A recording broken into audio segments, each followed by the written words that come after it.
Hello, and welcome to the first part of my Stray playthrough. If this is the first time you've been on the channel, my name is Brady. I'm a therapist and a person who loves cats. So everyone recommended that I check out Stray.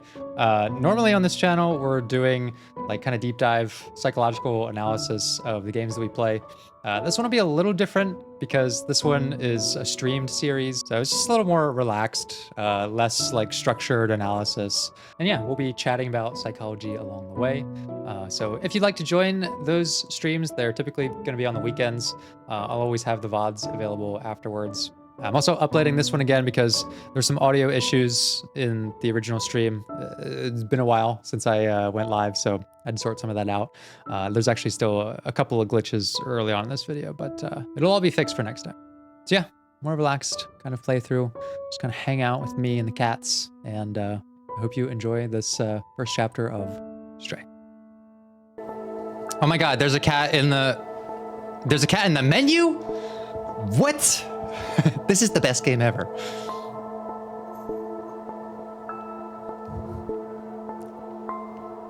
Do I play cat music for the cats? I actually don't, but I totally should. Send me your best cat music. All right, let's do it. Let's get started here. Cat, cat, cat, indeed.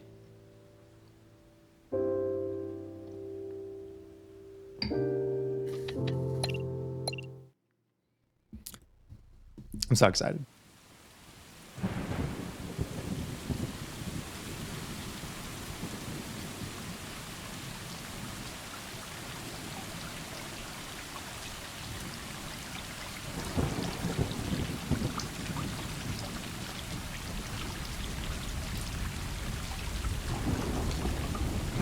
Cat!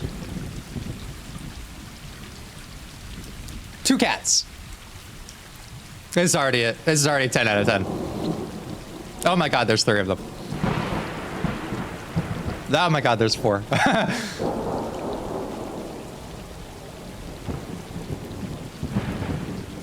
No further explanation required. Oh my god, why is it so beautiful? Holy shit, the cat is, it moves so realistically. What the fuck? Oh my god, this is the best thing ever. Oh my god, I've never seen a cat so realistic. Not even my own cats. My real life cats act more abnormally than these cats.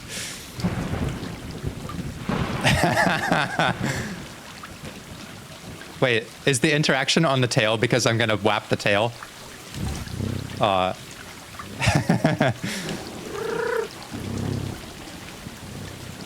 Guys, this is too much.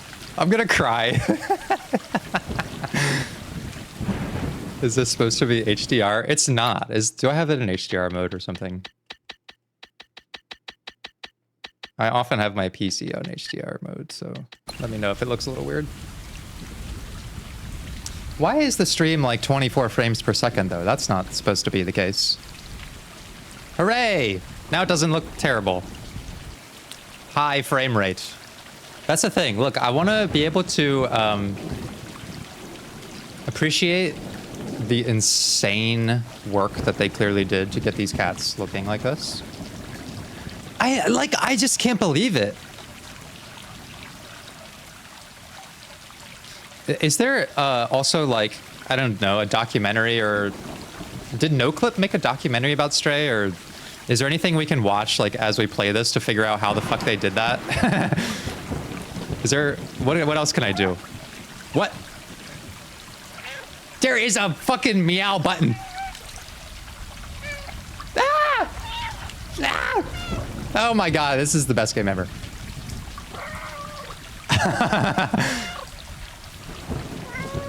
Wow.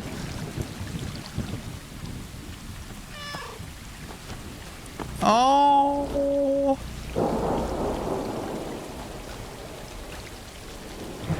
Ten out of 10. 11 out of 10. It's the best game. Oh, we can mess with the tail.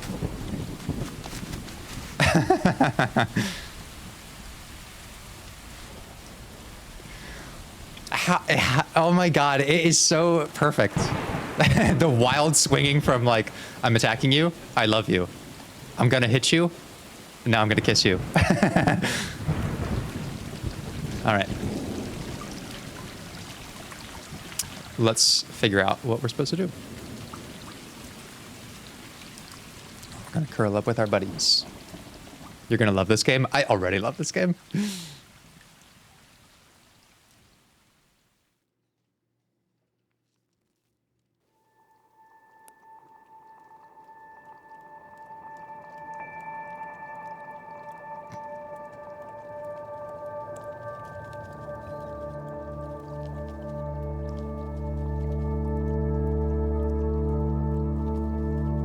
So cute.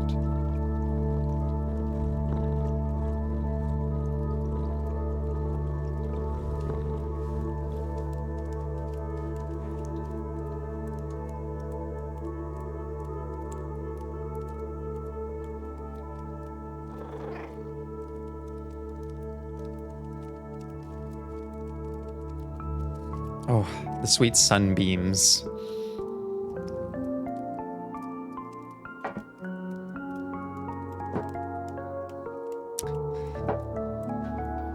So this is just a game about being a cute cat, right? That's it. You just run around as a cat and be cute and hang out with your cat friends.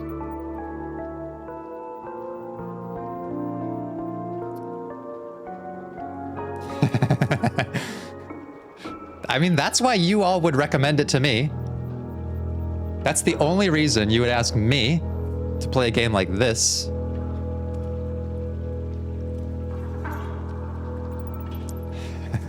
What else would it be about? I don't know. This could be a depression game. I don't know. I've been tricked before by you all. I've been tricked before.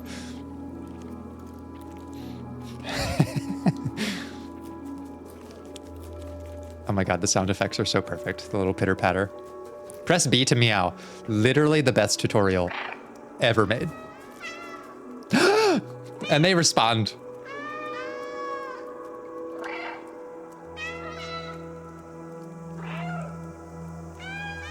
Oh my god. Well, yeah, just like mouthwashing was a game about like safe and healthy hygiene and nothing else.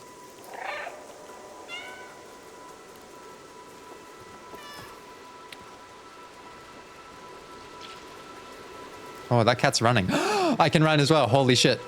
I know it's like not that surprising, but I'm living right now. I'm literally living.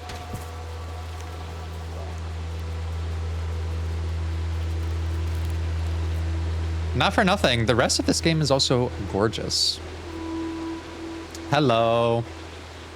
Welcome, everybody. Luckily, we had some technical difficulties, so if you're a little bit late, that's actually great.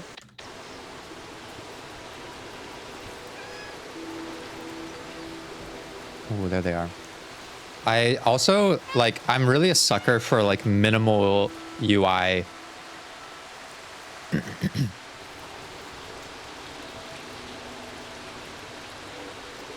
Oh.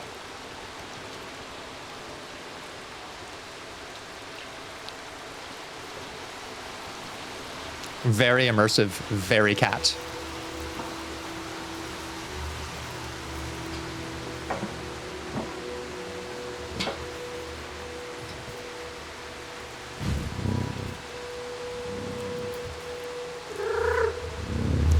The chirps. I want to be a cat too. Me too, Jelty. Me too. Cats have it good, man.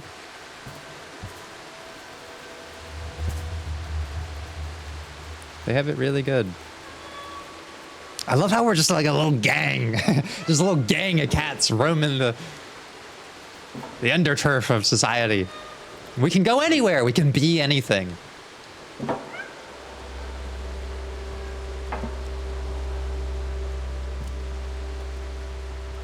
Can I? Oh, fuck yeah.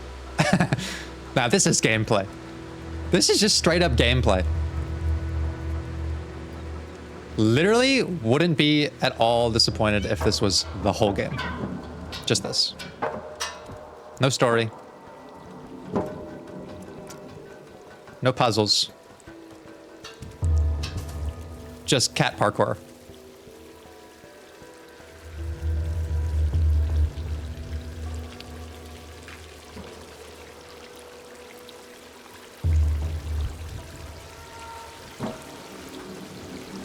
How you can just kind of go on anything. It's so good. It's so good.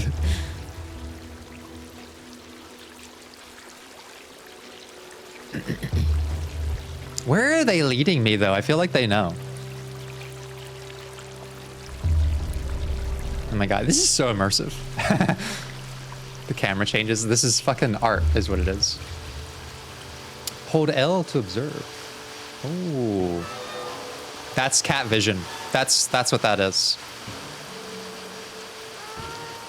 You can sort of scope out the environment.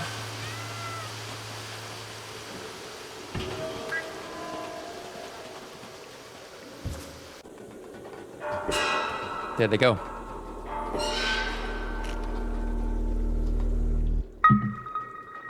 You can do it. You can do it. No! Oh my god.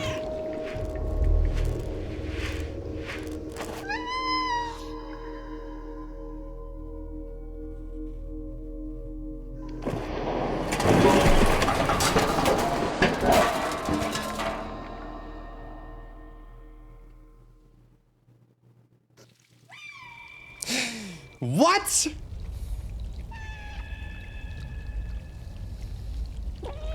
I'm starting to think that this is a depression game. Please be okay, though. Please don't, like, make the cat start limping. Oh my god! This is actually gonna break my heart. Oh, poor thing. You need some water. Get some water.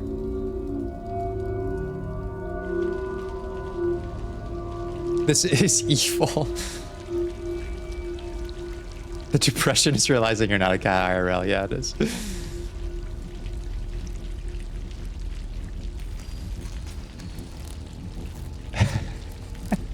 Why did they stare as if they're Scarf from the Lion King? I don't know.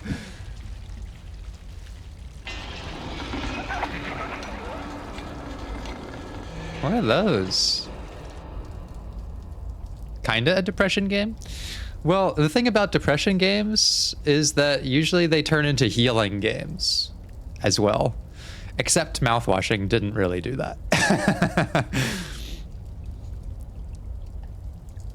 Oh, poor baby. Oh, at least we're not like that fucked up anymore.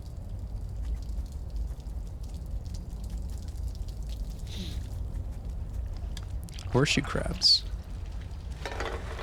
Okay, wait. I'm having fun again. This is my, like, duty on the planet as a cat anyways, is to, like, just move shit around. Just cause a ruckus. This is actually healing behavior. You know how, like, people, when they're anxious, they get fidget spinners? Maybe that's what cats are doing when they're just, like, messing with things. Maybe it's, like, an anxiety management thing.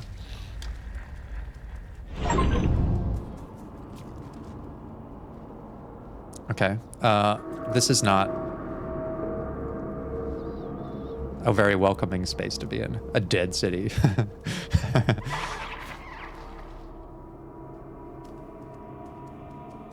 What are those?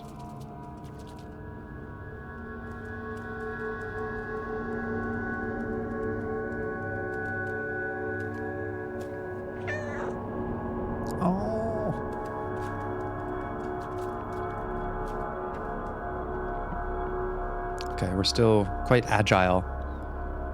We can do this. Whatever it is that we're up against, we can do it. Okay, being observed.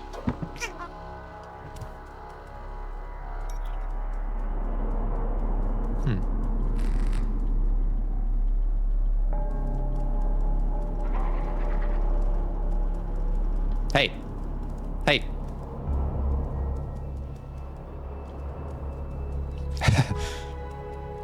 I love how like being the cat is actually making my brain think like a cat. Is there a meow button?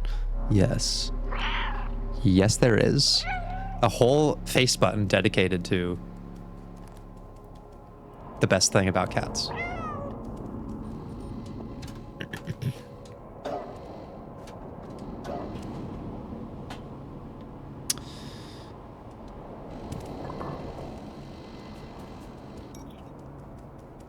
I don't like this. Help. Wait. Maybe... Do I get to be like a hero cat? Do I get to like... I don't know, save the people of whatever dystopian environment we're heading into?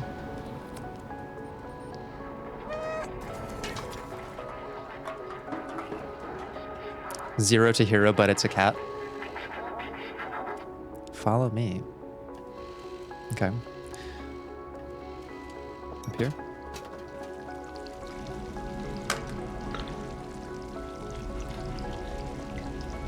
What?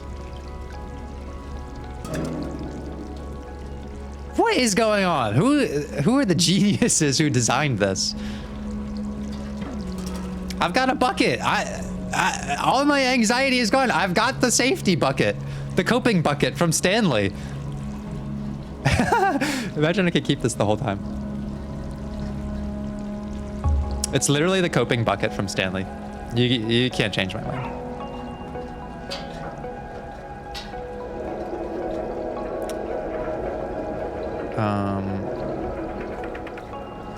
Wait a second. I know this. I know this puzzle. Can I stick the bucket in there or something? No. What are you doing with that bucket, kitty? Maybe... Is there a way up there?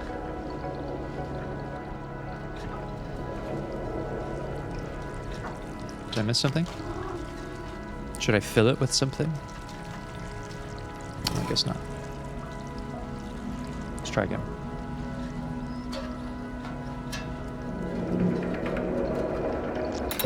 Oh, okay. I had the right idea at the beginning. I just thought I had to prompt it or something. I'm a genius. Cat.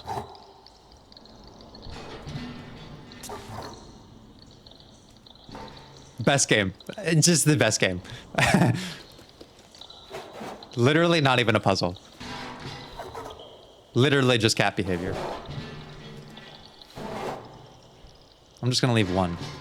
That's what a cat would do. Meow.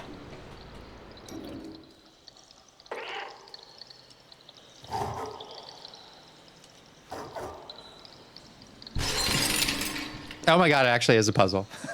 I love this game. This is so great.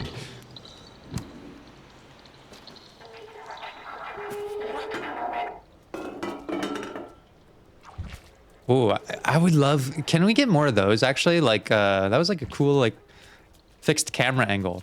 Imagine like a Resident Evil game, but you're a cat. Stray developers, do more of this kind of thing. Love how we're doing the classic character mindset roleplay. I literally can't help myself. Scratch the carpet. Oh my god.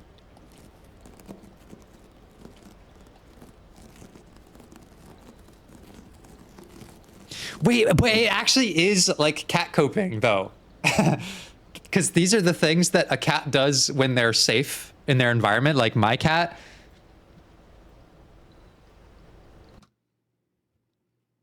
Okay, she's right there. Okay. She tears shit up. She's constantly tearing shit up. Because it helps her. It keeps her safe and warm inside when the world outside is cold and scary. And that's what we're doing here. We're in a strange and unfamiliar place, so we're engaging in the behaviors that make us feel warm and safe. It's actual cat therapy. That's what it is. Cat coping. That's right. There's probably even some kind of like chemical reaction, like maybe they get some dopamine from this or something. Volition. Success. You've received 20 real from a fan in Brazil. Thank you so much. I love how you guys keep putting the Disco Elysium stuff in chats and in Discord. It's been great. Oh, I'm glad I found your content this year. Enjoy Stray. It has been quite the charm for me as well. Thank you. Thank you so much for the donation. Cat agents of change. That's right. That's right. My cat anxiety is actually lower now. Oh, hang on. I gotta do this one too. I gotta leave some markings in case any other depression cats come around. And need to know that I did find a way out. I did.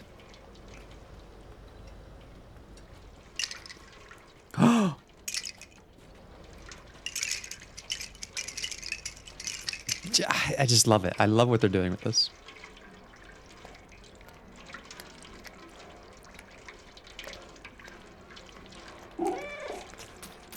Oh my god, you can meow while drinking water.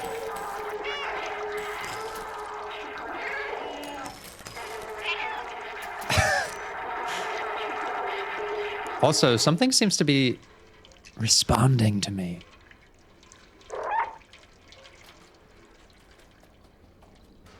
Okay. Oh. I've played a lot of video games, so I know that when something is painted yellow, it's part of a puzzle or some kind of navigation. Brilliant. Brilliant game design.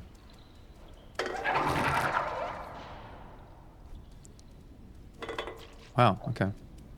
So many buckets, I know. Friend or foe? The little horseshoe crab creatures.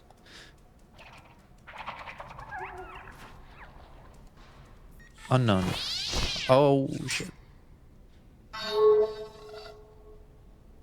Hello?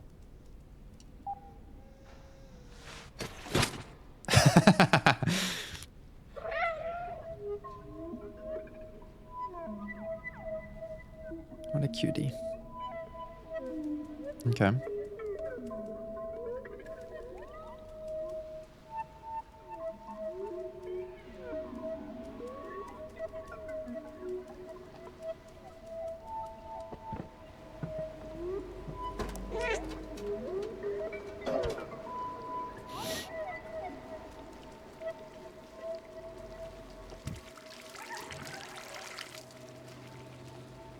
I mean, I don't know if they're friend or foe, but they are kind of like the cats of the robots. Unless they actually have like real robot cats, which would be cool as well.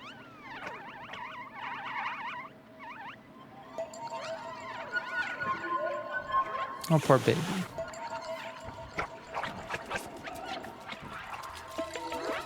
Okay. Right now they're foes. Run, baby, run.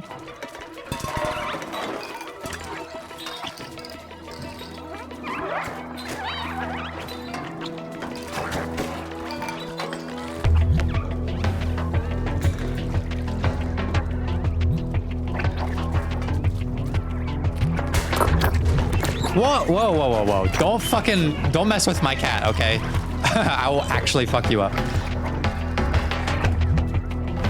They're like little Metroids. Get off of my cat.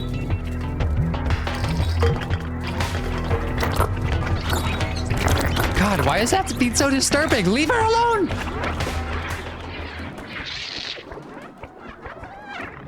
Wait, what? That you can die in this game? That should be illegal.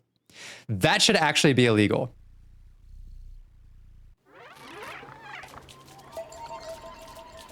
You should not be allowed to do that in a video game.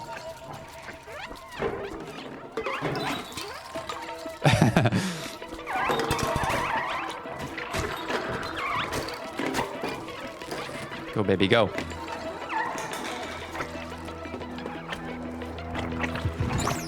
I don't like that.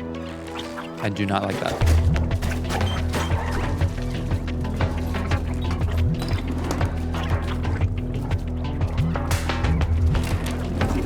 Fucking dodged. Get dodged.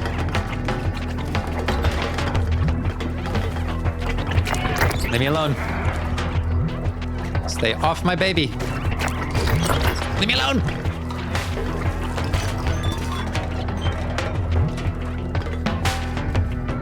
Oh, thank God. Is there a carpet around here? I need some coping. Why won't it let me scratch? Follow me.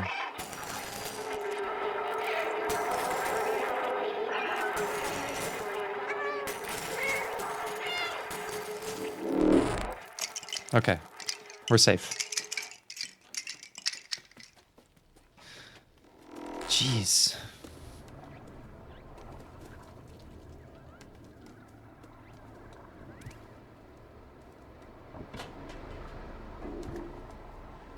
Yeah, we made it.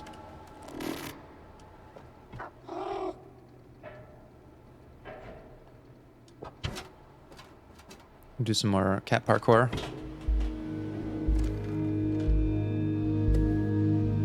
There we go.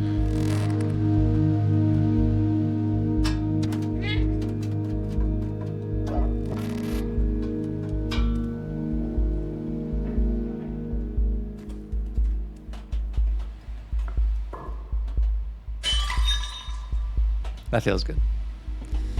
We're feeling good again. I'm scared Kitty's gonna fall. Me too. Will this stay in a stream format or will there be an upload? So this game will just stream. Nothing's happening to the regular types of uploads. Like I'm doing beginner's guide right now, and that's like a, you know, I'm playing that offline and doing the analysis stuff. This game and some others, they're just going to be stream games.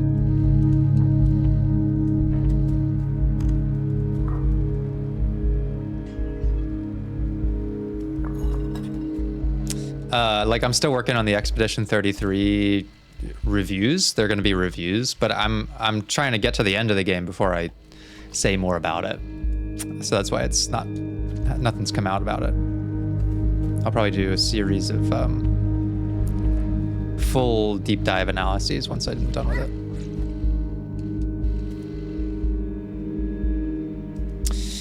Yeah, and when something interesting happens, here's an idea I had. Okay, you guys let me know if this would be of interest to you.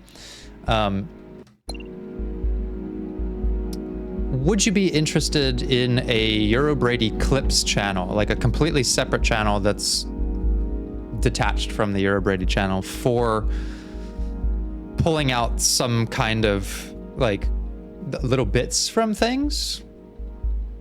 For example, from these live streams, from, you know, the regular videos, like, and if you watch every video and you watch all the way through, you can completely ignore it. But I know that like the 1 to 3 hour type videos that I make can sometimes be a barrier to getting new people. So I've been thinking about like doing more shorts and doing more clips channels and stuff like that. And it would be on a completely separate channel. So if you don't want to interact with it, you can just ignore it. Would it be a short channel? No, just a clips channel. Because like shorts are like 1 minute to 3 minutes or something. Clips would be like, I don't know. If I had like a 10-minute discussion in the middle of an hour-long video and I think it's pretty good, I would, you know, spin it off into a clips channel.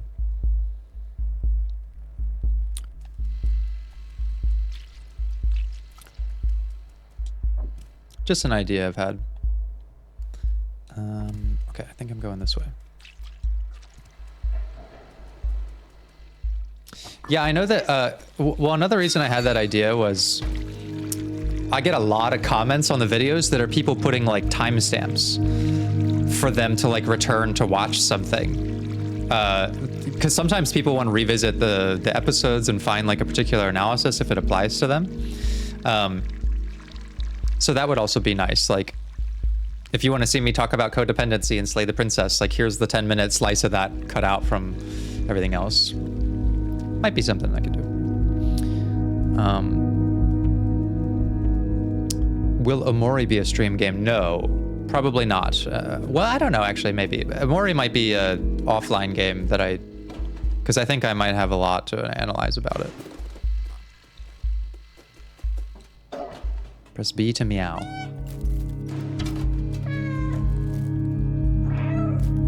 That is so cool.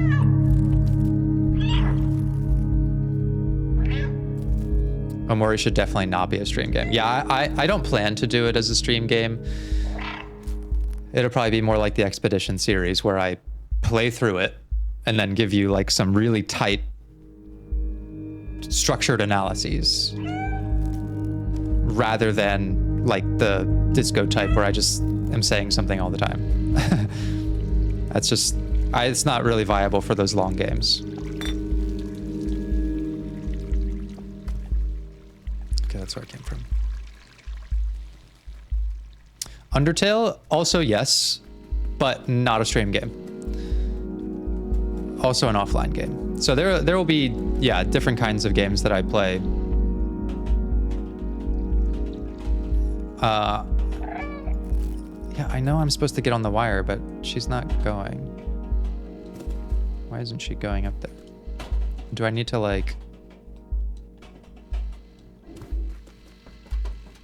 Maybe... Can I get up there somehow? Why won't you go up? Oh. Oh my gosh. I don't know if this is what I'm supposed to do, but I love doing it.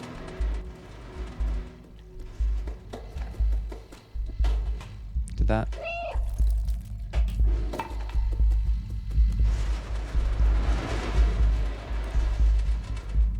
Maybe I can just sort of...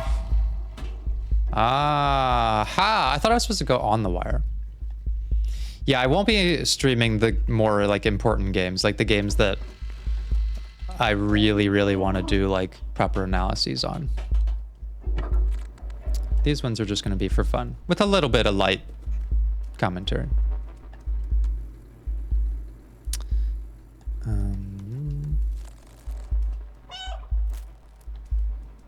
Okay, let's see. Maybe come down here.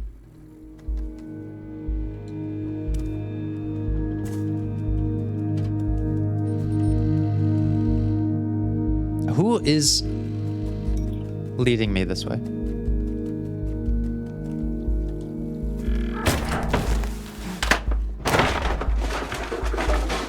Okay. I cannot handle another, like, limping cat scene.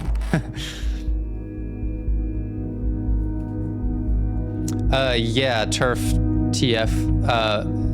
I will probably do that exactly, like, play Undertale and / Deltarune completely offline, get all the way to the end before I ever upload a video, because I think that that's the best way to preserve like the commentary from spoilers and things like that.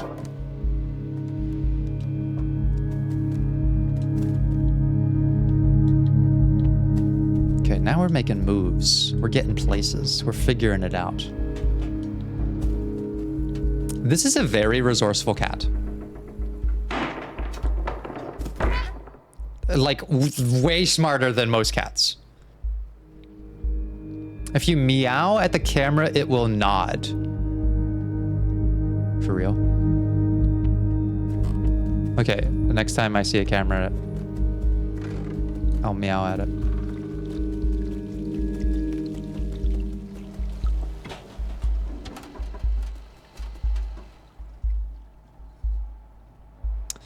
My cats would not survive in this world. They just wouldn't. They are complete babies. They will not survive even just being let outside on my patio. Can't do it.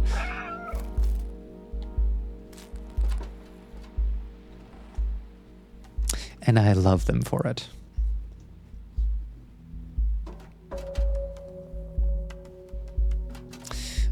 gonna pray the fandom don't fuck you over with Undertale. Well, I just watched Edgar from Psyculturists, my very best friend in the world, play through it. And he did get quite a bit of hate. So I was asking him, like, should I play this? Like, really? Like, is it worth it? Is it worth all the hate you get? So I don't know. I've kind of gone back and forth on it. Did any of you watch Edgar's playthrough, by the way, of Undertale? He got some hate mail, yeah. Yeah, it was pretty bad.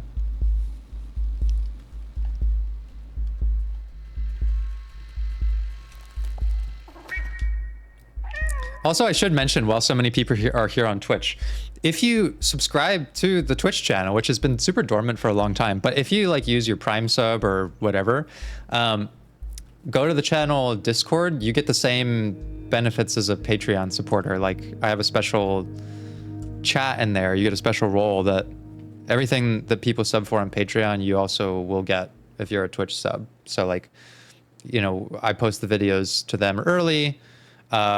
There's exclusive series like the Expedition 33 Let's Play is exclusive for Patreon, and some extra Discord channels as well. There's been like a couple of people who just, you know, they've just left their like Amazon Prime sub active on the Twitch channel for the last year. So very thankful to all of you who've been doing that. But now that the Twitch channel is live again, that's actually it's actually worth doing, maybe. Oh, there's a camera. Oh my God, that's amazing. I love it. Okay, this is friend. Someone is helping me out here.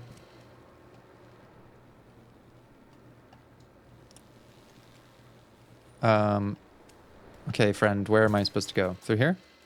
I love that. I love that.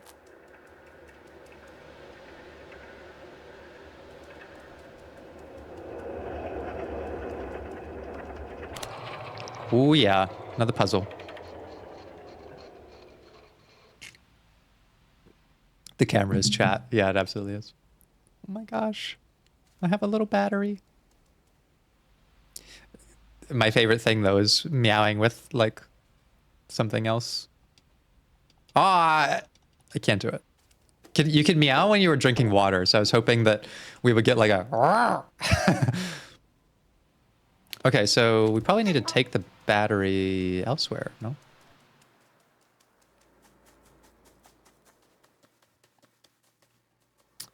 Let's see. Maybe...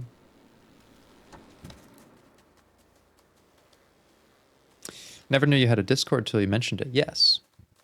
A Discord and a Patreon, and come join the community. It's a fun time. All right, what am I supposed to do with this?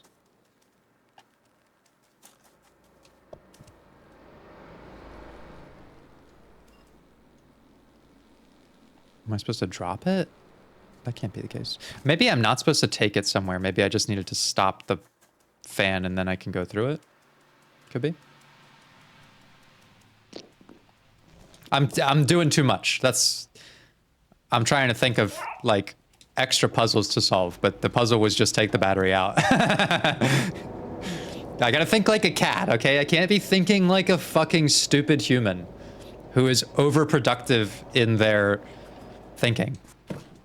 Like, that's why cats are so successful as predators and as creatures who have subjugated the human race, is they keep it simple. All right. They've tricked us into thinking that they are our pets, when really they run shit. Apex predators. That's what they are. And here's the evidence. You ever see a human do that? I'll tell you what, actually. You know what? This is a wild take.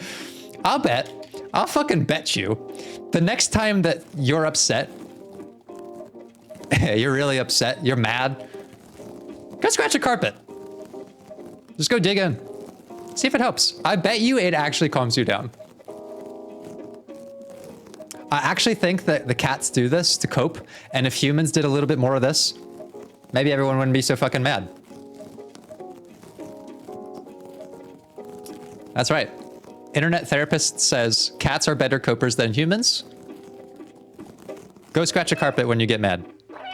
And then do one of those. Just give it a couple. I bet you'd be fine.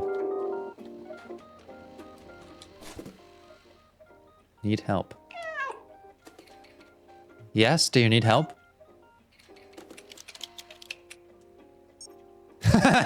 Oh my god. I love this. Body required for download. Body required. Oh, is there like... Is there like... Do I need to get... Do I need to get you a body? Okay, let's get you a body. So that you can scratch your own carpet.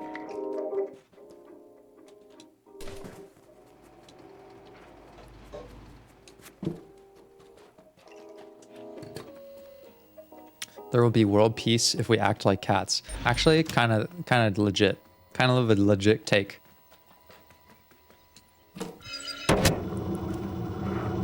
It's just like that. It's just like that.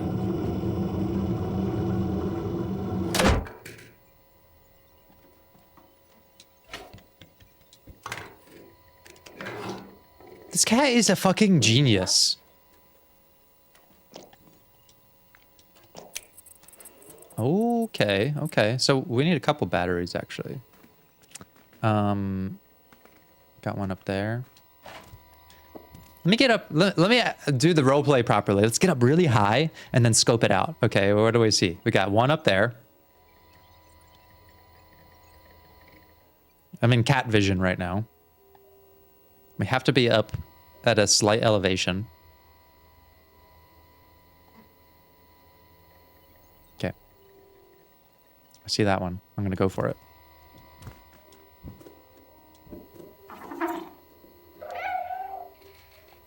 Oh my god. Oh my god. It's perfect. I'm loving these fixed camera angles as well. Okay, maybe I actually did need the battery. Maybe okay,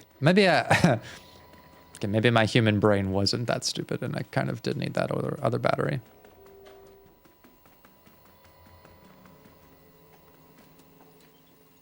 Okay, I can probably take that one. Don't need that anymore. And one more battery.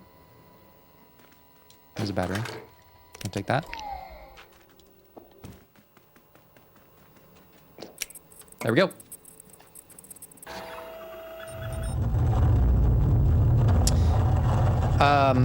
No, the streams will be available as VODs both on YouTube and Twitch afterwards. You'll be able to go back to them. I'll keep them up. Twitch doesn't keep them forever, so they might disappear in like a couple weeks or a month or whatever. But they'll stay up. I'm sure you're going to meow at every camera now, and I'm quite pleased with that. I'm quite pleased with it as well. Cats might scratch sometimes because it reminds them of when they were nursing. They start to do that to their mom before their eyes even open. Oh, thank you. I am a cat for giving us that cat factoid. I believe you because you're clearly part of their community, their contingent. Look at the screens.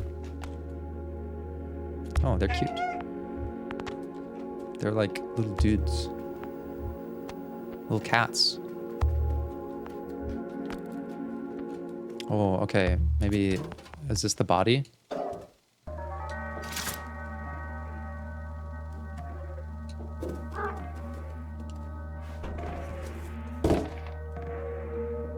We're doing stuff.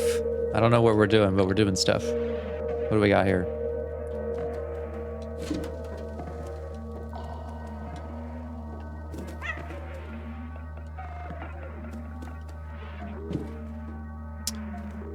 am I supposed to plug this in at?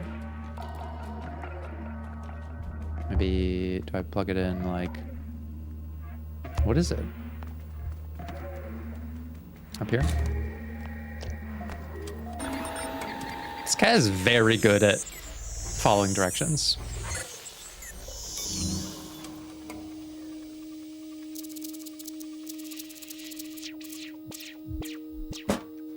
Is that my little friend?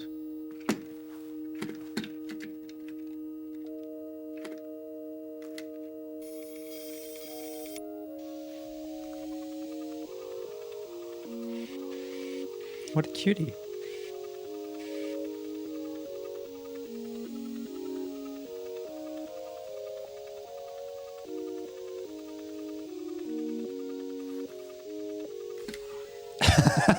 I like, of course we would do that. You gotta give it a little bop.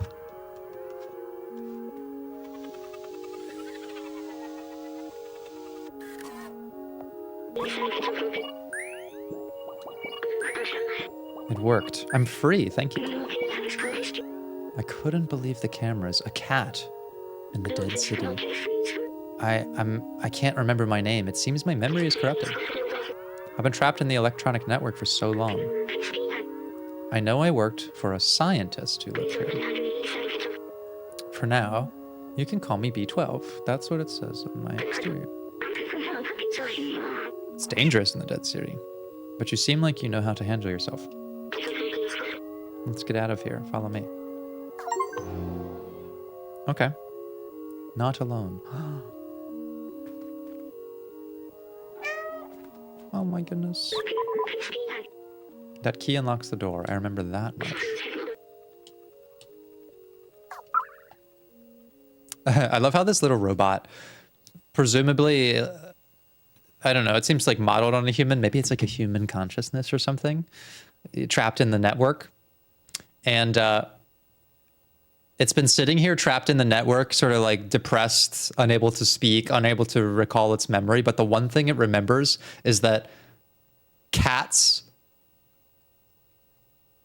are the best creatures alive. And if I ever see one, it can solve this problem.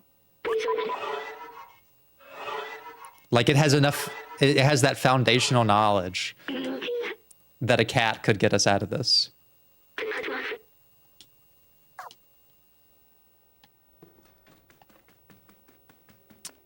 Yeah, so I don't know. To me, it seems like they're like people who became robots. How do I... Can I... Do I have to stand up there, maybe? No?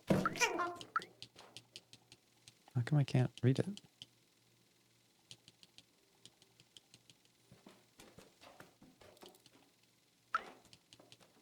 Why can't I read that?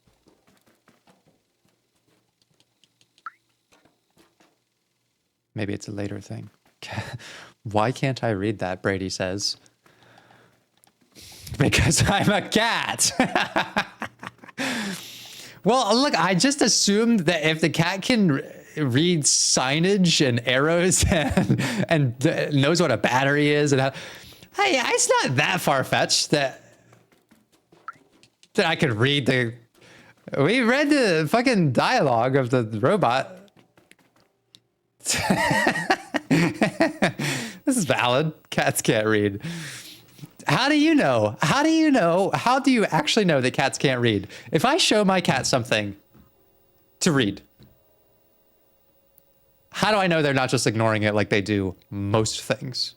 Okay. Tell you what. I'll tell you what. We're going to find out. We're going to find out right here, right now. Okay. This is a pamphlet from my bank. Some sort of disclosure agreement about transaction records and confidentiality.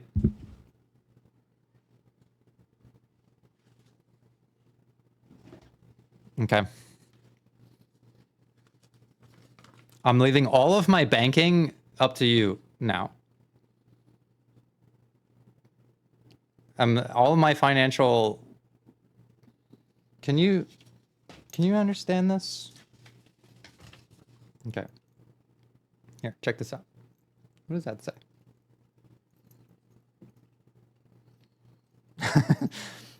How do I know she can't interpret that? Kitty doesn't want to do finances. We don't know that. We do not know that. She's not impressed. Yeah. Not super impressed. All I'm saying is I can't verify that she doesn't know what she looked at. She could know. The content's just boring. You're gonna have to put this on. Okay. Oh my god, that is an actual cat reaction. Whenever you put them in anything, they forget how to walk. That's perfect. How did they... they're actually geniuses who studied this. This is actual cat behavior. Oh, the little dude is in there. This is so cute. But then they kind of forget that it's there. And they do also just give up.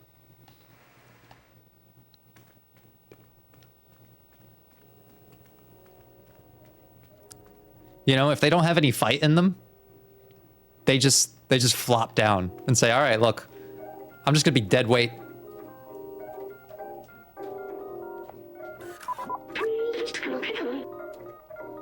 This backpack was designed for small quadrupeds like you. Is this uncomfortable? Don't worry, you'll get used to it. I've digitized the key and stored it in the backpack.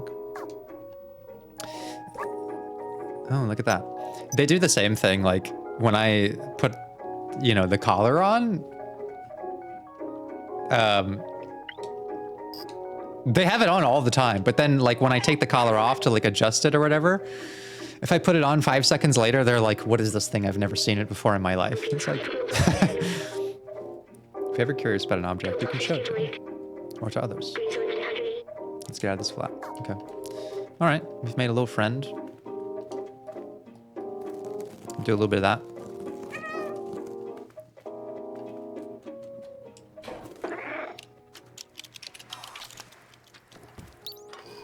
Let's get out of the flat.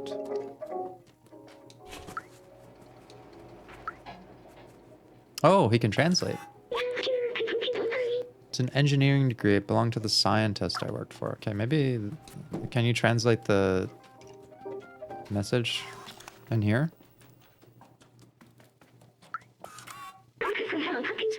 I hope this will work.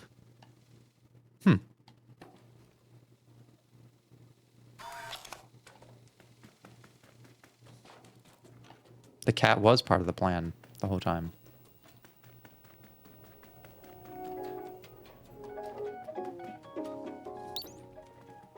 Oh, that's cute. Oh. Select an item to use. Key. It's fucking so good. Oh, man, this is cool. Symbiotic cat and robot relationship. Okay, I don't think we have a code for that, so... to look around for it.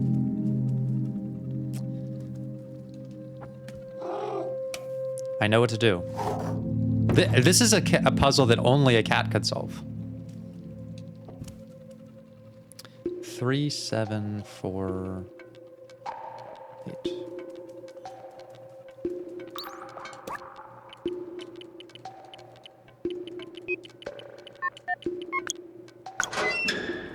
Love it.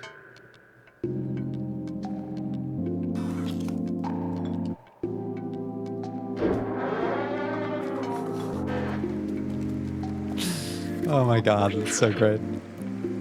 Look at this place. That elevator in the distance, that's important, I think. I know we need to go up. Okay. Into the bucket.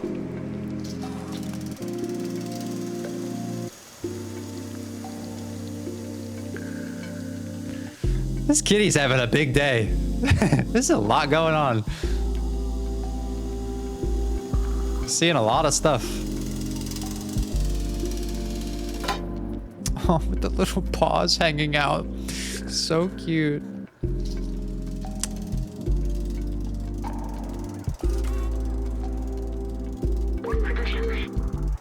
Wait, I remember the outside. It feels like I've been there before. Is this where you came from? No. I promised someone I would go there. I promise who? This postcard, the mural was painted from it. Let's take it. Okay.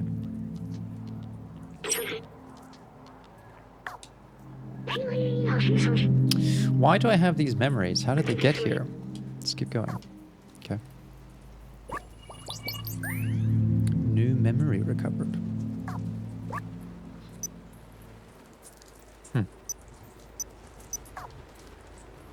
Wouldn't be surprised if the robot turned out to be a cat. Cat to human to robot. Basically a regression in intelligence.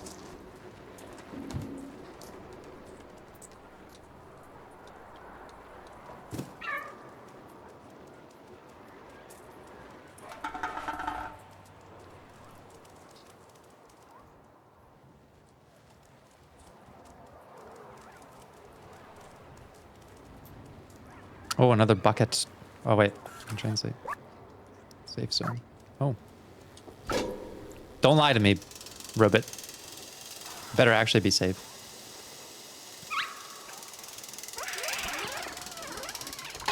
Will the stream VOD be posted on YouTube or Patreon? It'll just be posted on... Oh, shit! YouTube and Twitch. It'll be both. Oh my god, I cannot deal with another cat death. Let's get out of here. You said it would be safe.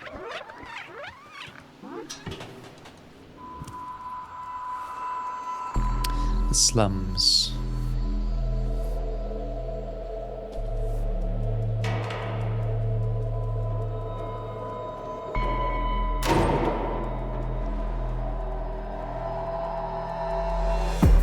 Don't be afraid. I'm just a cat. The apex predator of this environment. You hear that danger music? It's for me. You all better get running. I fucking own this town. That's right. Clear out.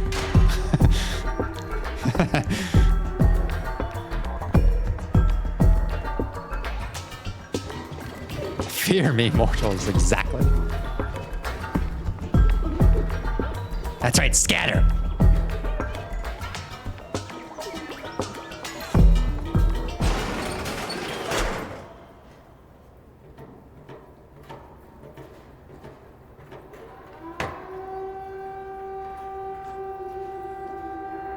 The fuck is this? Are we about to do combat?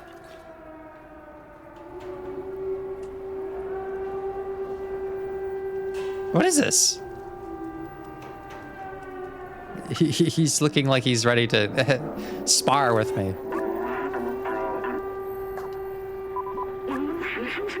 They have their own language. You're no Zurk. We're not familiar with your kind. You're welcome in our village as long as you don't eat anyone. Well, I can't promise that. Can't actually promise that I won't do that.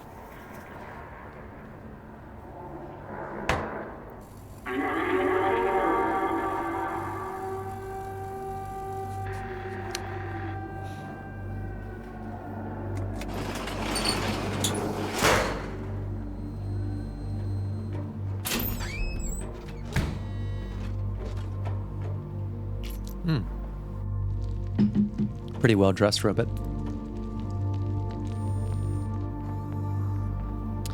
Well, they could always crunch. They could get some crunch, you know, on the metal.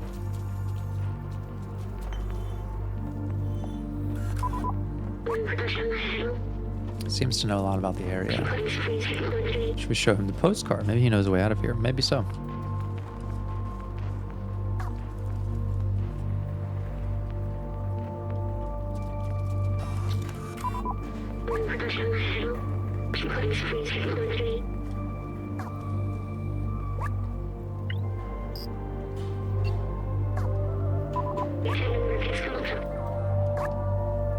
But how do I show it to... maybe this guy? Ah, show him the postcard. The elevator isn't operational. Everyone knows that it is impossible to leave this place. Well, except the outsiders. But they're all gone now, except Momo. You can try to talk to him if you want, but he gave up on trying to leave. It's for the best. He lives high up in that building with the orange neon sign.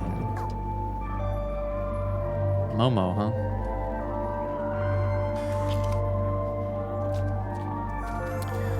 Okay. What does B12 think? Don't hesitate to call me anytime. I'm here to help. The Guardian told us to talk to Momo in the big building with the orange neon sign. He's the only lead we've got. All right. Let's find our way up there then. Oh, wait a second. These very sad souls. Maybe I can model good coping for them with this. Scratching. Oh wait, they're asleep. Okay, now they're looking. You gave us a fright. We thought you were a Zurk. Very pretty.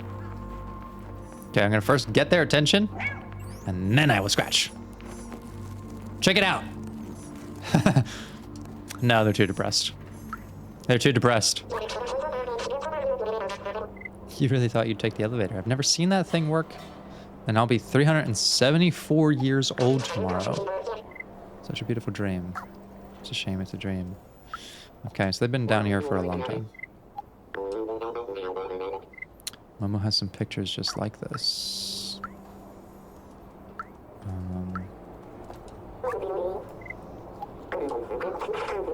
Please don't interrupt my meditation with strange images. Oh, they're meditating. Okay.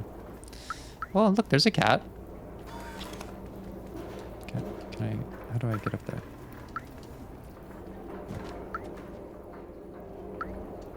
It's a fellow cat.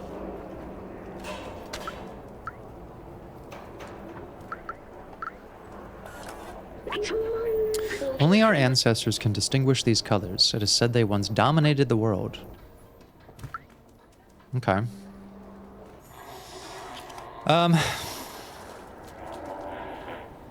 Humans that have been put into machines, maybe? Unknown. Zurk are the one-eyed guys. Oh, okay, that makes sense.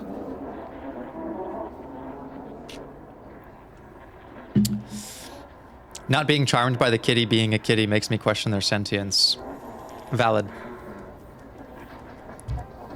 Sign of a low-intelligence species, really, if you're not impressed by literally any cat. Not even a special cat, just literally any cat. Like, when I see a cat out in the world, like, I just drop everything.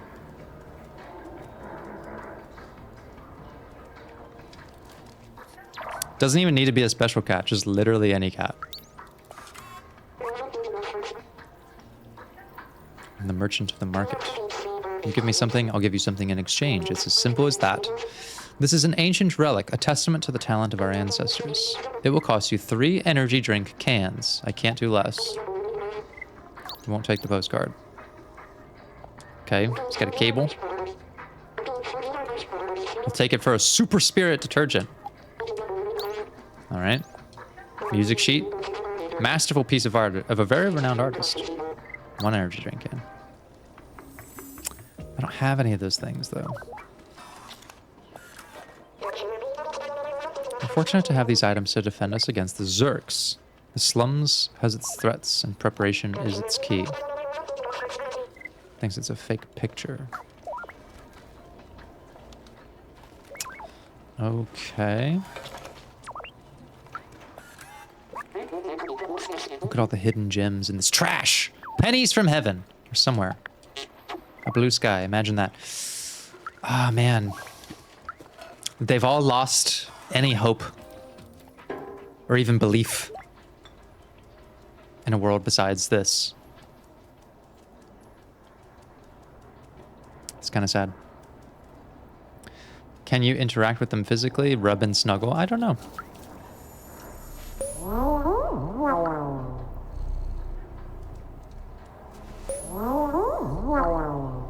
Seems you can. Again, another sign of low intelligence creature. No reaction to that. He does see he doesn't understand the, or they don't understand the significance that it takes for a cat to warm up to someone like that. Oh, there's a bed. I'm a musician, but I don't have any songs. Okay. Can I...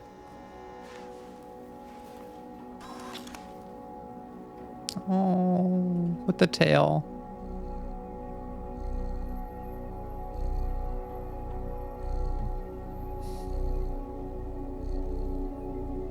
The sound.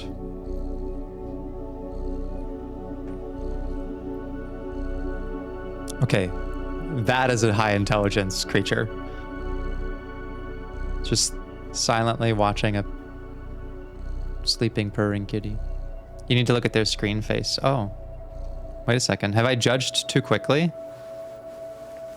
Did I judge the robot friend too quickly? Did he actually have a strong reaction to...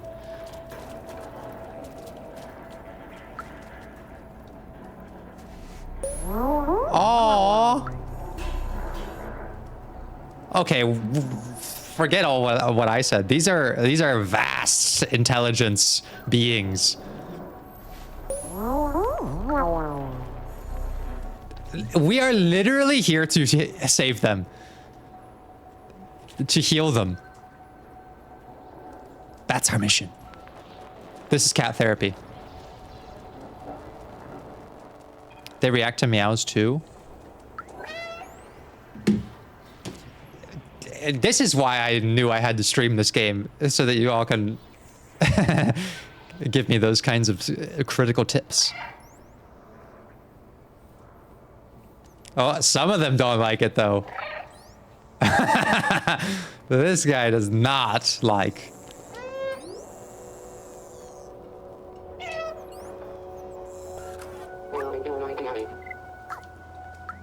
Well, I'll win him over. Oh, they're so cute, actually. I didn't even notice. This one's like nervous. Oh, poor thing. Surprised.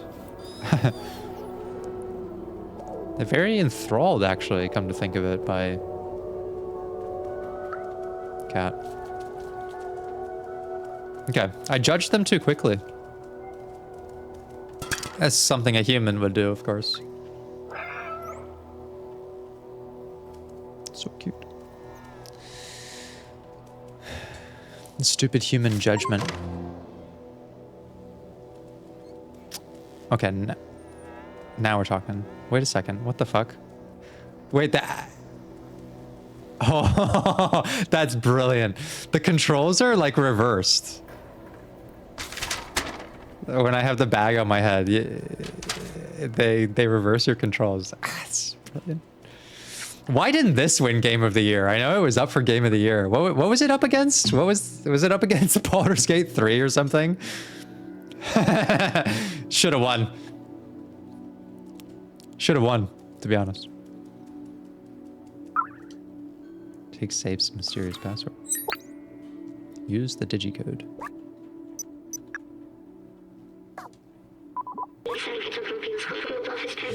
Follows the numbers, but it looks like a binary language, a succession from zeros and ones.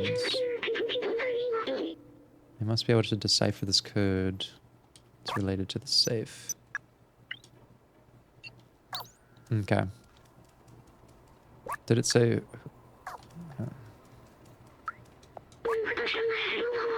Access to the sewers is condemned because of the proliferation of Zurks. Stay safe in the safe zone.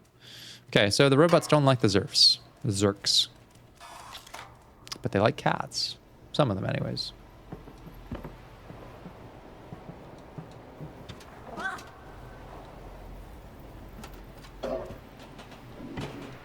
I'm making moves. I'm going places. I don't know where I'm going.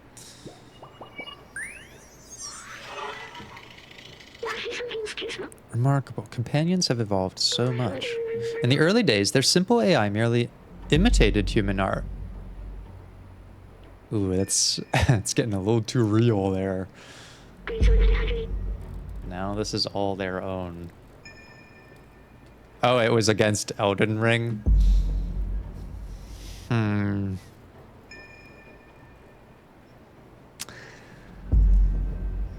All right, I'd give it to Elden Ring. Stray won a BAFTA, though. All right, that's appropriate. That's fair. Humans often said that making art is important in desperate situations. These are certainly desperate times. Okay. It's getting a little too real with the whole AI copying human art thing.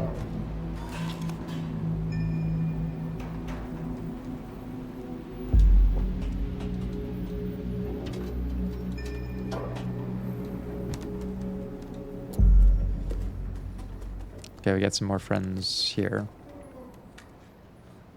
Oh. There. Look at these lads. Making art is really good at letting emotions out. Absolutely, it is.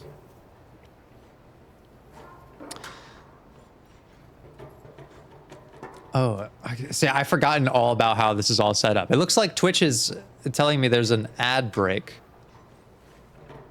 Okay, I'm gonna go to the restroom while that's happening, because I gotta go anyway, so I'll be right back. I'm just gonna leave this on so you can enjoy the cat stuff. Cat. Indeed.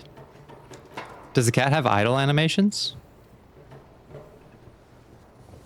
It does. I love this cat. Is this the best video game cat? I think it is. It has to be.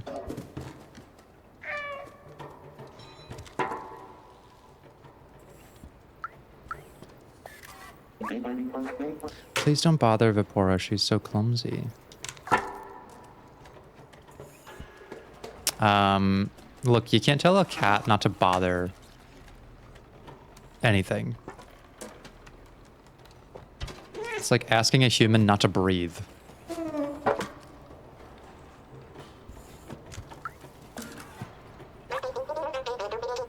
I need to focus. I don't want to drop another bucket.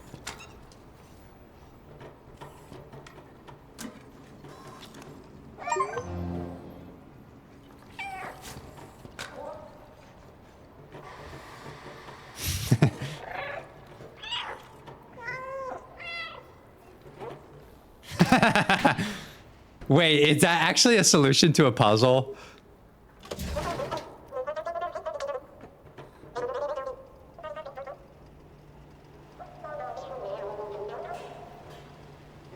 This is so good. Talk with Vapora.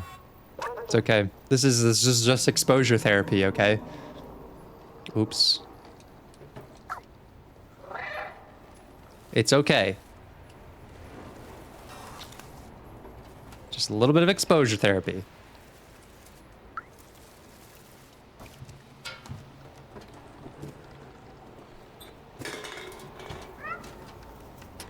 I'm just going places.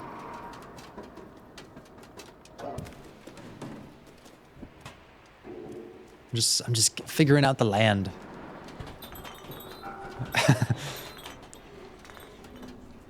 Oh, there's another bed. Gotta take a little sleep on the bed. They spent tons of time observing cats and making them perfect. Yeah, I gotta see that footage, or like how they designed it. This exposure therapy was not overseen by a licensed therapist. No, it was not. The cat is not a licensed therapist, unfortunately. However, all cats can be therapeutic creatures.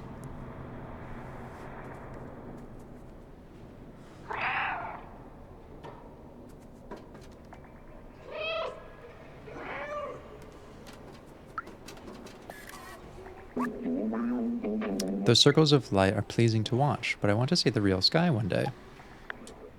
The outside? Momo told me he'd get me there one day.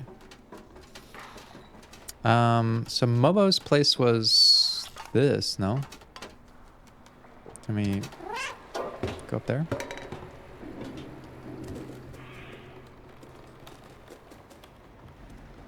There's Momo.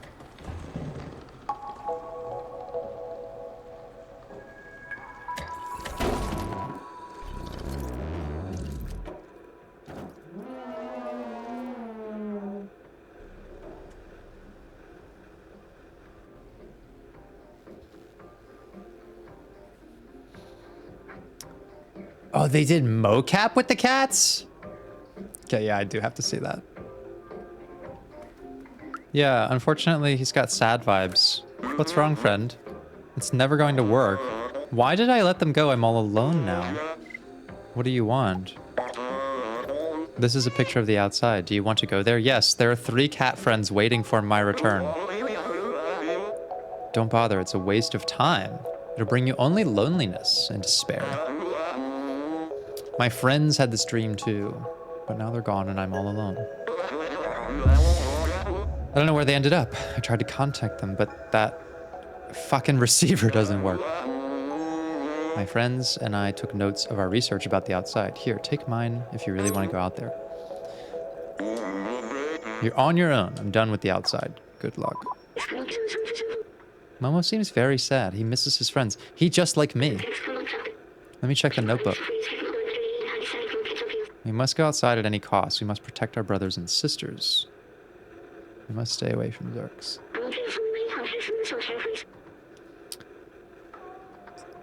It's signed Clementine, Zbaltazar, Doc, and Momo. It looks like Momo's name was added later. I think we should find the other notebooks. All right. We've been given an objective. What's my favorite type of flowers? Well, I have to say, out of obligation, I like tulips. Tulips are great. Out of obligation to the lovely country of the Netherlands.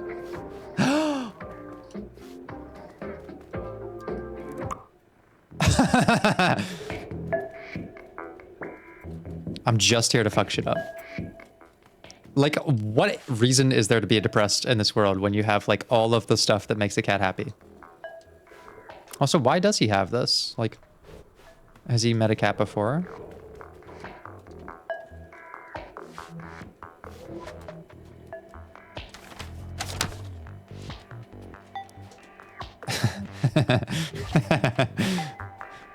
Oh my god, it's so good.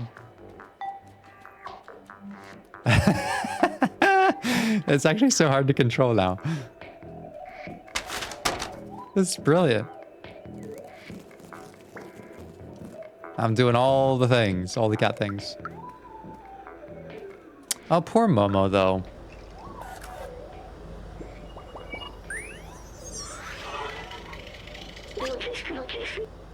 Back Home 2. I remember this video game. It was made just after I was created, I think. I can't remember it well. The scientist and I spent a lot of time playing it. It was fun. I miss him. Why can't I remember his name? So, my little robot friend knows of the outside. Okay. Momo has just sort of researched it, but he's never been there.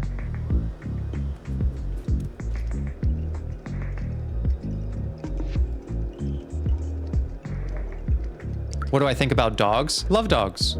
Dogs are also great.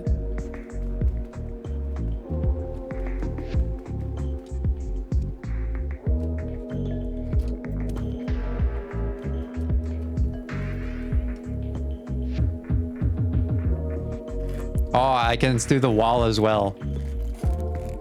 Dogs are like more reasonable creatures though. Like cats, they just do bizarre shit, and that fits with my soul a little more.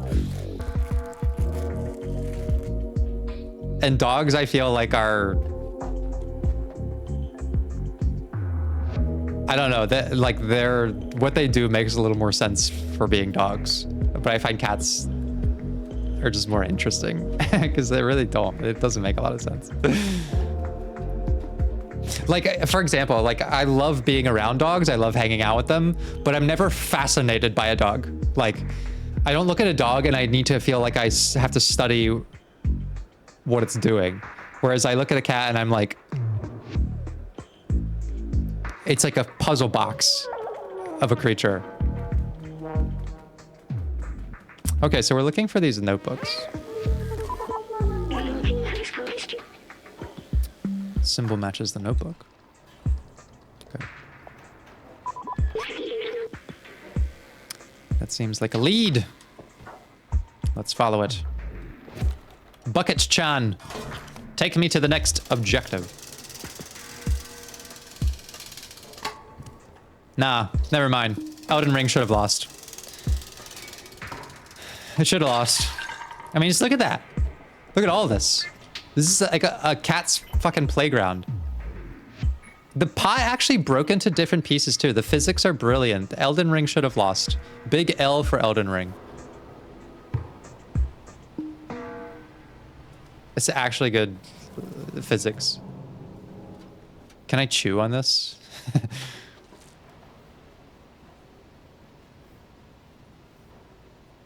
First time catching a stream live. Your videos on YouTube were very helpful in reshaping my thinking. I want to thank you for that. Thank you.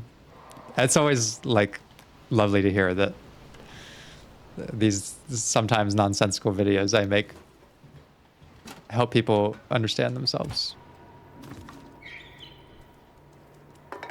It's a very funny consequence of just goofing around most of the time. Okay, so we want to go back up there for the... There's a lead. Can I chew on this? Yes, exactly.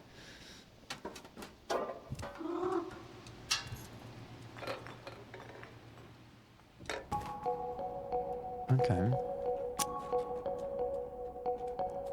Oh, we can go on the couch. Cat's got to go on the couch. All right? That's what they do. This is where I belong. Every room I go into, I have to sort of get my little paws on everything before I start interacting. I gotta make it my space.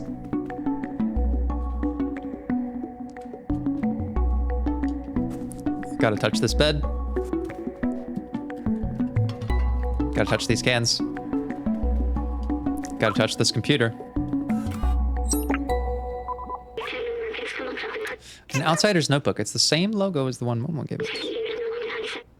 This one seems to belong to someone named Clementine.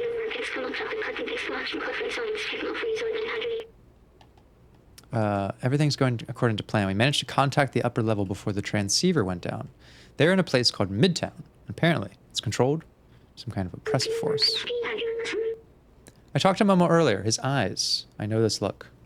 He will not come with us. Let's find the other notebooks. So, Momo really is depressed.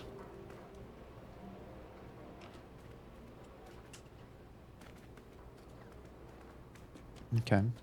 So they all have kind of a fascination about the outside world.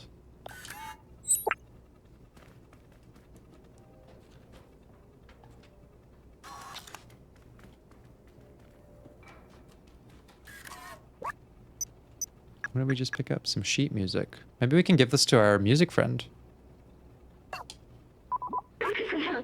That's Cool Down. I would love to hear that play. Let's go. Can we take it to our friend who plays music? Oh, there's another one of those. Let's go over there first.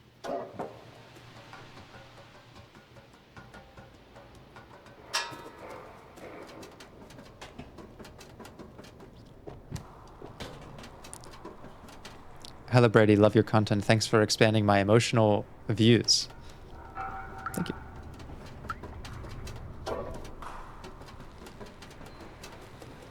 It makes me very happy.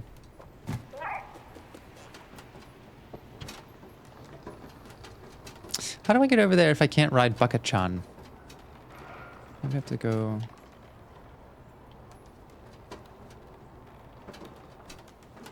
this way?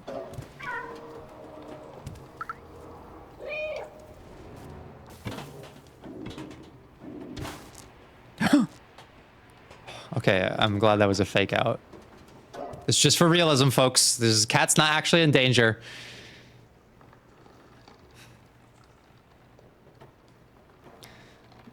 Cats Are Liquid is a short game where you play as a cat that can be analyzed therapeutically. That could just be bait, my friend. You could just be baiting me. All you have to do is say cats and therapy and I'm there. I could actually fall for a scam. Easily with those two things.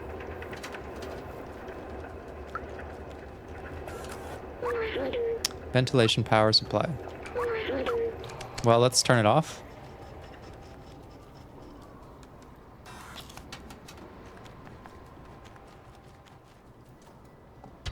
Are we trying to go... How do I get in there? Generally, they're telling the truth about that. No, I do believe them. I'm just I'm just goofing. That sounds fun to me. I also played a platformer a long time ago that was called Cat Mario. That was not a fun game. I don't think it was supposed to be. I think it was supposed to be brutal.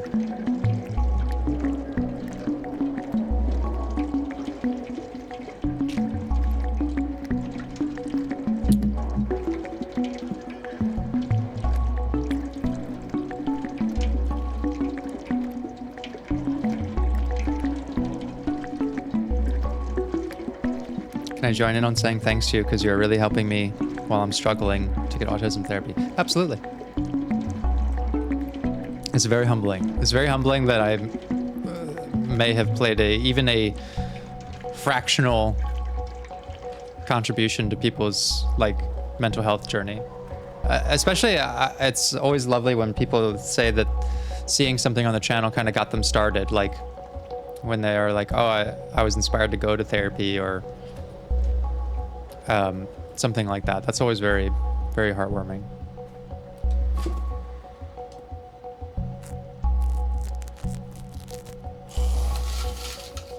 Brilliant! The cat coping becomes the puzzle solve.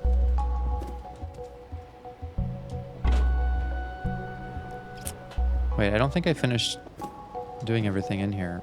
Did I? No, I didn't go on the couch. That's what I was missing. That was the final component.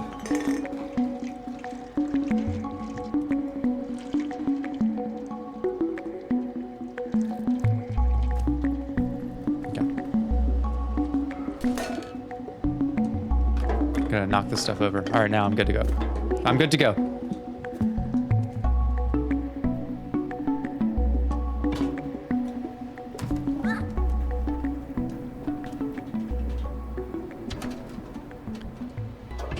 God, this is also smartly designed, like all these layouts.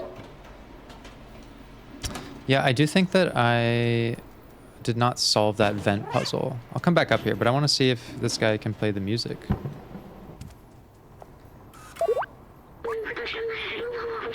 The outsiders seem to live in the upper flats. That's okay. We'll go up there, but I want to see if I can show him the music. Cool down. I think I can play this. Look.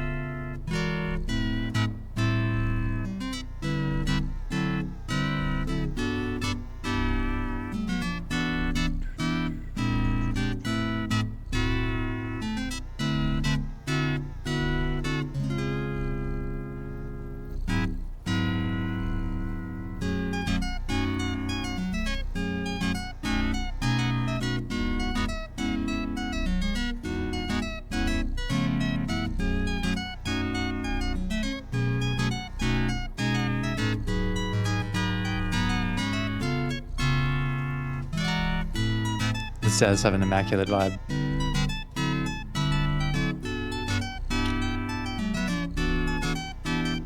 is very precious. Oh, my own cat is coming. She hears the vibe. Meow. Hey, sweetie.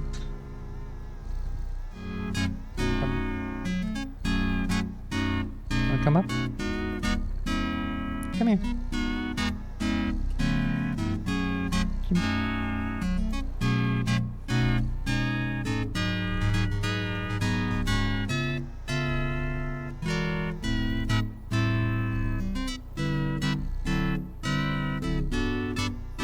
Can we see Ninja? Yeah, I have to go get her though. Let me go get her. She does not like being on camera though, I will just say. And she does not like to be picked up. Like, Mio is a very clingy cat. She loves to be babied and... It's actually, I'm like even having a hard time putting her down right now. I'm gonna get the other cat.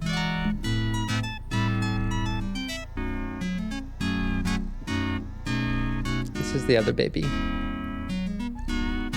And she does not like being being handled at all. This one's name is Ninja. Ninja. Yeah. She is a slinky cat.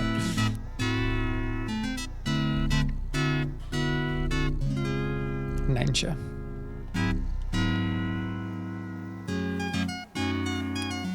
Thank you for the good vibes and for keeping me safe while I napped, friend.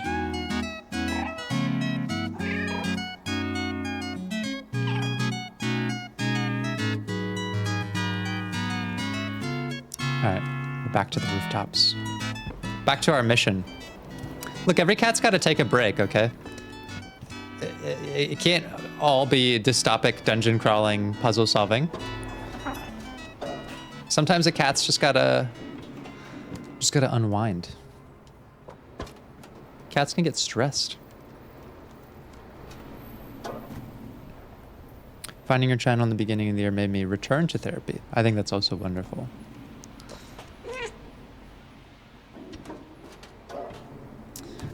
I also know that sometimes people, like, they'll think like my issue's not like big enough for therapy, but like, I don't know. I feel like talking to someone is always good for you. Someone who can help you. Like, whether you're going for a significant trauma or you're just kind of stuck in life or whatever it is, like, I think all of that's really worthwhile.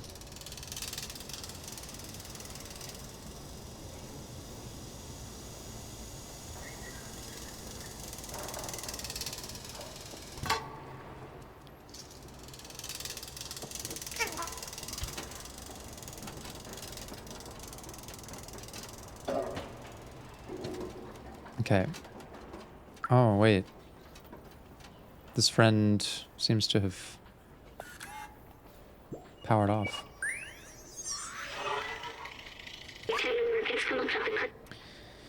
This guy also wanted to go to the upper level. I remember. Midtown is up there, away from all the garbage and sickness of the slums.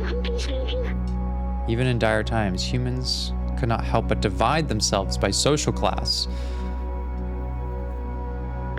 It's real. Back then, a lot of people from the slums were prepared to do anything to move up there. Apparently, robots also copied this behavior. Class society, huh? That's depressing.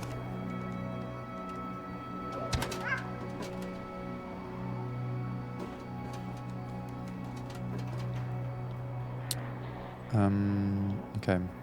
So we turned off a vent up there, but how do I get into the building? I gotta pop back over first.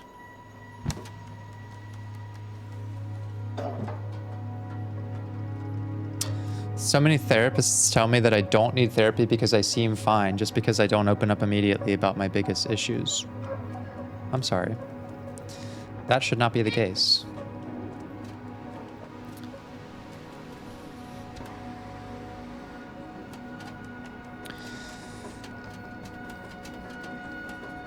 I don't know. It's like, would you tell someone they don't need to exercise because they're healthy? No. Like, you could be healthier. You can't have too much health.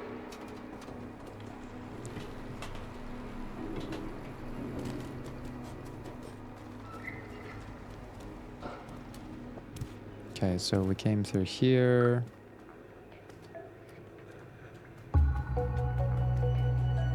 And then... Oh, I didn't go this way before.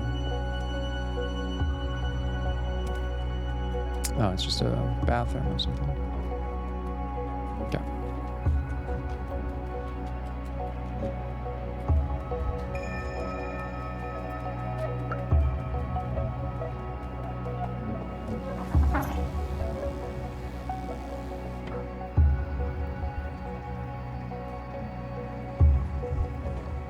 Thank you for all the work that you do as well, Mad Maximus.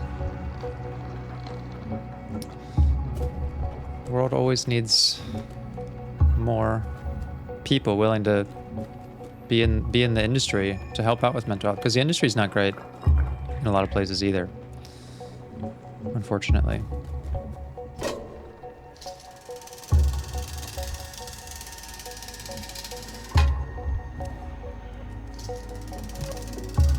Okay, that should be another notebook location. Let's go check it out. Oh, what is this? A remote!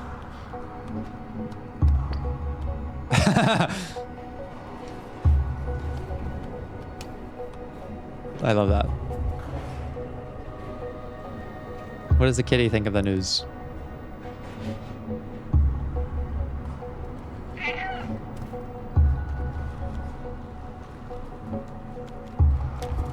Okay, that's good. Oh, this is a beautiful room. I gotta get a feel of the couch first. First priority.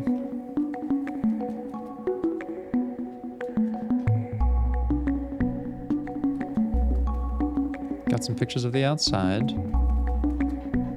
Oh, we can scratch the couch.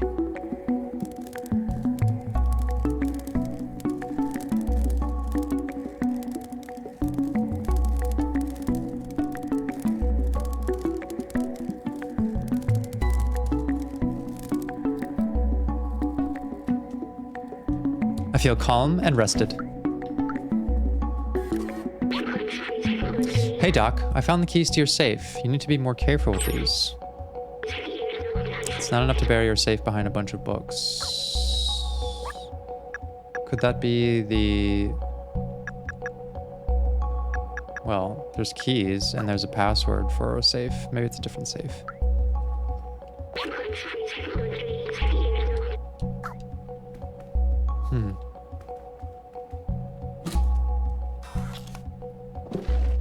Okay.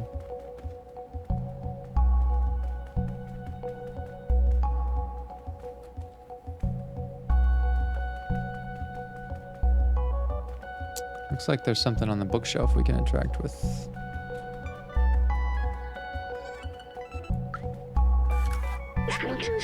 How to develop your artificial intelligence in order to be as creative as a real human.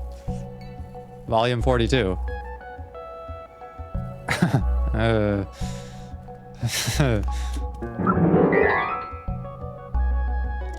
Love that.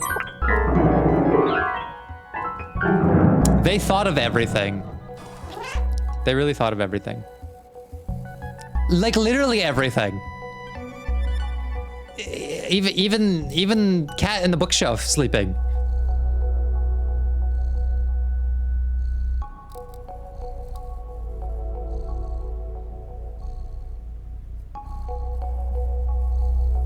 Look up and around as often and walk near walls so you can see prompts. Yeah, that's true. I do like that this game has quite a bit of focus on like verticality,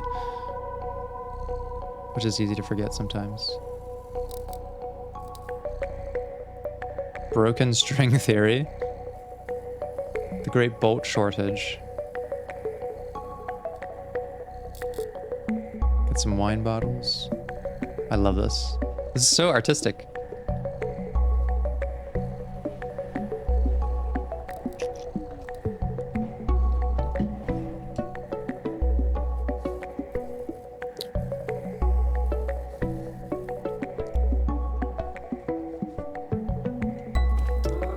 If there's something you think a cat might do, it's possible somewhere in the game. That seems to be holding true. There should be a notebook in here, no? Maybe if I do a little bit of climbing.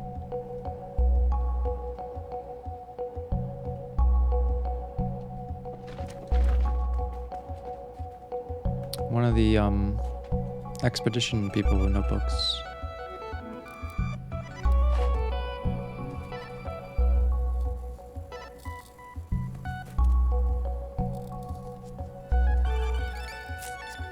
Let's see.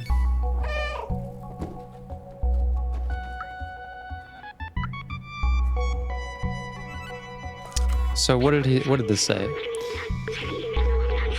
You bury your safe behind a bunch of books, so that's what we're looking for.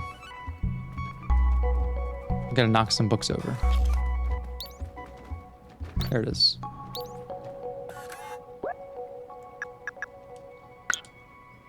You guys know that I'm very puzzle stupid.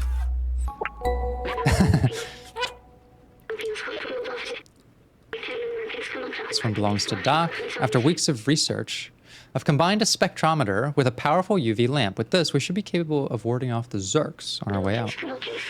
The initial attempt was explosive. I might have to test it under real conditions. Let's find the other notebooks. Okay. So we have found Momo's, Clementine's, and the Doc's, I believe. Yeah. So we just have one more. Oh, did I miss something? Can I take the other things in there?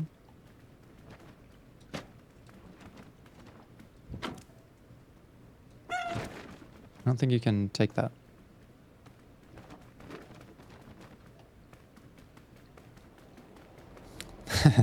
You're not stupid, the game's too hard. No, I am stupid. I literally am puzzle stupid.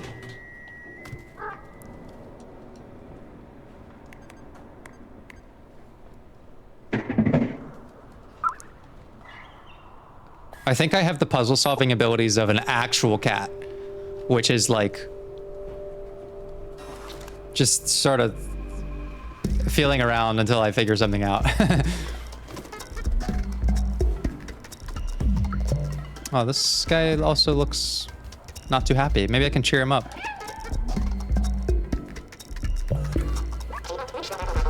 Hey, it's you. You do look weird and small, but there's something about you. I'm a cat. I feel compelled to pet you, but I won't because I don't understand why. Okay.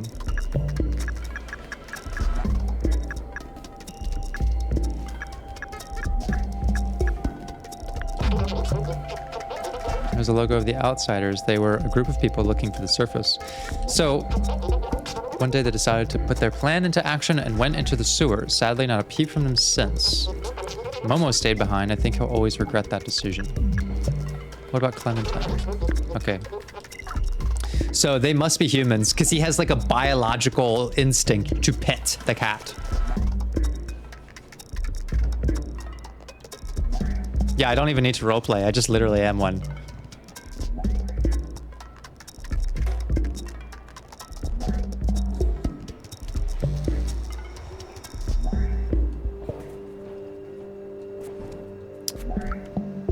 Here, let's go up here. So that's where I'm trying to go. Does this take me back up? No, it does not. It actually takes me down, which I don't want to go down.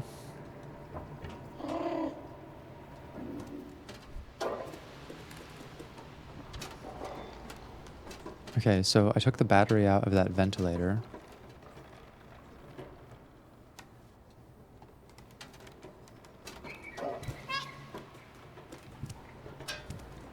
Let's go across here.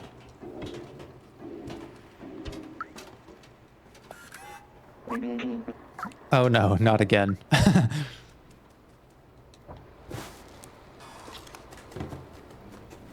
Okay. I was doing something around here and then I got distracted.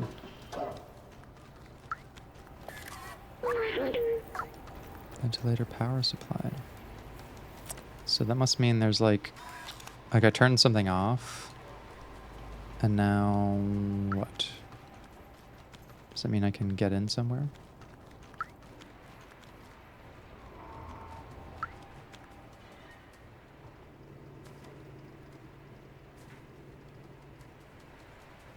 Try following the pipe. Oh, see, that's what a human would think.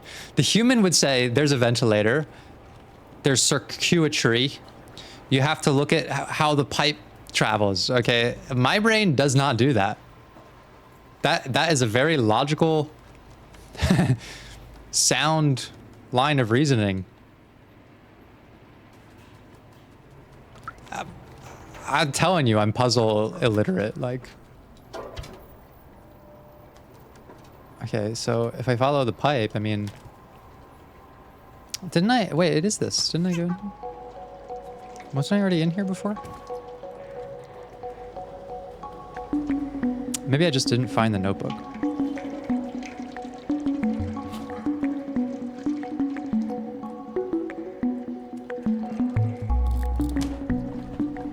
I actually don't remember.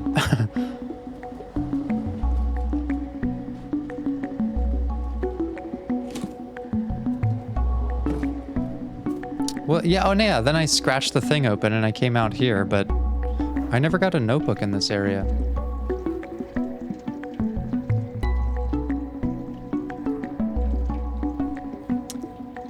Yeah. I didn't find one here, that's right.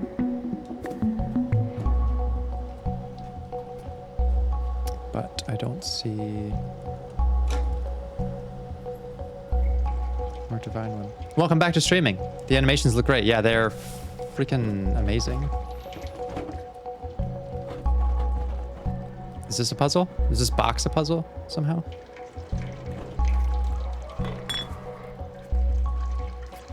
Cat bed.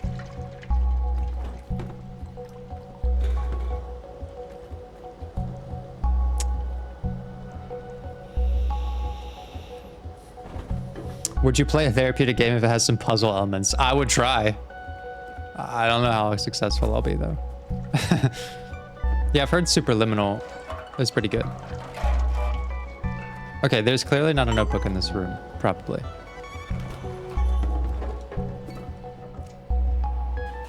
Maybe that's a stream game, because you probably would all have to help me out.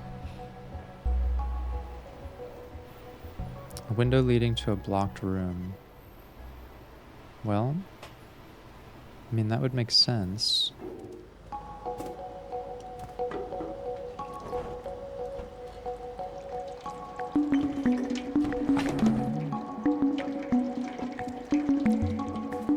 Okay.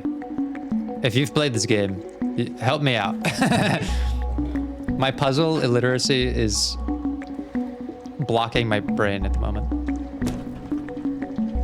Too many boxes not to be something? Oh, that's there. I just had to knock the boxes over. Again, literally actual just cat brain. Like, that's how my brain does puzzles, like an actual cat would. Finally, the last notebook. This one seems to belong to someone named Baltacar. All trace of organic life has disappeared except for what we call the Zurks.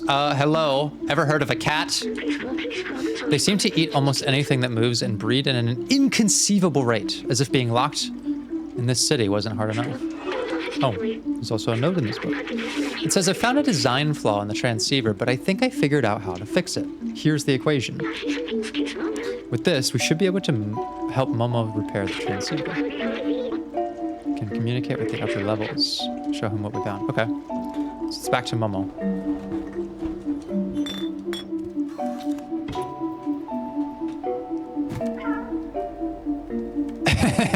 Yeah, trying to subtly nudge me into figuring it out. Like,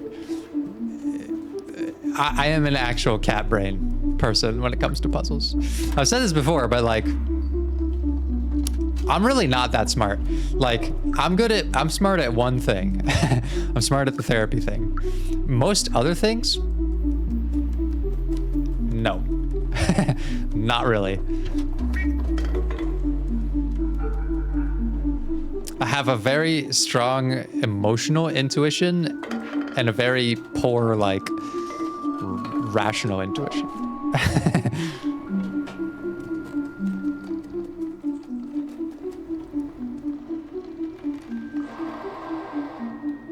All right, Momo. Hey, little cat. Are you still looking for those useless notebooks? I am. I found them. Can I show him his own notebook? Yes, I can. You found Clementine's notes. She was really brave, you know, the most fearless person I ever met. Oh, it belonged to Doc. He was really a huge nerd for electronics and stuff. He was always on the verge of a great discovery. Is it the same doctor that... No. Our friend was working for a scientist, not a doctor. You actually found all my friends' notebooks. Actually only something a cat could do. What's that note? The transceiver can be repaired. It's incredible. It means we should be able to communicate outside of the slums. Clementine's, Balthazar, Doc, I'm sorry I doubted our cause. I promise you, I will find a way to reach the surface. It's kind of like, you got 4 robots, okay? And we had 4 cats. Thematic parallel. Thank you. We might be able to find you a way up. Now let's fix this piece of junk transceiver. Okay, can you create a device that helps me communicate with the other cats?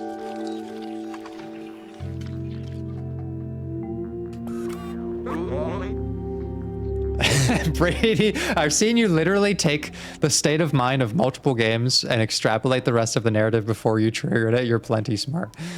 Well, I get something right every once in a while. And if I do get it right, I usually get it pretty right. But I also get lots of stuff wrong. Way, way, way off. Et voila. It works. I'll give myself a little bit of credit. Some of my emotional intuition has a little bit of transferableness into like some other things. But it requires a lot of focus. Come with me. Okay. Now I can't shake the thought that my cat is actually busy solving every puzzle in my flat every waking hour. Look, if you give them enough time, they would solve it eventually. Up there, see that building? High above you? Install the transceiver at the very top of the tower. My friends might still be out there. If there's a way out, they'll know it. Okay. You're the only one small and quick enough to invade the Zurks. Evade the Zurks. We need you, little outsider. Bring us to the sky. We've actually restored his hope. Look how, like, meager he feels in our presence. Like, there's a comfort in getting some of his hope back, but a fragility to it. Like he's not used to having it in his possession. Well, I am here to help you as the little outsider that I am. That I will save this city. I will bring you all to the outside. I will be the leader to the promised land.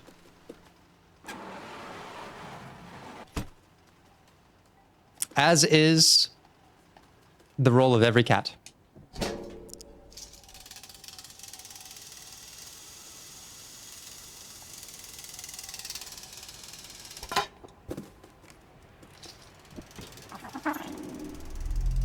Rooftops.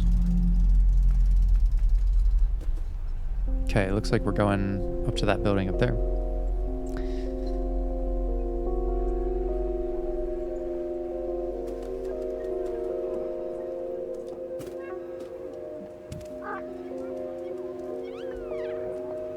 Press B to attract the enemies. Ooh, okay. Things are about to get a little more precarious. So I want to attract them and then evade them, maybe? Oh, get wrecked. You're not cats, that's why. Come over here. That's actually my superpower.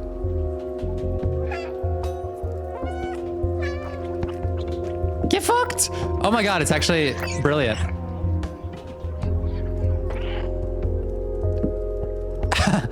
Now this is gameplay. This is fucking cat gameplay. love it. The cat messiah, indeed. If I had to choose therapy or cats, why not both?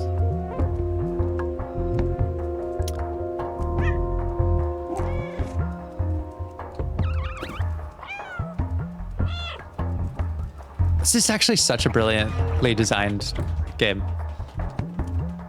Like, I always thought this game would be a little bit like, oh, you're a cat.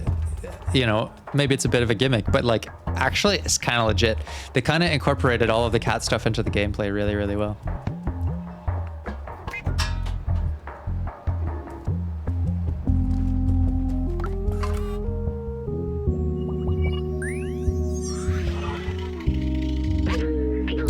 The city is full of neon. It wasn't always this way. There used to be strict energy caps, especially in the slums, but people couldn't handle the constant darkness. One day someone lit up rainbow lamps. Neon signs are all over their house. That person was taken away and never seen again. But people saw hope, and not long after, everyone started putting lots of lights in their homes. There was nothing the oppressors could do. It was a way for people to see colors again, like on the outside. I think it helped. Okay. The oppressor. So there is a villain in this story. And it's the collapse of a class society under capitalism. Look what Disco Elysium has done to me. Look what it's done to my brain. It's radicalized me. That's what it's done. Wait. Oh my god, it's actually brilliant, the physics. Are you playing the whole game today? Probably not. I don't know. How long is this game?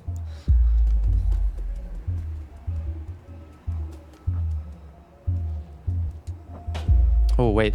This was a rolling puzzle. Very long? Yeah, we're likely not going to finish it then.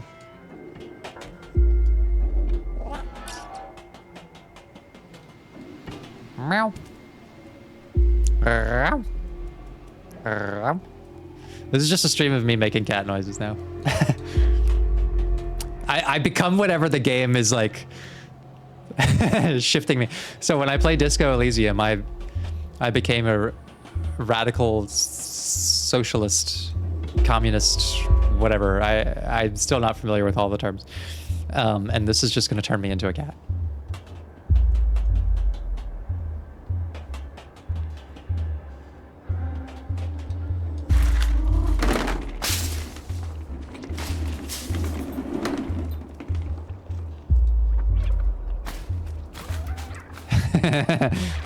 Turns out Brady is an okay cat and an absolutely giant communist. I don't know, the meter between cat and communist might shift after this playthrough. All right, let him out.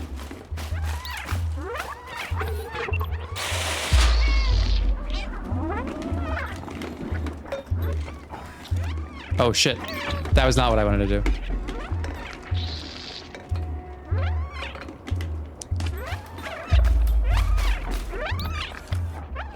Oh, yeah. Oh, shit. That was not what I was supposed to do either. Fuck. I thought I was going to trap them in there.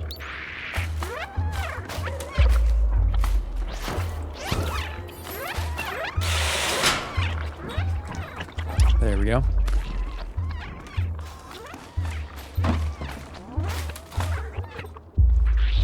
What is all this gelatinous goo? What happened here?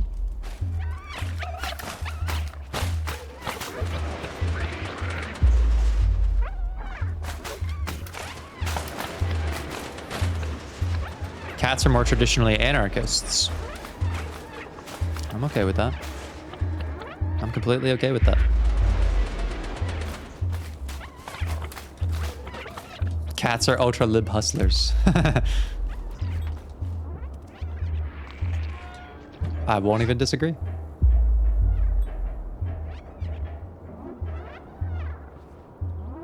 Get fucked, little Zurks. I've outsmarted you again.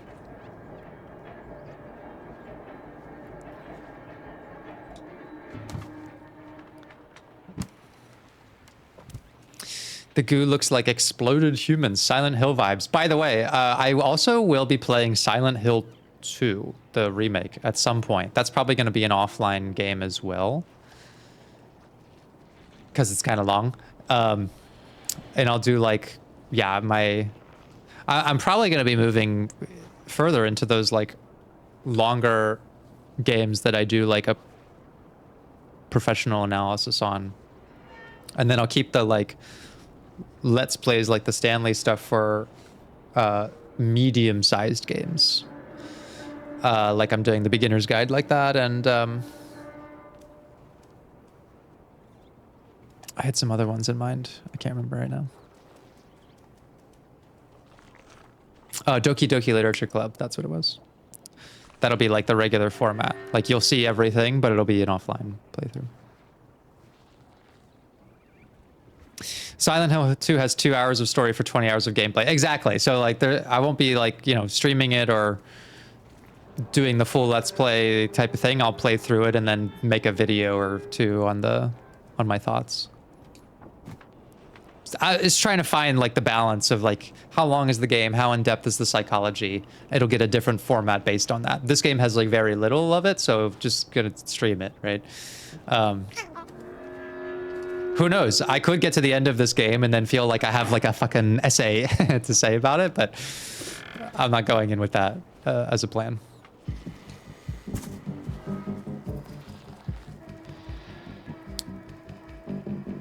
Hey, thanks for the sub, Lakeside Miners. Thank you very much. Persona is another one of those games where like I would probably play it offline so that I can play through like 6 hours of it and not distract myself with commentary, and then I'd like make a video after, like an analysis or a kind of like a video essay, I guess, or a review. So yeah, you'll see different formats for different games. I'll try different stuff, but my goal is so that no game is off limits for the channel, because I don't want to feel like, well, it's not a good fit, so I'm not going to cover it. Like every game, literally every game is worth covering, but figuring out the style is important. Hey, Raven, thank you so much for the 10 gifted subs.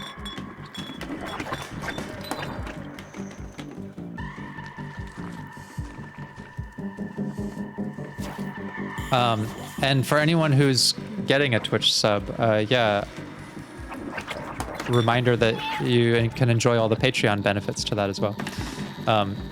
I'll probably put like an announcement or something out to explain how to do that, because it's, like I said, this has been dormant for a while, so I've not explained it in a while.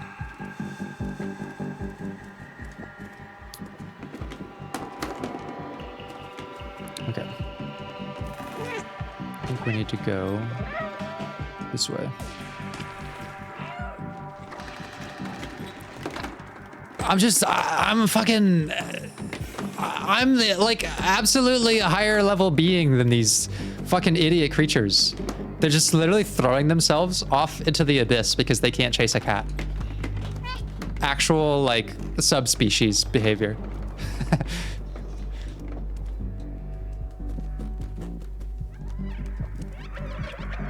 Life is Strange? Yeah, I would play Life is Strange.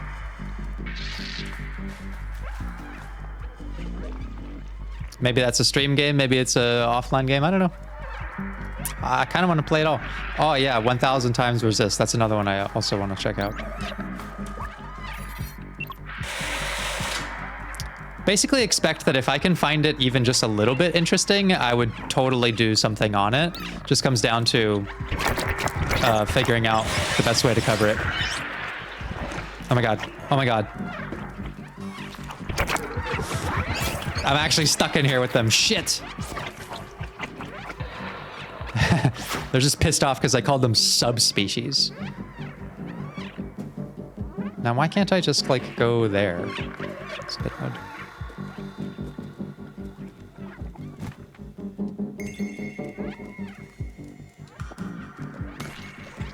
Yeah, they're no longer adorable. Now they're fucking... I mean, they remind me of Metroids. Little Metroids. Or crab heads from Half-Life.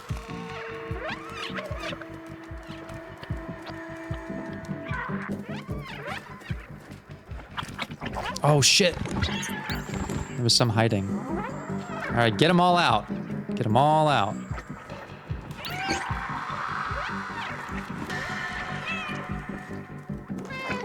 Come over here, you cretins. That whole analogy about herding cats. Like, now I'm a cat literally herding these whatever creatures.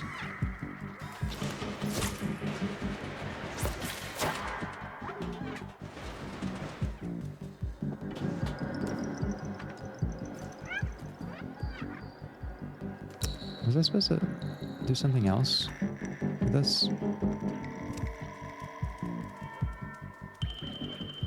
Maybe? Oh, maybe am I supposed to roll this out?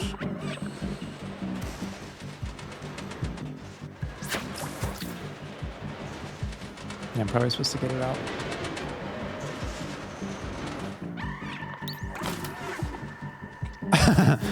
I mean, they are a little cute. In a gross way.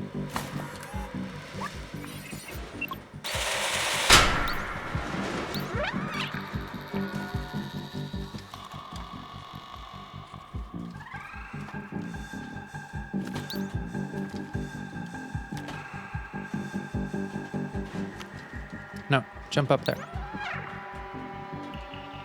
There we go.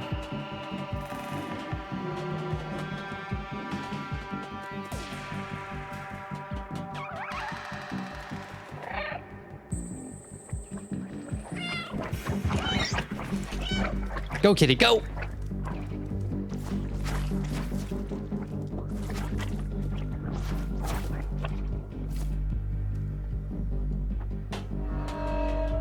Getting quite a workout here. Little kitty is.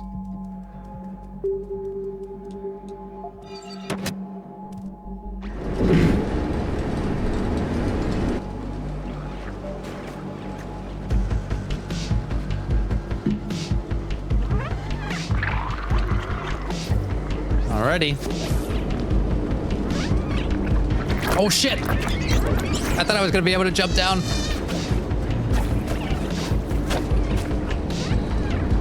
What am I doing? Okay, let's figure out a strategy here. Oh, I just needed to wait for the elevator, okay. I mean, I can just bait them. Easy. Easy, they're fucking stupid.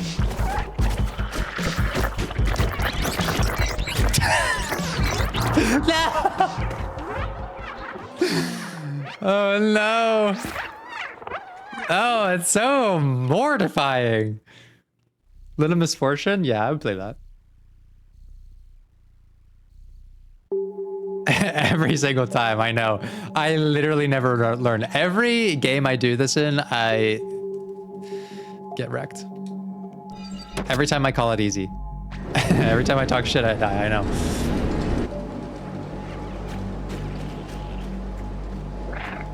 All right.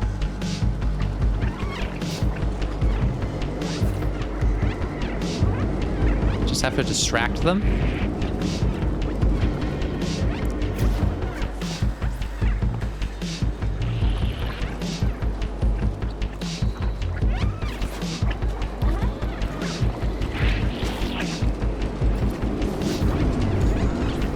All right.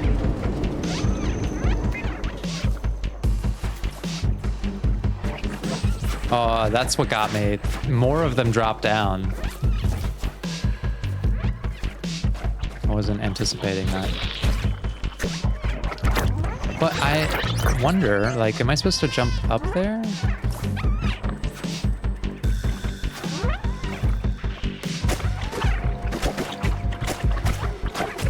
Yes. Now we're safe.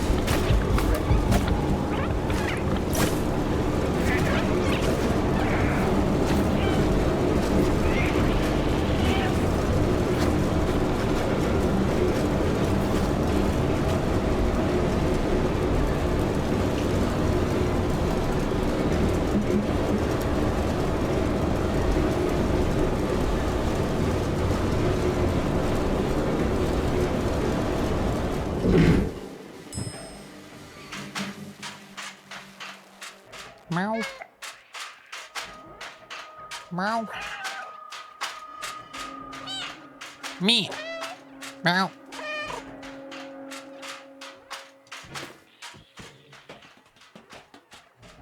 Just like a cat, like when my cat can't figure out something, the door will be open and they'll just meow at it until they figure out that they can move it. Okay, transceiver goes. Oh, I learned this earlier to follow wires.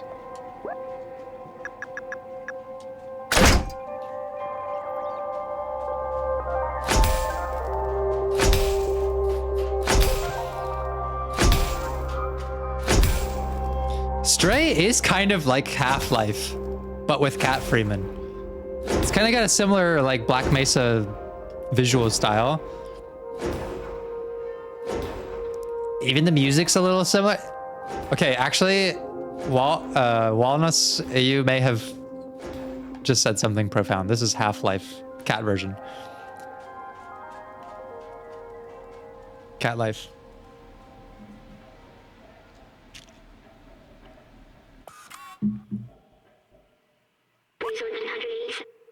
Look at the view, it's beautiful.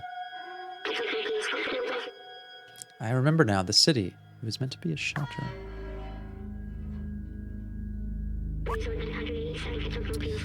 Those look like stars, but they're only lights marking the hermetic roof sealing off the city. Humankind built this shell to protect themselves from the outside, but it came at the cost that nobody can get out. The outside was a disaster, completely barren, unlivable, and dangerous. But if you come from there, it must mean it's safe again. Exactly. And my promise wasn't just to go to the outside, it was to open the city. I still don't understand why some memories are coming back and others aren't. But I'm certain now, this is my purpose. I have to open the city. Come on, let's go back and find Momo. Now that we've connected the transmitter, we should be able to get help. Oh, yes. Epic bucket ride.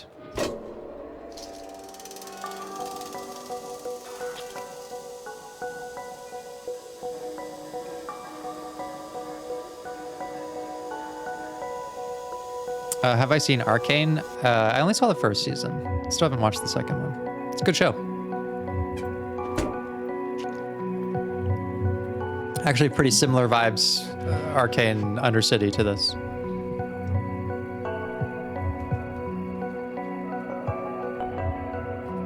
Oh, my little baby seems like tired. It's had a big day. Probably accomplished more in this one day than like 85% of all cats ever who lived.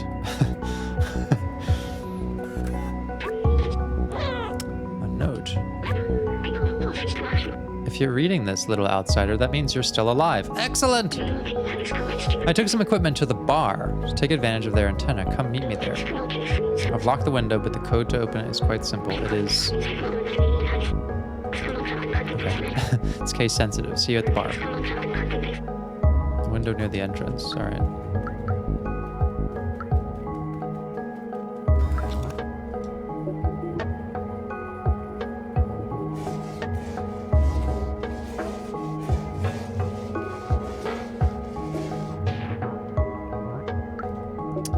Wander Stop by the Stanley Parable guy. I have heard of it, but I haven't looked too much into it yet. Oops, my bad. Let's try that again. Was it an O or is it a 0? Let's see. Come on, Momo. Don't make this unnecessarily hard for us.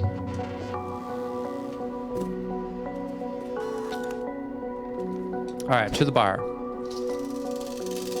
I live for these bucket rides. They're so adorable.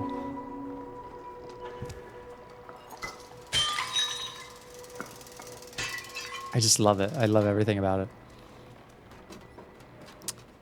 Okay, I think we can come down this way.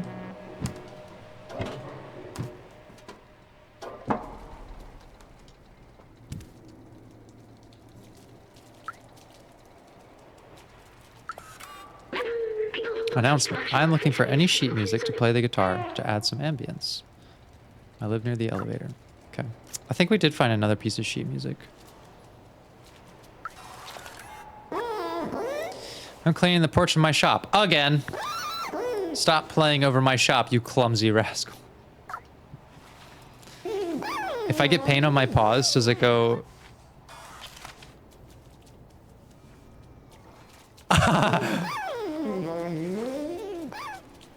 And this is the best game ever. Like, the second I think of it,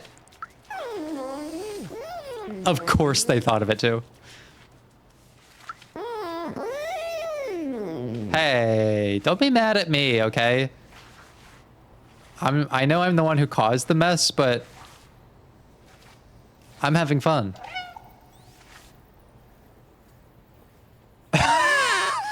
Let's stop and stare. Oh, poor thing.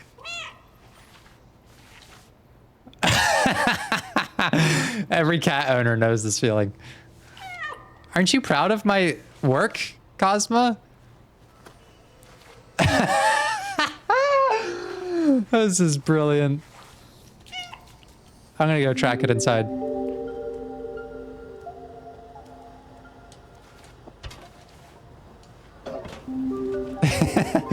That was the best.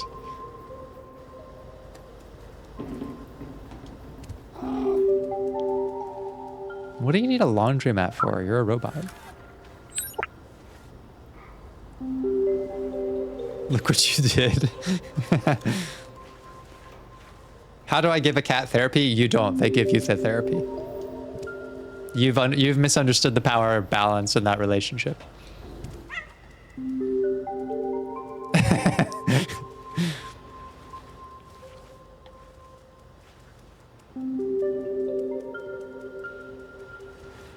Okay.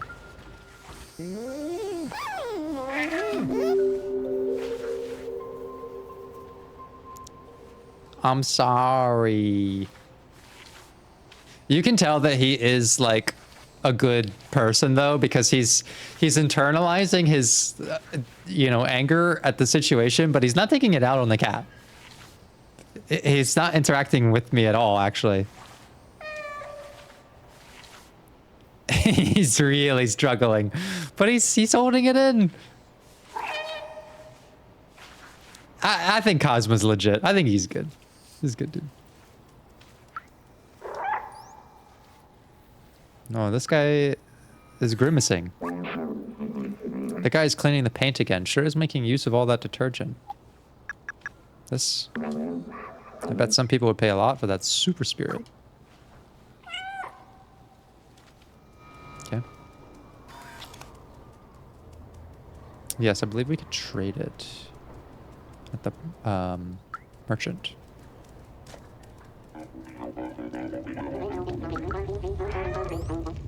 Oh, I love how they're like, they look like they're discussing something intense. Or no, they don't. Maybe they're, he's laughing. As maybe they're just sort of shooting the shit. But they completely stop what they're doing. Every person in the world should, that is the only appropriate reaction to have to a cat. Stop what you're doing and...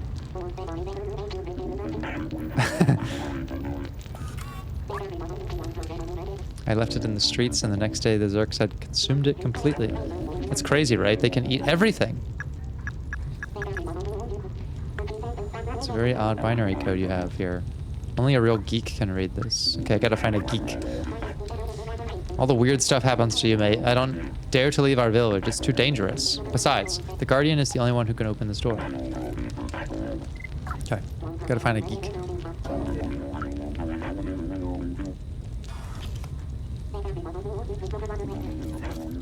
Happy kitty, sleepy kitty. Yes, we will trade the goods for cat commerce. I'm mad at you, but you're so goddamn cute face, yeah.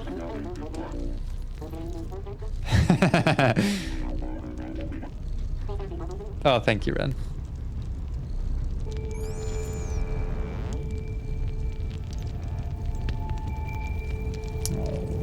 So cute.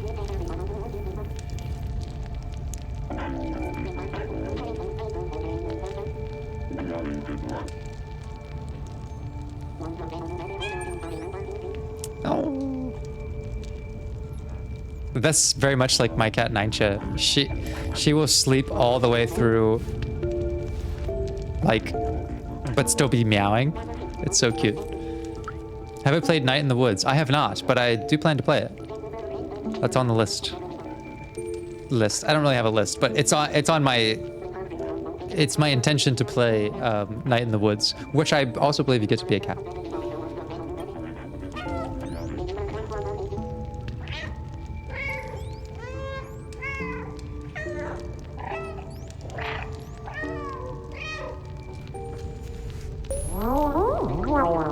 No, they love the leg rubs. See what I mean? The cat is the therapy, guys. The cat is the therapy.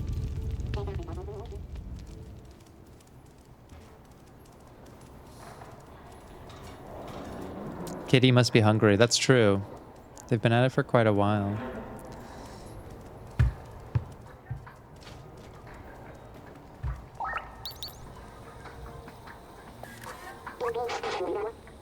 What do I want now? Super Spirit Detergent. I just so happen to have such a thing.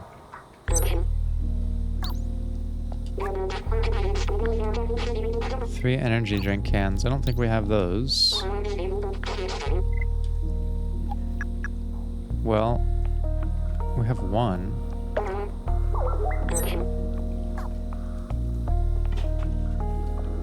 What does he think? Huh. Unfazed by the cat meow. I mean, I can understand that. He's kind of locked in. He's doing commerce. What about this one? Pay attention to me.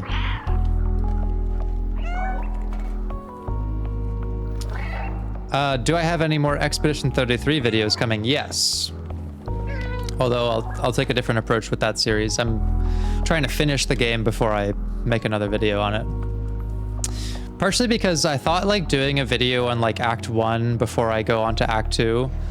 Well, I'm gonna speculate a lot, I'm sure, at what's going on, and then like if I finish the game and then that video becomes irrelevant at that point. Like, so I'm gonna finish the game before I make more commentary on it. But I am playing through the series, like that's just it's going on Patreon for those who are supporters, the Let's Play part.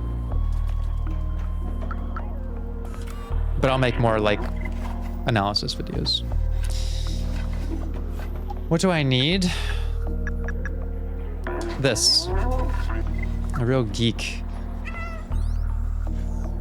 I need to find a geek.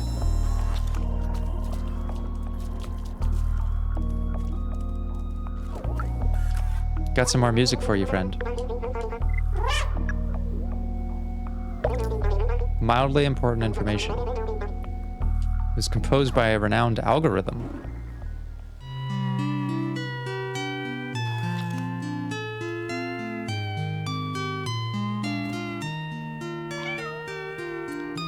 What do I think of Clear Obscure so far? Well, I think it's probably one of the best games I've ever played and that has ever existed, but I'm still not done with it, so I can't claim that for sure, but I'm getting that vibe. Will the beginner's guide be made into an essay type format? No, so I'll play the beginner's guide the same way I did Stanley. The sort of like Let's Play plus commentary format.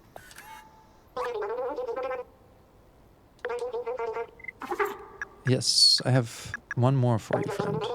The way you compute tonight. That's a nice one. Hear me out.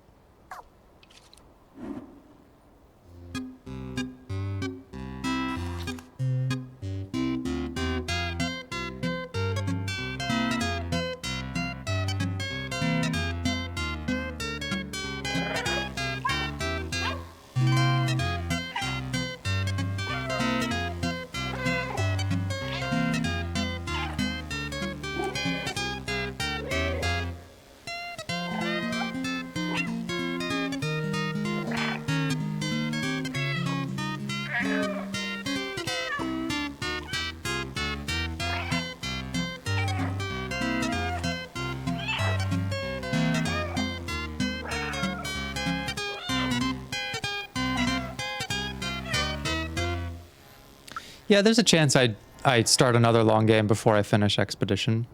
I wouldn't say I'm gonna like only do one at a time.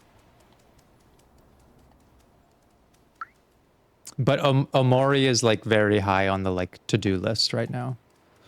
As far as long games to play, for sure. Oh, I can get another energy drink from here. Gimme.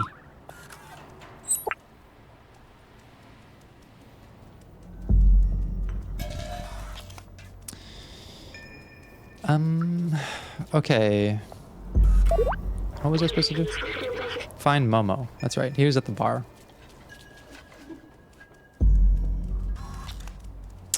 And the bar would be where? Elliot programming. Ooh, that guy's probably a nerd. Well, there's Momo. Managed to get a signal. Let me try to find the geek first. Elliot programming is this way.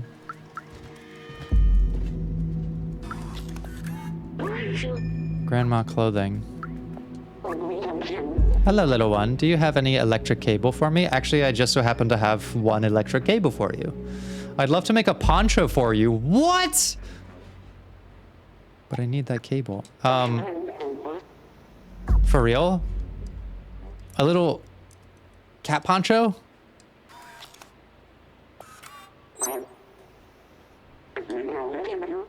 It'll suit you well. What? How do I... Yeah. Where's the poncho? There it is.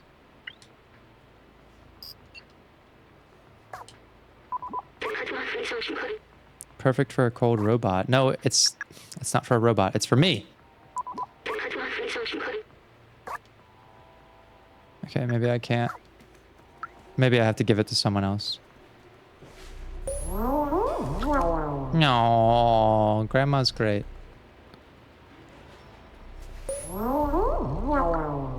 Love Grandma. Sweetie.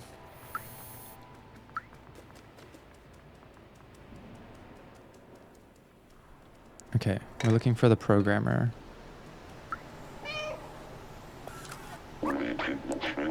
Today's yesterday's tomorrow. Tomorrow will be yesterday's today, right? Yes. We don't age like our soft one ancestors. We're trapped here forever. What do you think of this poncho? She's very talented. I can see that. Okay, maybe it's this way.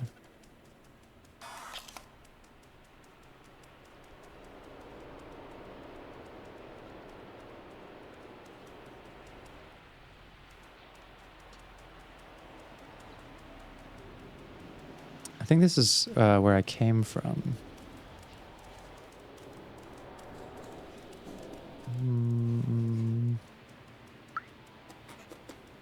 So, but didn't it say that the programming place is this way too? Oh, I didn't meet these friends. You want something?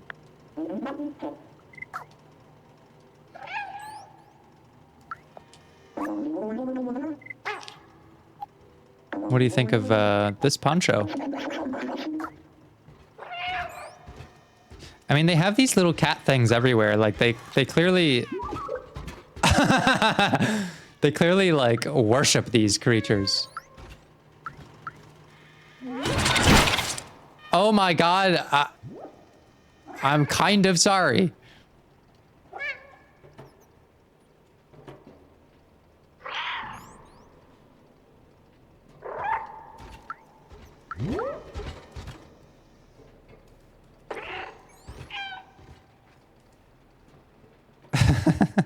I love that. I love how you could just knock him over. Kinda sorry. Well, speaking as a cat, I think cats are only kind of sorry for anything, really.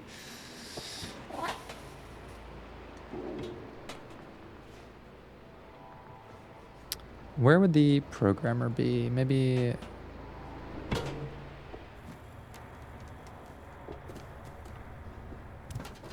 Oh, vending machine.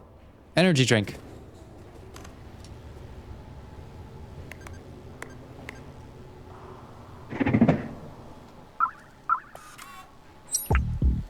Exactly, kind of sorry. So I can be kind of sorry that he fell over, but I'm not sorry for being a cat. Which is kind of a take it or leave it sort of thing.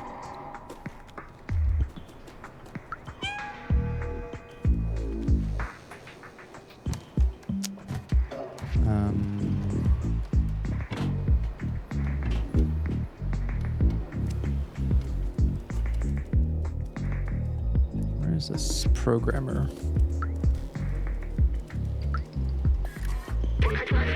Elliot programming. Knock on the door and wait for us to open.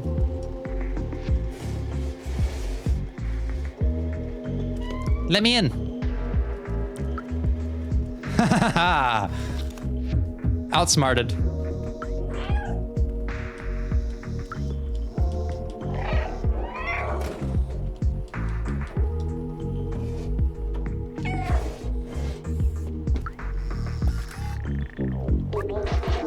You here for Elliot? He's just over there.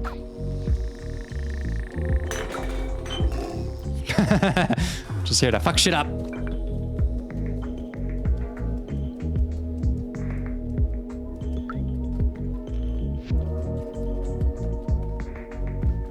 Oh, there he is. First of all, let's do a vibe check. What do you think about this? No reaction. Immediately suspicious.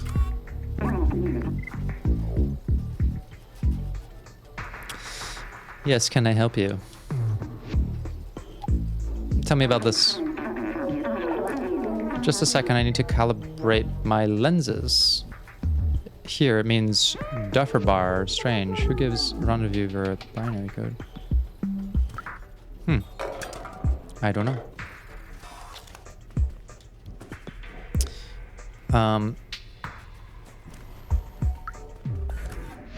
What do we got here? This tree is a scientific marvel. It's remarkable that human ingenuity found a way to create plants that thrive without sunlight. Organic life requires trees to purify the city's air. Robots don't need it, but they take care of them anyway. It's what the humans would have wanted. Huh. So, cats have subjugated humans.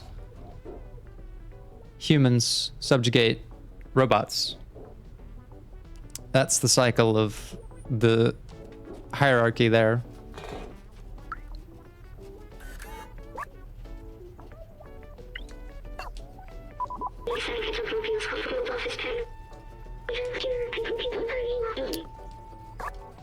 Okay, so we did decipher it, technically. Oh, did you guys get a kitty sighting?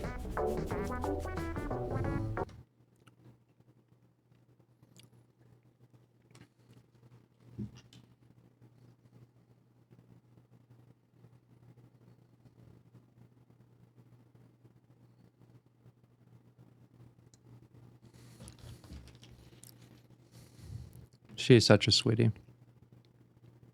She's a very good cat.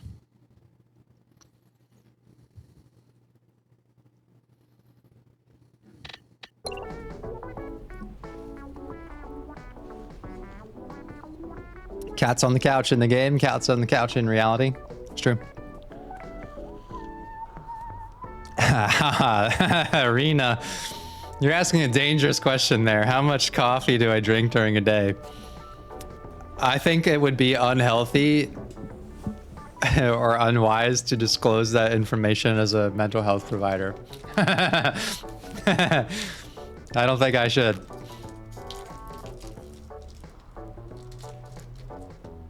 I don't think I should tell you.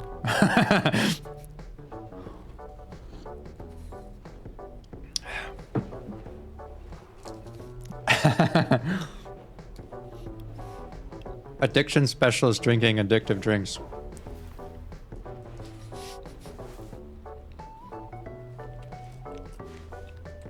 Can't disclose.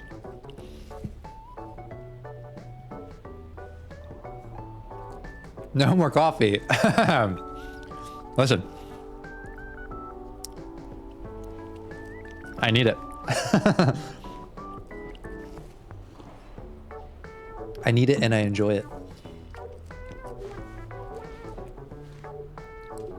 So in the game, the cat's like licking her paws. That's like drinking coffee for me. Okay. It's actually kind of a hygiene thing. It's hygiene for my brain. Why do I hold the mug like that? What do you mean, why do I hold the... Like what? How am I supposed to hold the mug?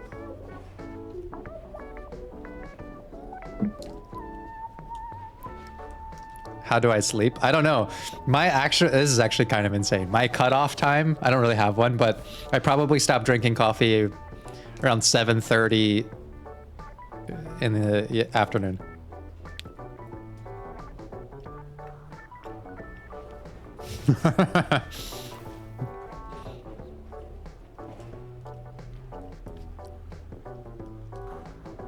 (7:30 p.m.)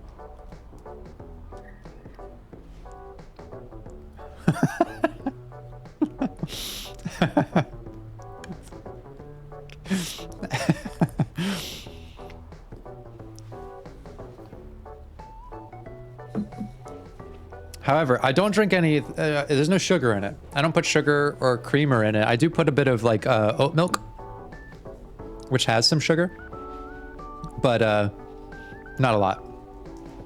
I put a little bit of it in.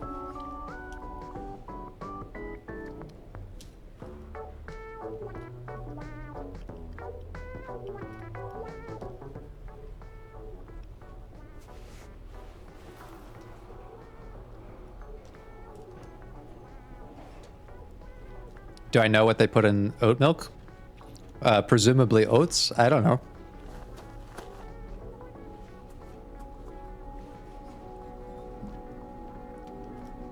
Here's the thing though, and this is actually a superpower of mine, is that I do not have any difficulties with sleep.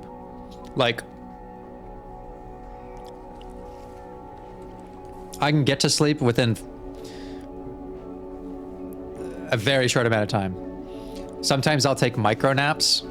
Like I'll have my watch on and I'll put like a timer for 5 minutes, and I'll be able to, I can sleep in 1 minute and then I will be asleep for 4. And then I just I just wake up and then I'm revitalized.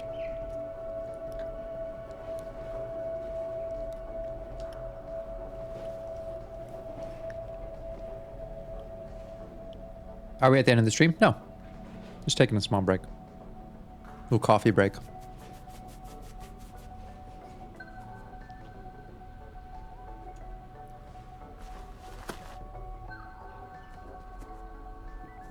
Teach me your ways. I don't know how I do it. I know that's why I enjoy it, because I can drink all the coffee I want and it doesn't affect my sleep. I mean, if I drink it at like 9 p.m. and I try to go to sleep at 10, then yeah, I'll probably struggle, but.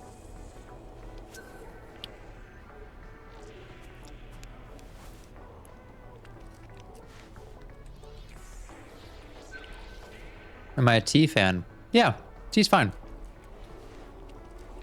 Tea's good, actually. Not as good as coffee, though.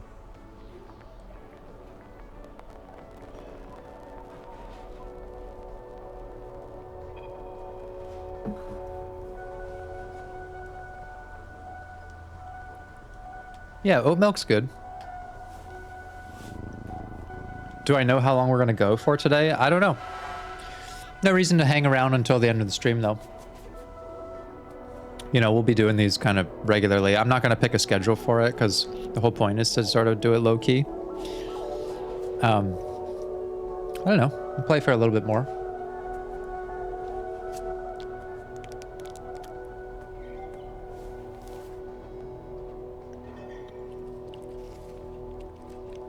What time is it here? It is 12 p.m. 12:17.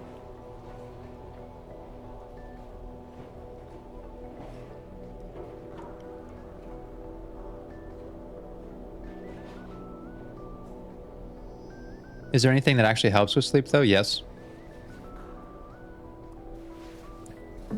There's a couple things you can do for sleep. You can, one, don't eat close to bedtime, you don't want to be like digesting while you're trying to go to sleep. So don't really eat anything before you try to go to sleep. Yeah, if you take a shower like 20 minutes before bed as well, that'll raise your body temperature and that'll make you sleepy. Obviously, like, you know, no screens and stuff before bed. But really, like, that's all biological stuff mostly. The thing I find that helps me is that, like, when I lay down for bed, I make sure I don't have any lingering thoughts, like processing from the day, you know? I usually sort of process them out loud for a while before I lay down so that I'm not, like, still thinking about shit.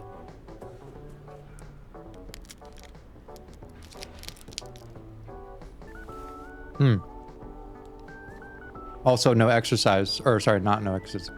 Exercise before bed. It'll make you tired. Hey, thanks, CT Shun. Appreciate you. Yeah, I know these aren't like ironclad methods of getting to sleep, but they certainly help me. They help me quite a bit. Journaling is great for pre-sleep. I find that working my thoughts out loud actually helps me the most. I do a lot of talking to myself, a lot of self-therapy. How are my cats during the night? Do they let you sleep? Yeah, they do, actually. It's kind of funny, like Nincha. She just turned around because I said her name. Nincha. That's so cute. She kind of leaves me alone throughout the day, but then when I go to sleep, she is like locked in. She sleeps right next to my head all night. Very sweet.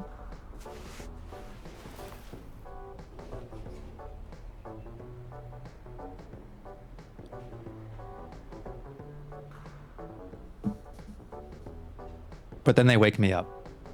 They definitely wake me up. I get up at like 6 a.m. usually, 5:30 to 6. But they'll start crawling around on me, trying to wake me up around 5.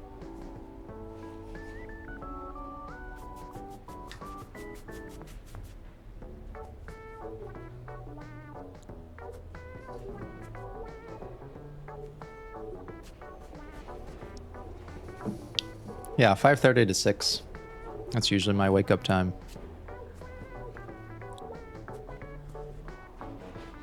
Reading also good for sleep, yeah. Very good for sleep. Having a cat sleeping next to my head would heal my soul. It does. It's truly healing. Because then I always wake up with a cat next to me as well. What music do I listen to? Oh man, that's complicated. I have no idea, actually. Like, if you were to look at my Spotify playlist, a couple of years ago, I started listening to, like, you know, I would put on, like, the Nier Automata playlist, like, you know, game soundtrack stuff, but that kind of led Spotify to recommend me a lot of Japanese music, and so I've been, like, just letting it recommend me stuff. So, like, literally, my entire Spotify is full of songs that I do not know what the name is. I don't know what they're about. I don't know who the artist is. It's all in kanji. I just know how to find it in my playlist, and then I listen to it and I like it. But I can't tell you what any of it is. It's probably a mix of like J-pop and I don't know, a bunch of stuff. But I can't tell you any of it. I legitimately don't know.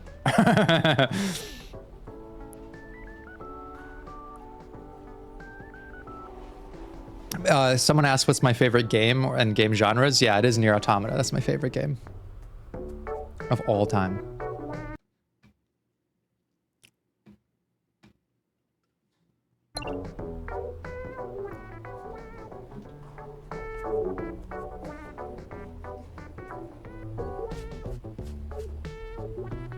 Kitty.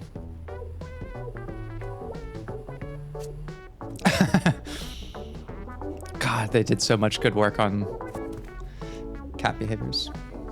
Did I play Drakengard? Yes. I played Drakengard 1. It's terrible. I love it. It's legitimately bad, but I love it. Okay, he did say that... Dufer bar. Let's try to put that in the safe. All right, let me out.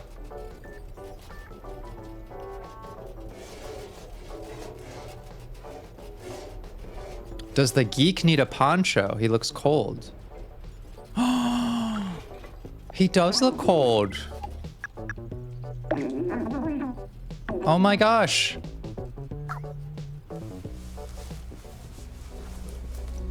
Thank you.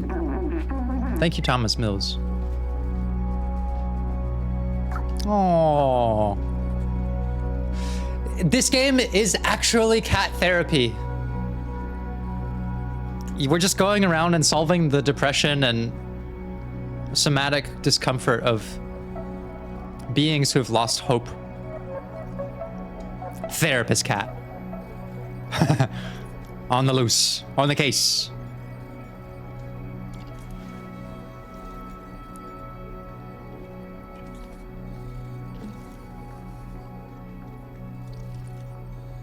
I did a puzzle early. That is a very appreciated suggestion because I would have completely missed that.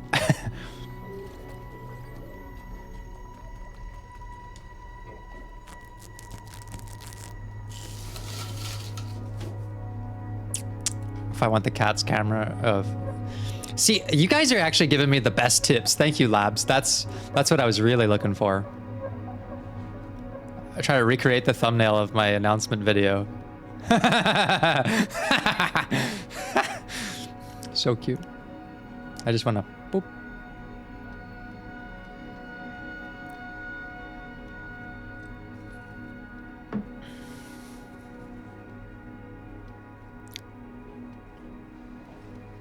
Gonna make that the thumbnail of the stream as well.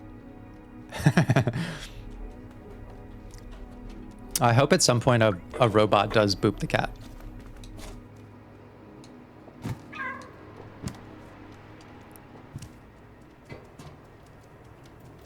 Yeah, they are quite cold.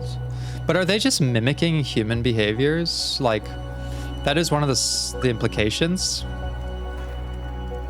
They're growing plants, they're doing laundry, like playing music.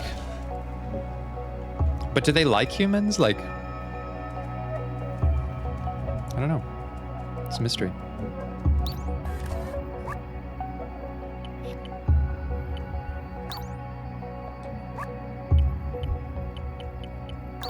Do for bar. Oh, that didn't give us a code though.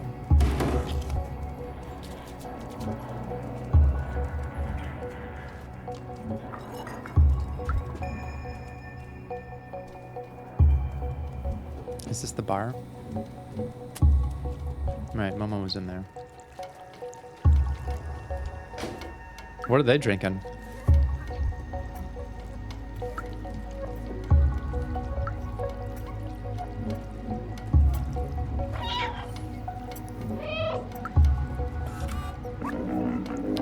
You're new around here. What can I do for you?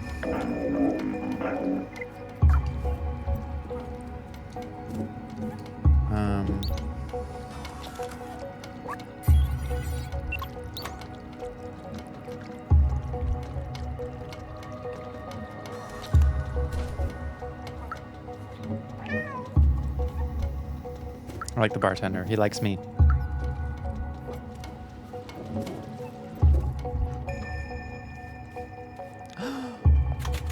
Someone finally pet us. That's the first canonical pet. Let's see if we can get this working.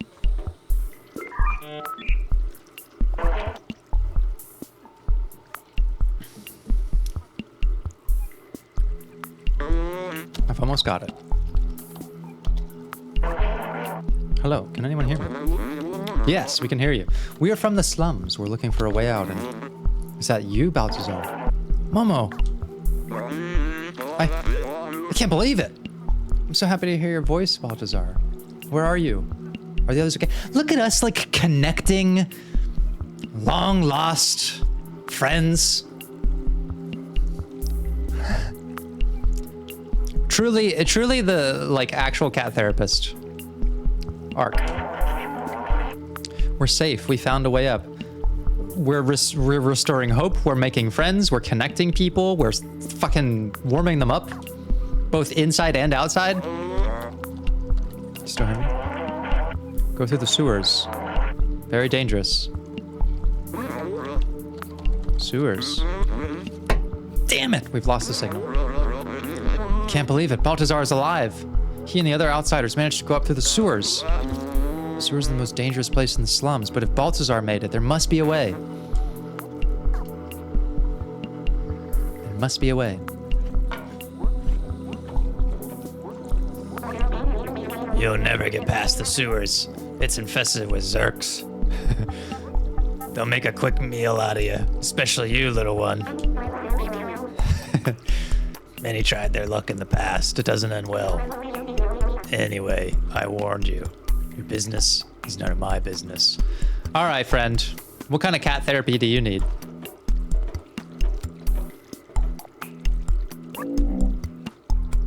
Seamus. His father, Doc, used to be a great scientist. He was working on some new weapon to fight the Zurks. A few years ago, he went off to test the device and never came back. Seamus has never been the same since. He's grieving. That's the kind of cat therapy he needs. Let's go fucking find him. Let's find Doc. Bring him home.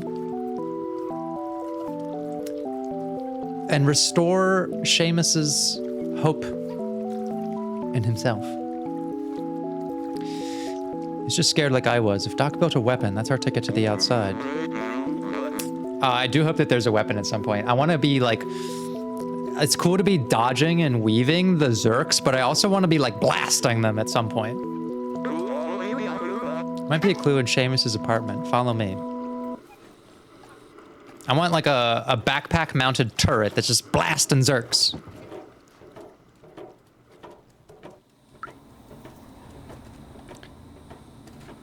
And when I meow, laser beams.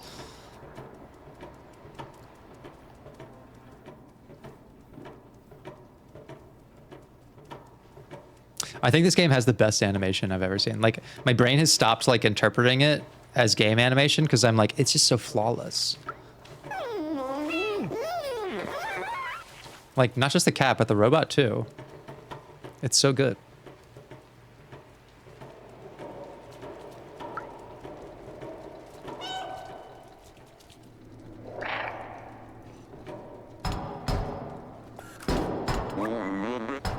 Come on, Seamus, open the door. You know your father would have wanted to help us. Come on, Seamus. Well, that was to be expected. The situation's pretty tough on Seamus. He doesn't want to hear about the outsiders anymore. He won't help me, but you, I think I have an idea.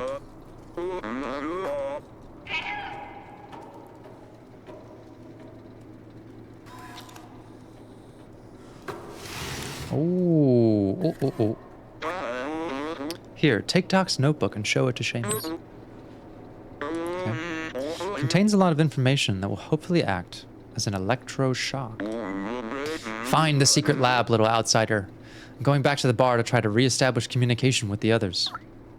Look at that. My boy was depressed and hopeless in his apartment before, and now he is just like ready to take action. All because of the cat.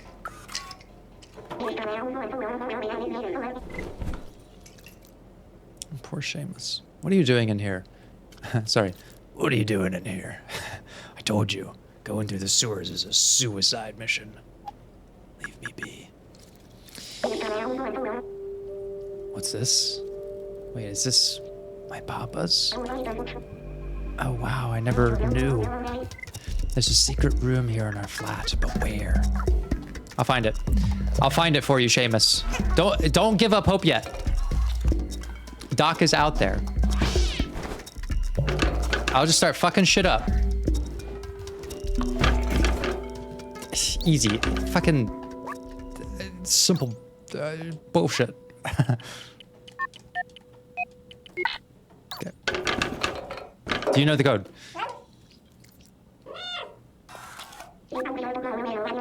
Never noticed that digicode before. How did I miss it? I have no idea what the password could be. Okay.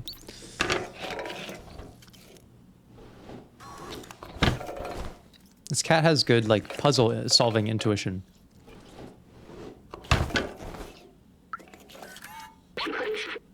Time will tell. Okay. My video game brain says, look at the clocks then. We got 2... Where does the clock go to 16? 2, 5, 1, 1.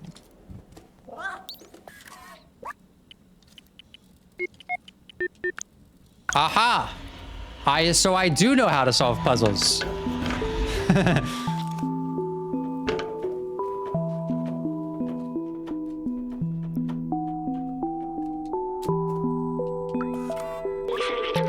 Observations. Cute sounds, but never friendly. Old bacteria of human time. Eat all kinds of materials. Total vision in the dark. React to intense light. Ooh, it is a light beam. A laser beam? Never seen this room. I can't believe he managed to hide it from me all this time.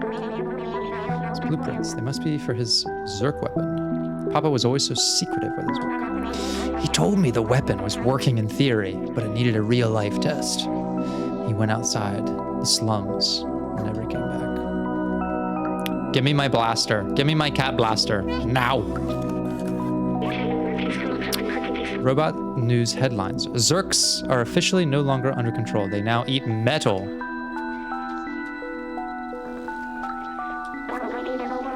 Find anything interesting in here? Not yet. Why does the soundtrack go so hard, though?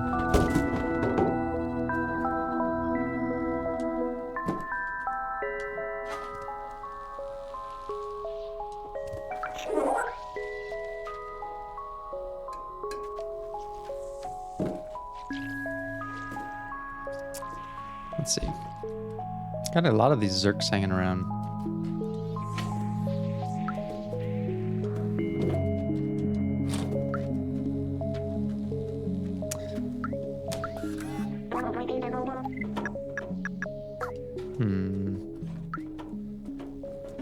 To find something to present to him.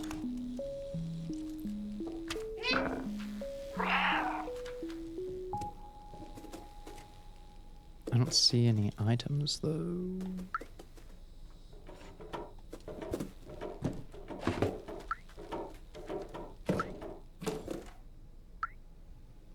It said that they react to light.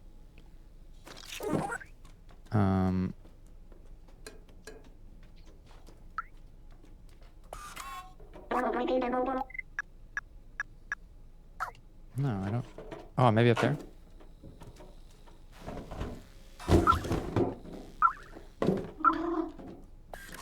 Yes, got him.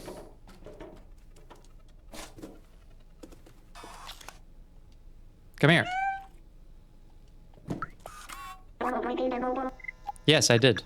Check this out. I remember that. That's his tracker. I love how I'm giving him like a gruff voice, but his literal actual voice is like me. I just imagined him being kind of drunk. Papa always used that tracker to keep an eye on where I was. Maybe we can reverse it to find where he went. I can't believe my Papa might still be alive. I've missed him so much. Look at the hope we are restoring to these beings. It's so beautiful. You need a weapon for the Zurks, right? My Papa definitely took one with him. We just need to repair the tracker so we can find him. Someone in the slums should be able to help out. Come with me. I'll open the door for you. Thank you. Oh, this is lovely. Literally solving all the problems. Just because we're small and can do like very basic problem solving.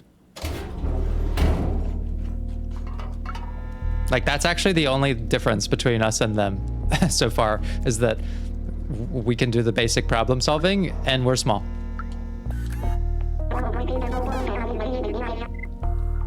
Someone in the slums to fix the tracker. Okay. Who can fix stuff? Alright, he can't fix anything. I mean, Elliot probably could do it.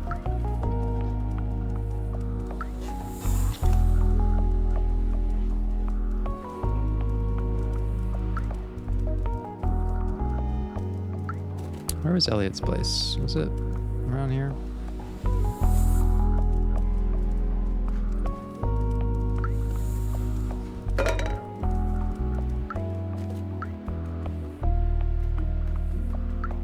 I mean, can Grandma fix the tracker, maybe? Do you like your new outfit? Yes, I love it. Yeah, okay. Gotta take this one to Elliot. Let me in, please.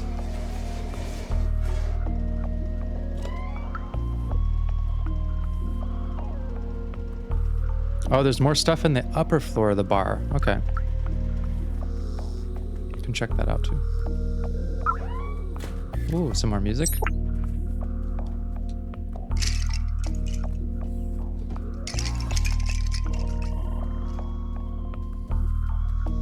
I just like to be places where cats should be.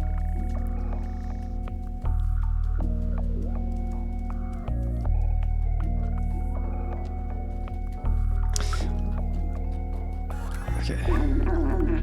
Thanks for the poncho. Can you fix this? Oh wow, that's a great tracker. I recognize this model. It's the Tohima BR2000. You can track anyone with this little gadget. Oh, yeah. Let me take a look. Just gotta give an update and one more thing. Voila! There you go, little one. Good luck finding who you're looking for. Thank you, Elliot. Elliot's a good dude. You're a good dude, Elliot. This is my cat's behavior. And actually, my human behavior is pretty accurate too. Just sort of stop what I'm doing and let them figure it out.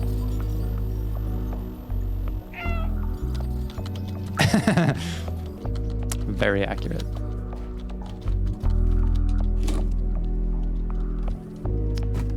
Thank you for the sub, Majid. No one can resist this kitty. Really? Yeah, no one can resist at least paying them attention. Not everyone likes the kitty, but you really can't resist paying attention to them. They're undeniable creatures.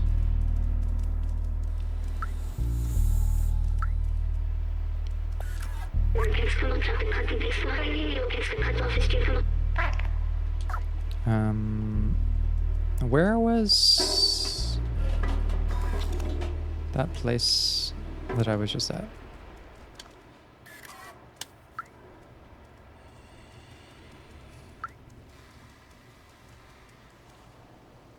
How do I...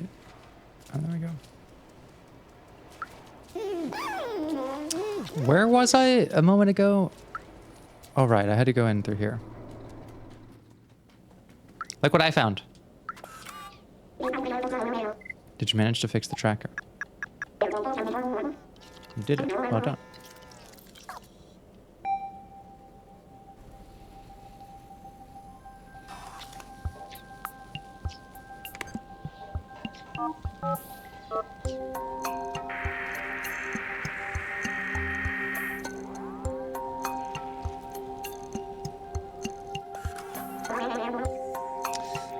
Enjoyed the stream, but I have to leave now.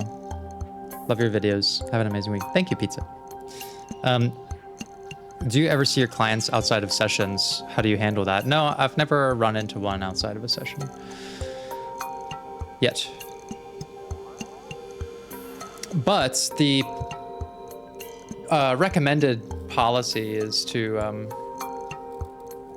not engage. And you tell them that up front, actually. You tell people, if you see me out in the world, you're welcome to come up to me, and if you say it's fine, it's fine. But I would never say, hey, client, you know, because then I'd be breaking their confidentiality by identifying them as a client. But if they come up to me, it's fine. Is Papa really alive? I can't believe it. Let's follow the tracker. Maybe we'll find where my Papa went.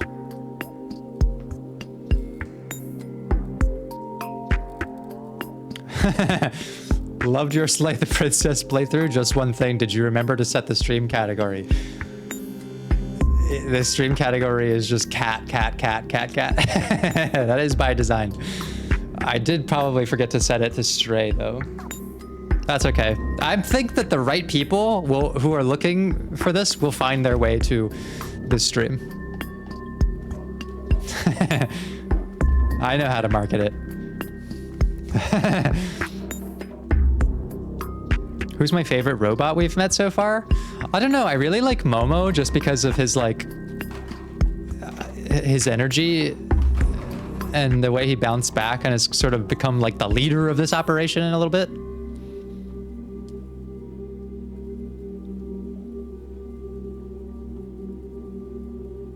I read the first cat and clicked as fast as I could. You're in the correct place, my friend. The other cats are just for additional motivation.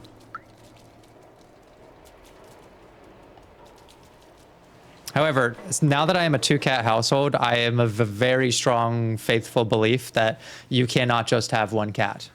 You have to have 2 cats. If you're gonna have 1 cat, you should have a 2nd cat.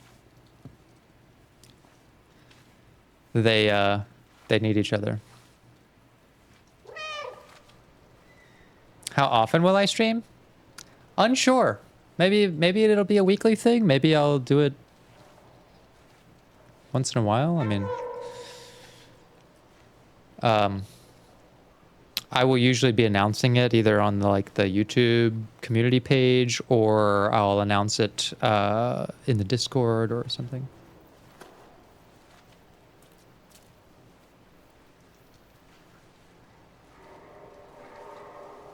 Stream audio level is low. Yeah, I was having some trouble with it. Once I play back the recording of this, I'll be able to dial in the sounds so that I can actually hear it myself. But yeah, I really like Momo. Momo's cool. I like this one as well, Cosmo. Actually, Cosmo might be my favorite because they're very respectful about the fact that I am causing them annoyance, but they're tolerating me, which is very, very sweet. Hey, Robzo. It has been a long time, a very long time. Okay, let's go find Momo, right? That's what we're looking for.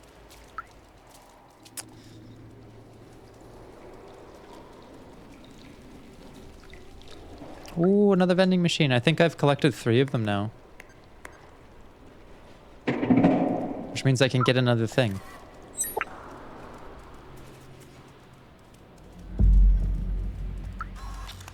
Let's go find that.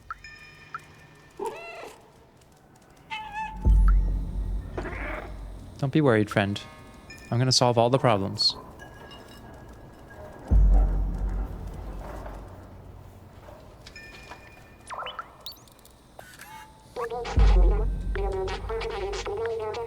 Three energy drink cans. You got it. Oh, it's a memory. This is an early model of a companion. Back then, they didn't have any personality. They were just glorified autonomous cleaners. I think it's nice that they eventually mimicked humans. It's like they missed them. And in a way, it kind of kept them from going extinct. They're good robots. They are good robots. You're a good robot.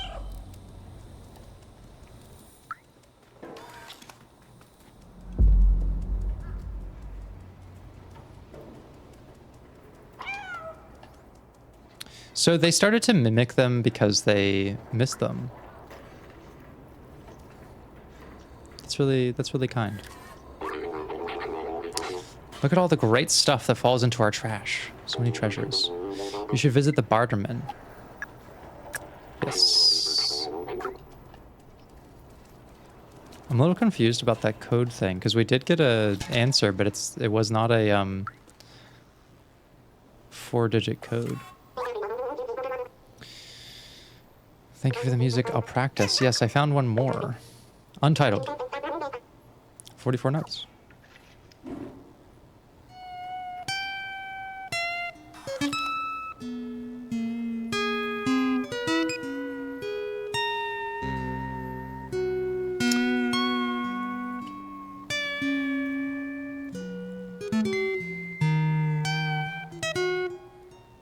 Well, it's different.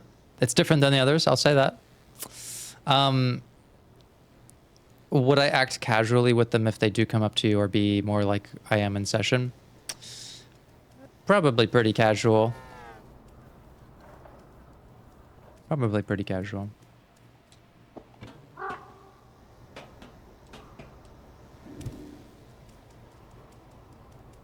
The note said to go to the bar. Oh, okay, so it did have to do with going to the bar. Let's check that out some more. There was an upper level, you said.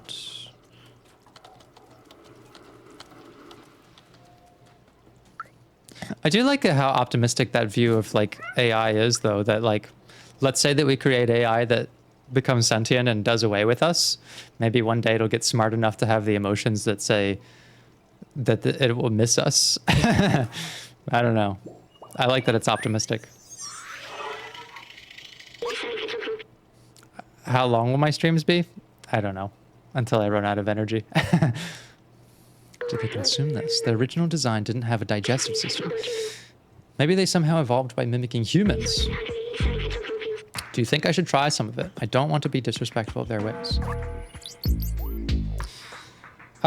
If it's a weekend, I'll probably stream for a couple of hours. If I ever stream on weekdays, it's probably going to be much shorter. Just depends. I know, I'll never run out of energy if I just keep slamming coffee. This is the newspaper from the people living above, on level 2. It's a few years old, but it's something to read.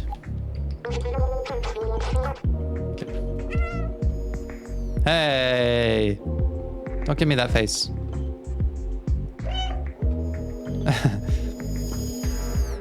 You know what? I know how to get your attention. Oh, I can't scratch this couch, unfortunately. Oh. Cat and a pool table. Classic. Classic combination. Can I get it? I love how when I come up with those ideas, the game's like, yes, you can. Yes, you can get them all in. Not only will we let you, we'll put it right there and kind of inspire you to do it. I wonder if I get some kind of... Oh my god. This is the best game ever. But the physics are actually really impressive. Like, how much time do you think they had to spend programming this pool table to indulge people like me who just want to see if you can? Yay! I did it.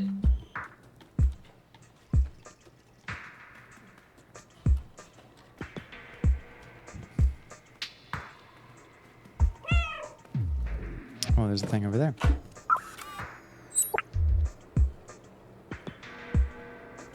What was that?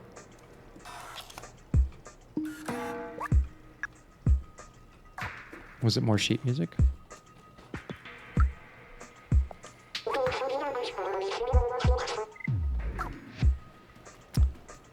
Oh, okay.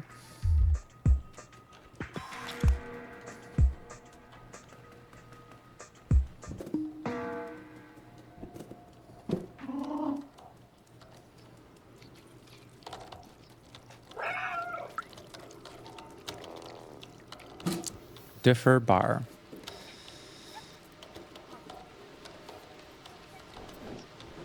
Oh, yes. 1283. All right, let's go open the safe.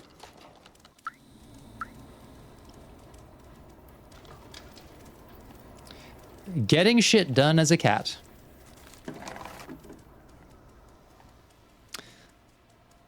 One of the models for this cat was a stray who got adopted by a team member afterwards. I love that. What was it? 1, 2, 7, 8? What was it?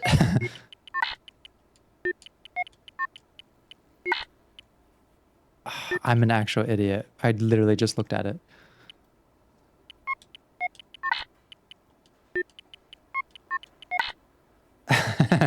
Okay, thank you. 1, 2, 8, 3. Cat brain cell. My cat brain cell. I have to share it with all the other cats. Oh, so it was another piece of music. Okay. Very cool. Yes. Tomorrow's. Watch that.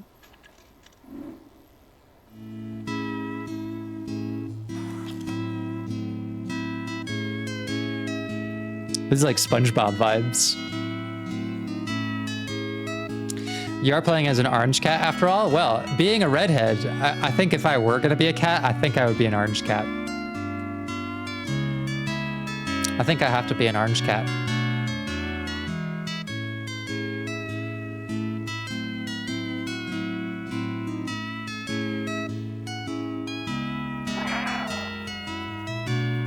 Oh, the little scritches.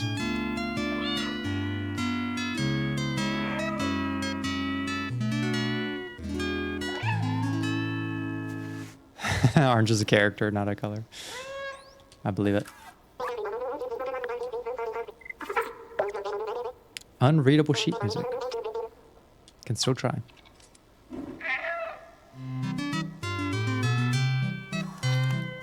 Bro's like, yeah, this is unreadable, and then just starts banging out like a fucking masterpiece.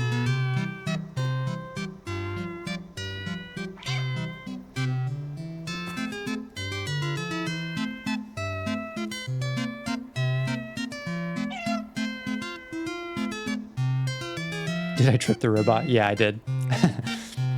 I was kind of sorry about it. I think that's all of them? No? Or did I miss one? Can I find more? Maybe there's still more to find. All right, let's go tell Momo what we found.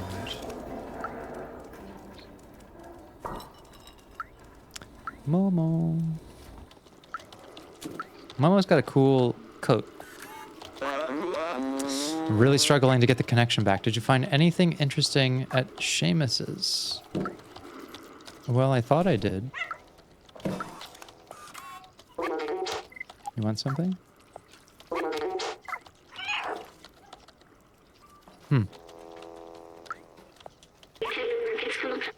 Employee of the month. Maybe I have to... Was I supposed to do more with Seamus, maybe?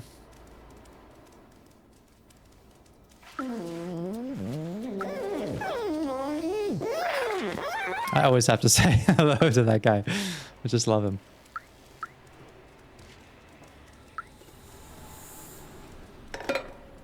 Where the heck? Where the heck did Seamus live? Was it down here, maybe? Down here. Seamus! Where'd you go, Seamus?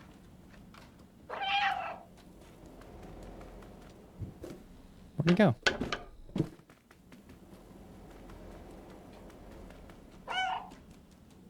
Seamus? I'm ready for my cat laser beam. Where the heck did he go?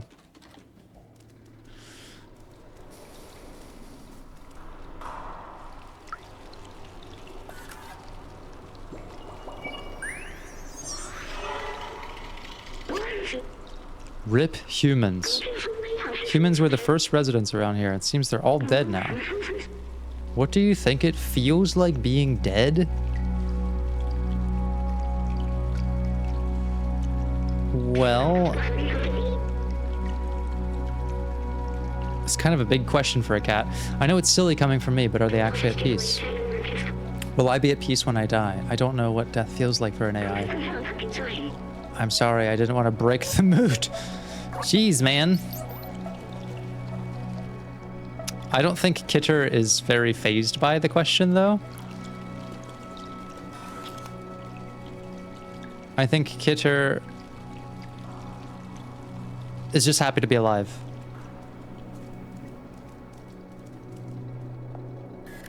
Okay, where did Seamus go? Let's find Seamus.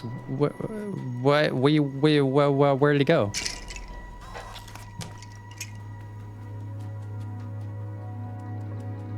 He was around here.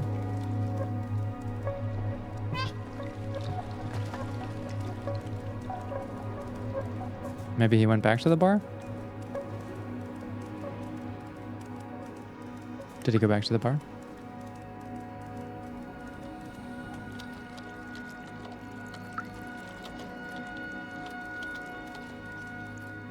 Seamus. I'm calling for him like he is a cat, but I'm the cat. Seamus. Find the two bots by the barrel.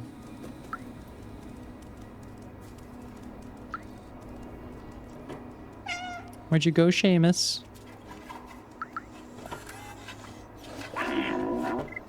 What do I need? I need to find Seamus.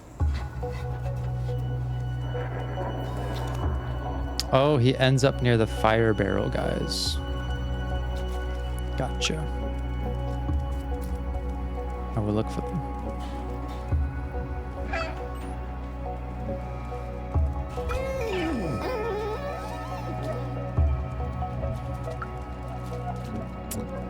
And where did they go?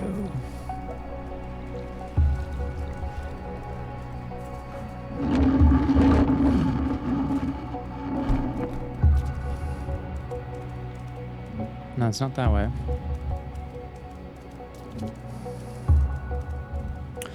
Yeah, Seamus has the tracker.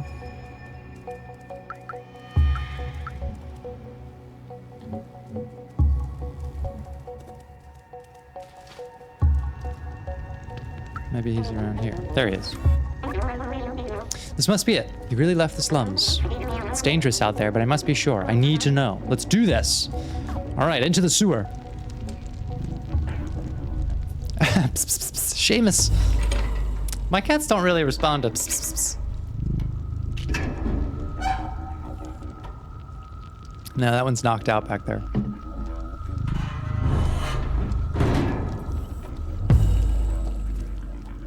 Let's go.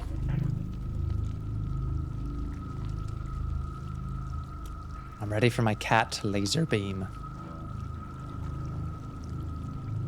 Or maybe it's just a flashlight.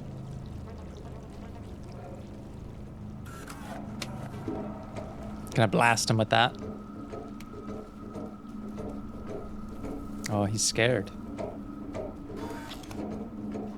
It's okay, Seamus. I'm here to save you. Look at all these Zurk eggs. They will eat us. I can't do this. I'm not as fast as you. The Zurks will get me for sure. Take this badge. My papa will recognize it. He will know that you're a friend. Okay?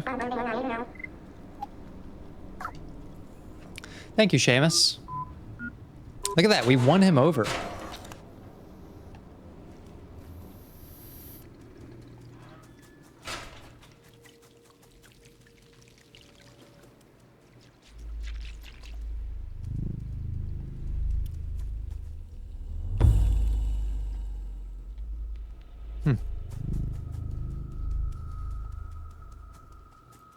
It goes on your backpack? I'm hoping it does. I want a little cat turret. Let's remember. Look at how huge this wallet is. I remember. It was a symbol of the division between those in the slums and Midtown. That and the fact that they kept throwing their garbage down here. What a horrible thing to do. Maybe that's why they failed. Okay. I'm telling you, there was some class warfare going on there.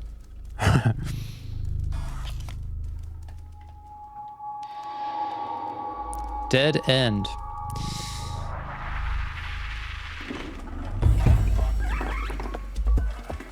I mean, wasn't it the ancient Egyptians who believed that cats were like deities? Now that's an advanced civilization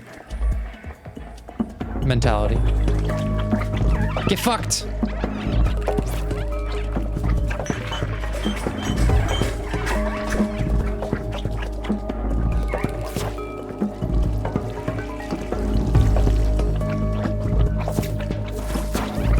Okay, let's go. 1 credit clear. No Zurks. No! Why do I ever open my mouth? Why do I ever say anything?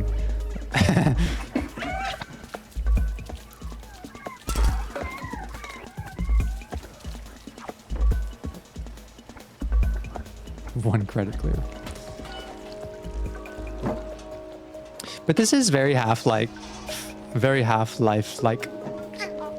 These kinds of puzzles. Reminds me of going through the part where there is all that toxic waste.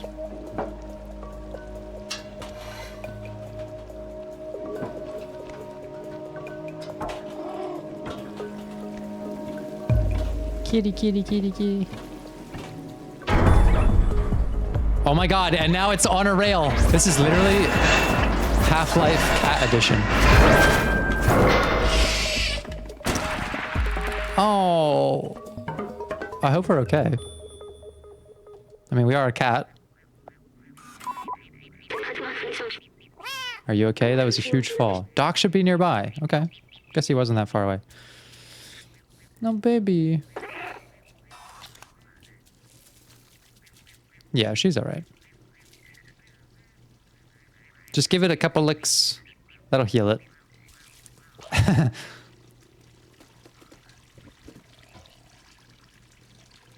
Have I finished Claire Obscure? Not yet. I haven't had a lot of time for it, but I am working my way through it again.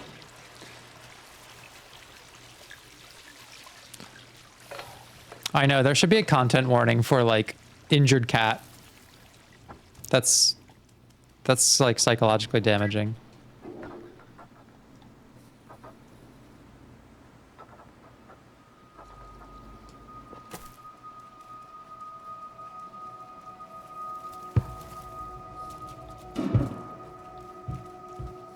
Let's see.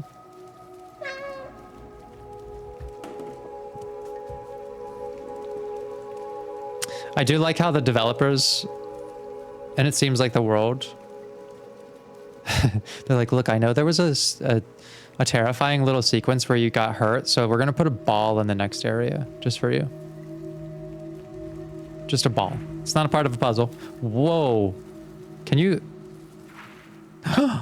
You could do... Wow. They have really thought of everything. The cat drifts. Oh my god, that's great.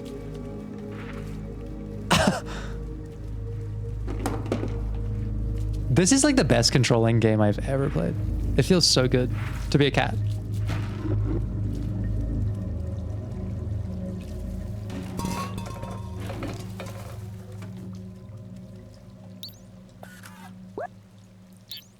Okay, we need to find a battery. Yeah, new tech. It's an electric generator, but it seems to require some other part to function. Okay. Well, let's follow the wires. See if we can find the other part.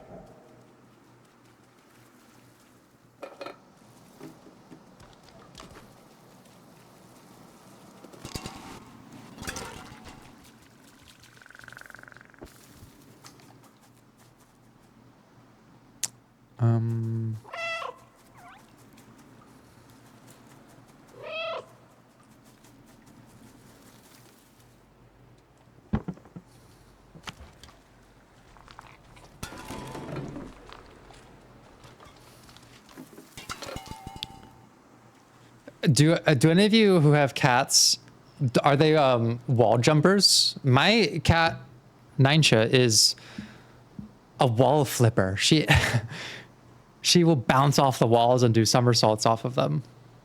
It's quite impressive, actually.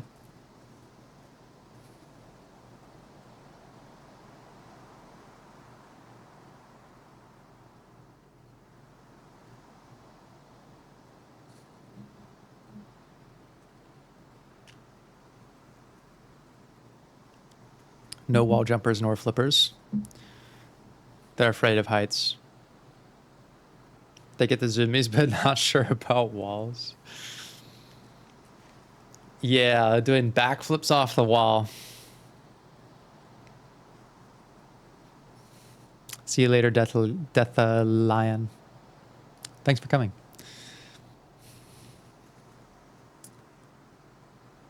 Dogs can do it on command. That is impressive. That's the thing that's cool about dogs, is they will actually listen to you. Too stubby to flip. You hear that, Ninja? It's kind of impressive. I know you're just sort of like lounging over there. She's kind of not doing shit right now. It's okay. It's the weekend. She's off the clock. Okay, she's not on cat duty today. But yeah, she's a wall flipper.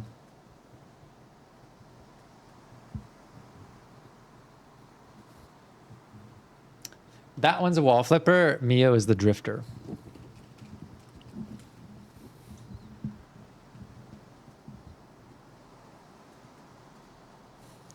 Bold of you to assume lounging isn't cat duty. That's true.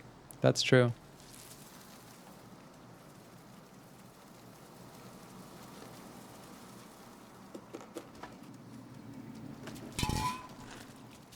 Okay. This cat, though, in the game is like... He's doing a lot of stuff. I would be very tired after all of this.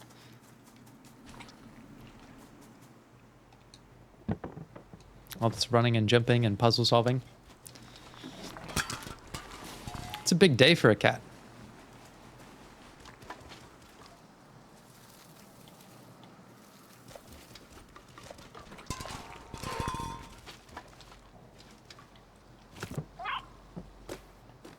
Okay.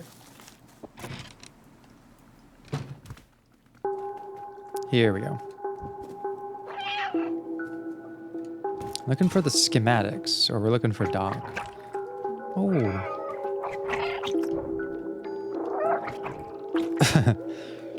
I mean, they are kind of cute. They're a little bit cute. There's Doc.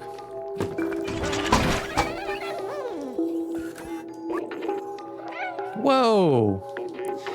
Wait, you're not a Zurk. Who are you? That's my badge you're wearing. How'd you find it? Did my son send you? Oh, Seamus, you clever boy. I've been alone here for ages. I came here to test my Defluxor, but it didn't go as planned. I wish I could go back home. I miss my son dearly. You can have a look around the house if you want, but I have no idea how to escape this place. Well, you need to be small and agile, as I am.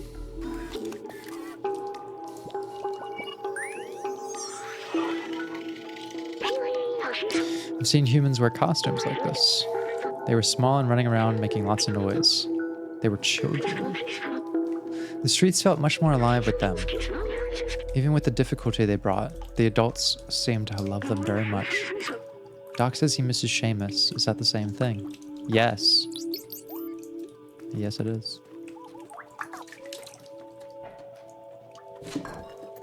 Oh. Where? Is this it? Is this the blaster?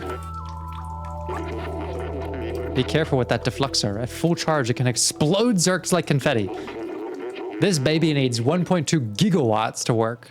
And the only thing around here with that kind of juice is the generator outside. Whoa. The problem is that it won't start. I think a fuse blew. And with all the Zurks around, it's too dangerous for me to go out and fix it. I'm not fast enough, but you just might be. If you can reach the generator and replace the fuse, I should be able to get the Defluxor charged. I'll show you what to do. Yes! Yes! I will be an unstoppable cat menace if you give me an actual weapon.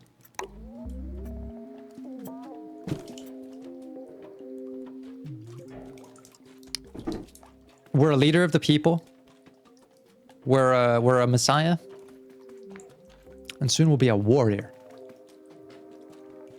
A warrior cat. You hear that? Just you wait. Just you fucking wait. You're all gonna get exploded.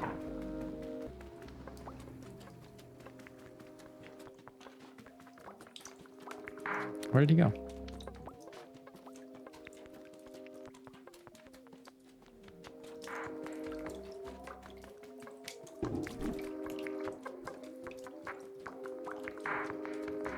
I guess he went upstairs.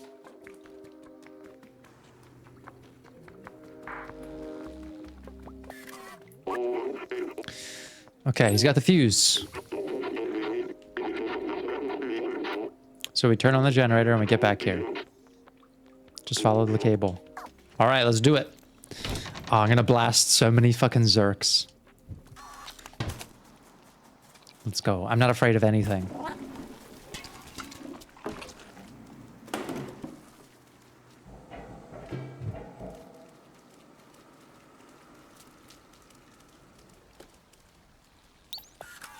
Alrighty.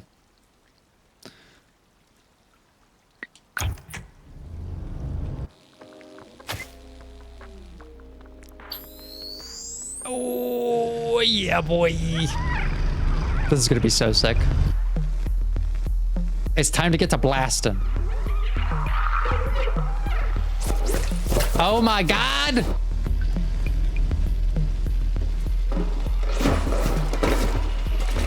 Wait, help me out.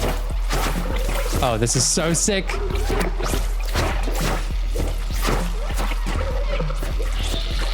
Help me. Okay.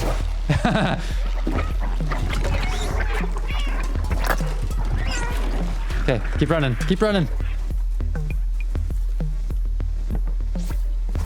Did we go the right way? Here it is.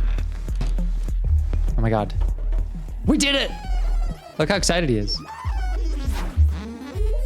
Hell yeah. Fucking hell yeah.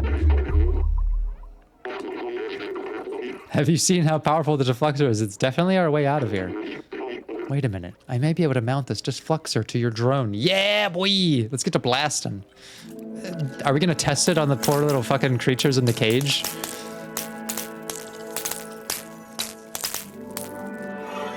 It's pretty dark if so.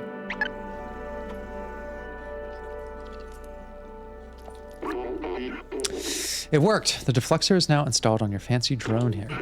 It's not meant to run off such a small power source. If you use it too much, it could malfunction. Look, it's nice that you tell me to be a little conservative, but I'll just tell you this right now. I'll blast any Zurk, Zurk that comes my way. That's dangerous. Yeah. Give me the laser.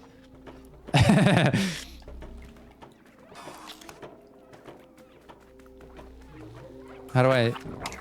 I was just hoping that we'd just blast them. Yeah. Come on.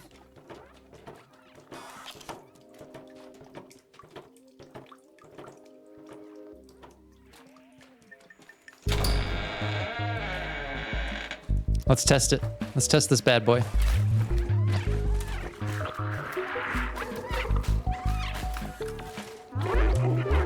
Take out all those Zurks so we can get through. Use LB. Oh, there we go. Blast him! Oh, that's brutal. It's working great, but as I suspected, it can overheat. Let it cool for a bit when that happens. I hope it'll last until we reach the village. Okay.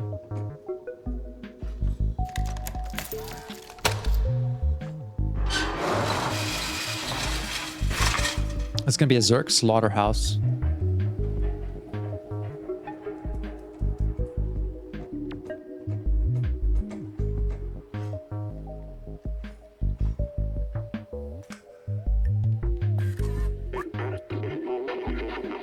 The switch doesn't work. It looks like the electricity has been cut. Okay. We're a problem solver. We're a therapy cat. And now we're a Zurk popper. Literally unstoppable.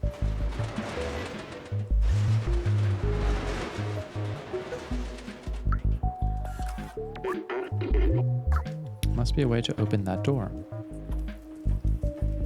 Look at this.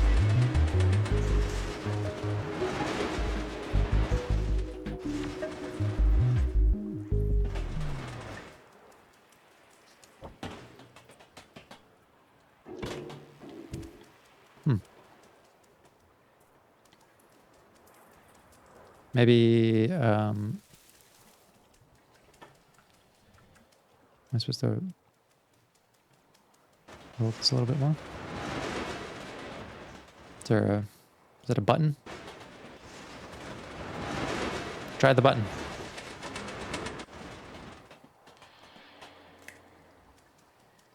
Did it work? No.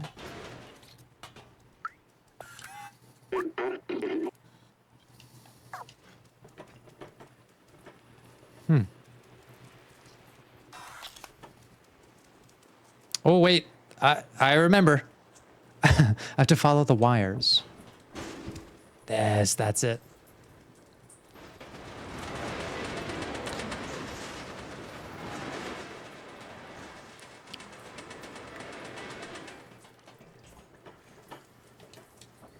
There we go. I'll be popping Zurks in no time.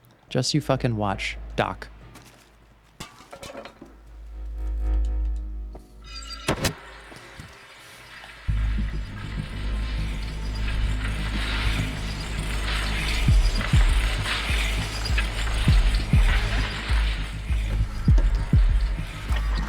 Get blasted. Dang, actually one of them still got me. Okay. As lethal as I am, I better make sure I don't overestimate their cunning. They can be cunning little creatures until they get zapped. They get zapped.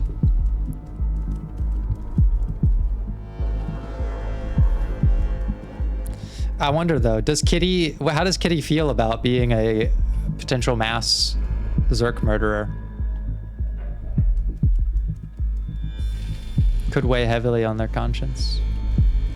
I get blasted. No, it just feels good. That's all it is. Oh shit. Doc! Come on, Doc. Oh, it actually does overheat. Okay. I mean, I knew it would, but it overheats pretty quickly. All right. I'm ready to get to blasting.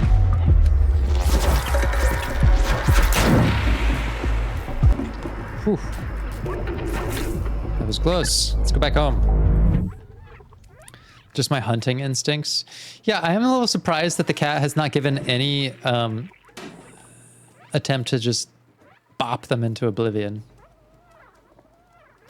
Could be equally as effective.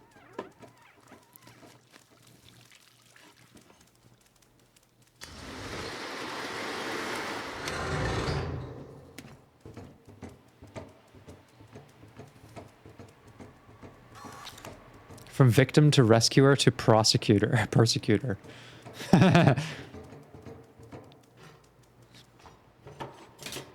Kitty is a cat. They don't feel sympathy for killing Zurks. Nor should they really.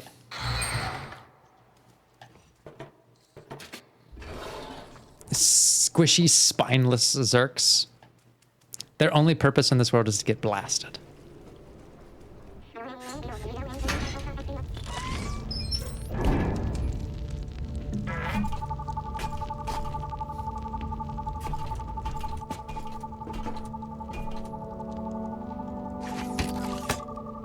Oh.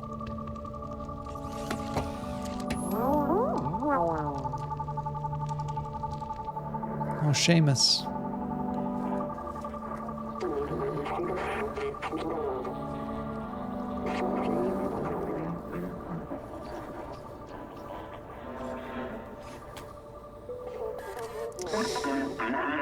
Thanks for saving Doc, little friend. It's great to see that Seamus is no longer alone. Now we know that we can fight back against the Zurks. Momo's been waiting for you by the sewers. You know what? I'll bet the biggest thing that we have done for them is show them that things can change, you know? Because, like, how long did they say they've been down here? Hundreds of years? Just doing the same things? So many people have, like, forgotten or like don't even believe that there's a world above them. I think depression really sets in when you just have come to accept that only bad things happen and things don't get better. And in mental health and in lots of things, I will often say that like change is about momentum, not so much about velocity.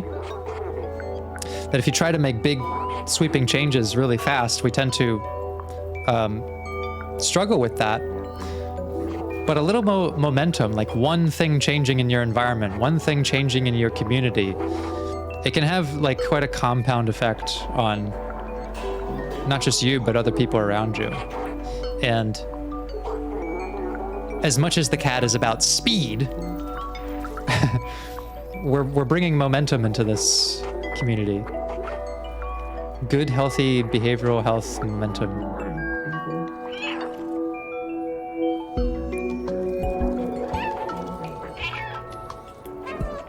I love it. This is really impressive, Doc. Nobody has survived that long in the Dead City.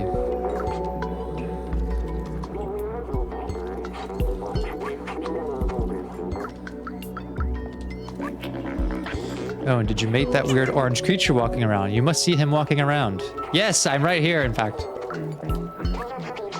So you survived the Zurks after all. Do you have 10 cans you owe me? Come on, Billy. Yeah, sure, I'm happy he's back. Hey, Teddy, what's up, Rosie? Oh, Billy. Do you know my son, Seamus? It's thanks to him that I came back from that damn place. Hey, don't forget his little friend, his little helper. How do you help people recognize the momentum of the importance of starting that momentum?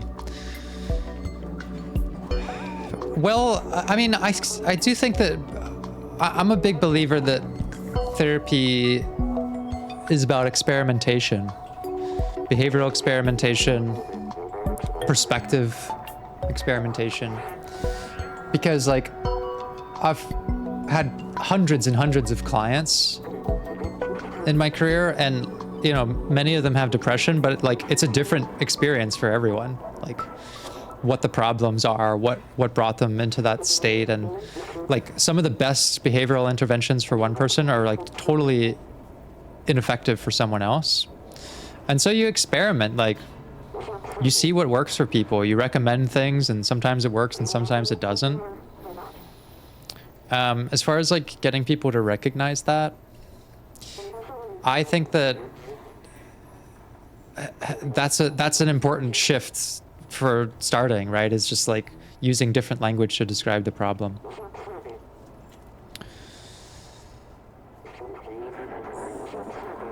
I pointed out to someone recently the language that they were using to describe themselves, right? They had said like, I put really high expectations on myself and I need to lower them.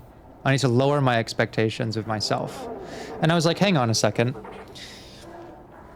The way that you're saying that makes it sound like it feels regrettable that you have to do that. Like, that's a storyline that's like, I need to lower them, but begrudgingly, because what I really want is to expect highly of myself.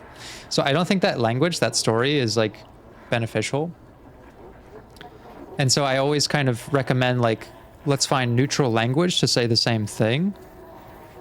You're not lowering your expectations of yourself, you're balancing them. Let's balance your expectations. Because that verb is like, the storyline in balancing is one of like careful consideration of a healthy medium, whereas lowering something feels like taking something away, and you can feel resentful of that. It can present resistance to the problem just because of the way you're describing the problem. And so I was like, partially it's about getting out of that all or nothing thinking mentality. Like I'm either high expectation or low expectation. We want balanced expectation. Right? Why does the language we use on ourselves matter? Because it does, right? It's narrative psychology. The way you tell yourself your own story directly impacts the behaviors that follow. I brought this up before, but like when someone says to me, I'm a failure, that's a characteristic on their whole personality, you know? And they may go in with the expectation of every new situation that they are unlikely to succeed, which will make you avoidant of new opportunities, dismissive of offers to help. You could discount your own accomplishments because overall you have that identity that I'm a failure. But when someone describes failure as an event, right? I failed at this. Then they are only describing an episode of their life. It's not categorical to their personality. Now, the person who says, yeah, I failed at this, it's totally fine to think that and believe that. And I don't think that like good mental health is like, let's pacify all your negative thoughts and no, you're actually succeeding. Like, no, look, you failed at this based on your own expectations and conditions. You failed at it, but that doesn't make you a failure as a person. And if you go in with that perspective shift, you may be more willing to say like, yeah, I failed at this, but that doesn't mean every opportunity is going to be a failure because I'm not the thing that's failing. I just failed at that thing. It was a behavioral flaw. It was a miscalculation of expectations, whatever it is. So like that storytelling in your mind is really important for preparing yourself for it.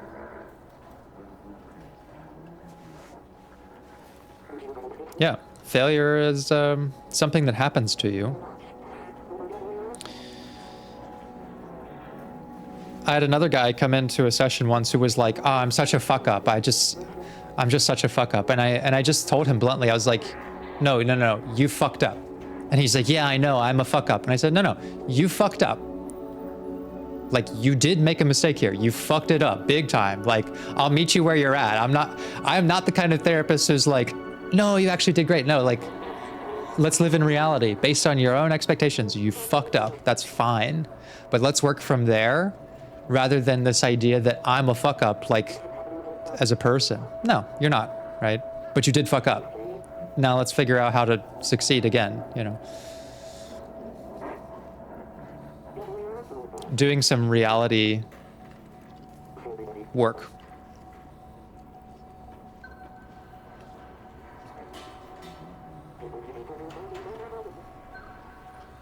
This kitty is so beautiful.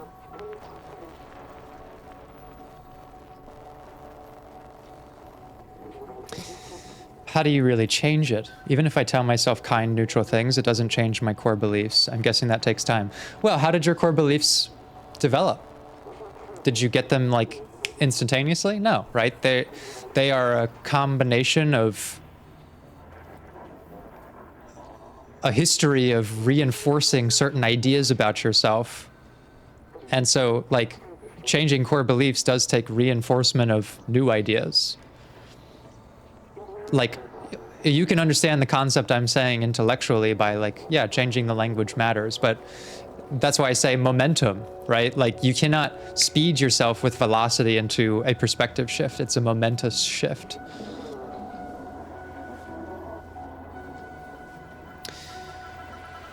It takes like catching yourself at those moments where you like start to reinforce that storyline and trying to cognitively reframe that. And that momentum does build over time.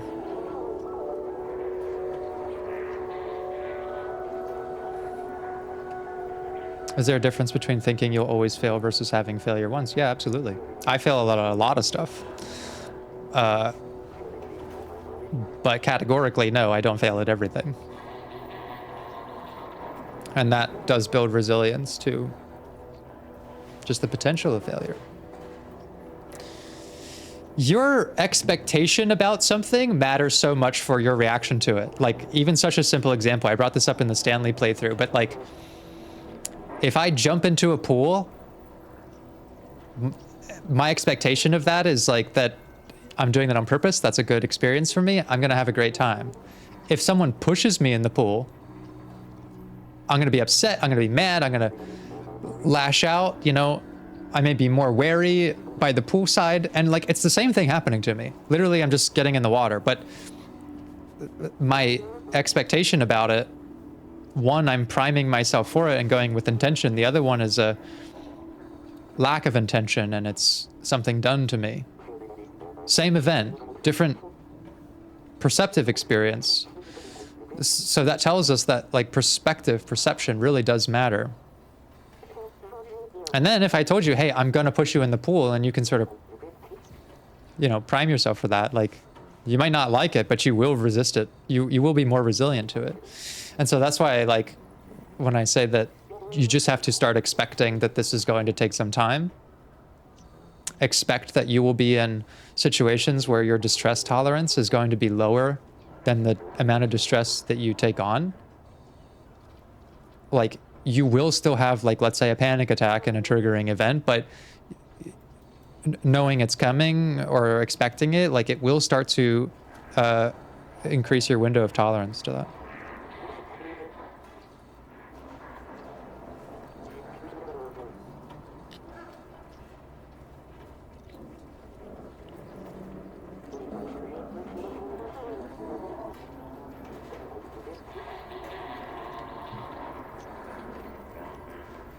Also, get a cat. That's basically the best kind of therapy you can get. They don't judge you.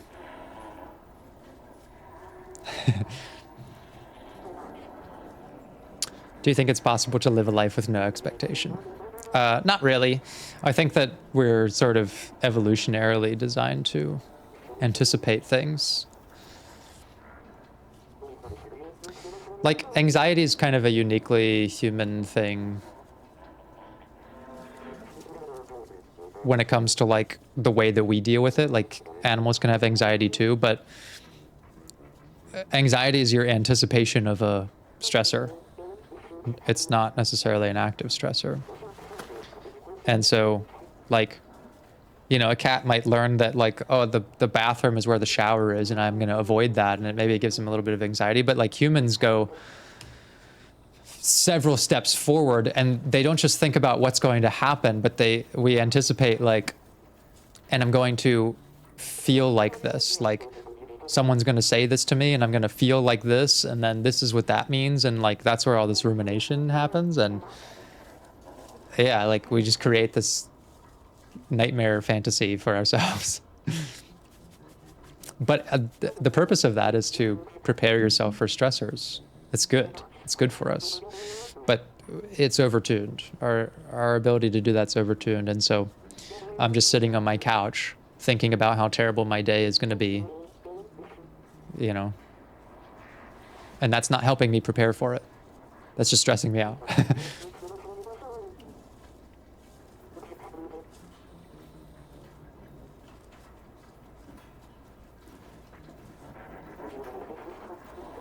Oh, the kitty's laying down.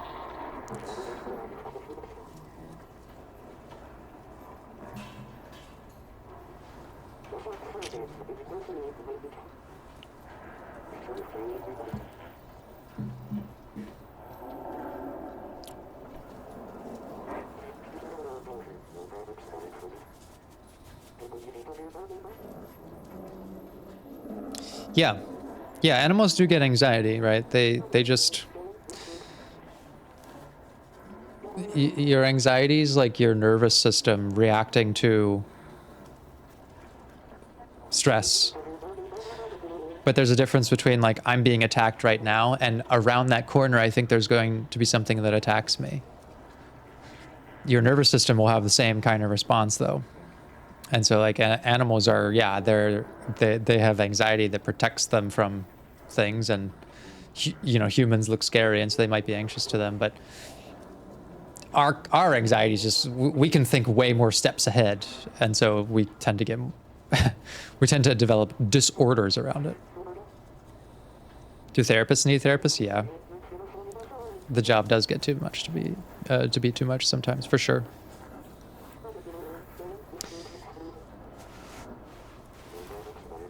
Thanks for the fun stream. Thanks for coming.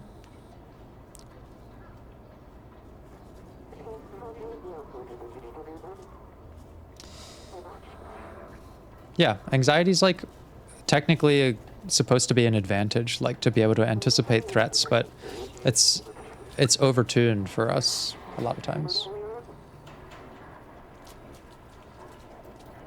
Are we at the end? No, not quite. Probably in a little bit we'll end.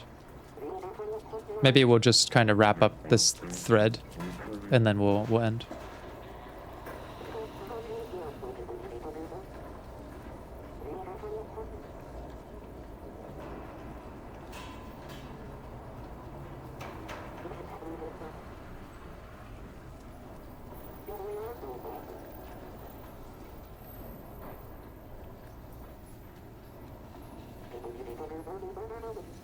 What might prevent people who are scared or feel hopeless from feeling they're capable of change? Well, usually that's a cognitive distortion kind of thing, because almost everyone I've talked to who's like feels they're incapable of change, if you start to ask them if they think other people are capable of change, they usually will say, yeah, they perceive it as being viable for someone else, but not for themselves.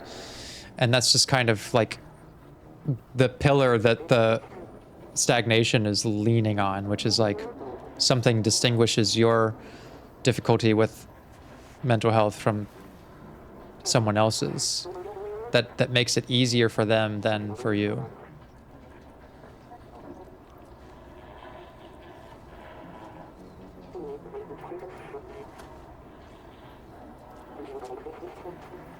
Do I do online sessions with clients? No, not at the moment. I'm not running a practice at the moment. I'm working for a clinic. I'm grateful I got to stay all the way. Thanks, Rena. I'm glad you were here too.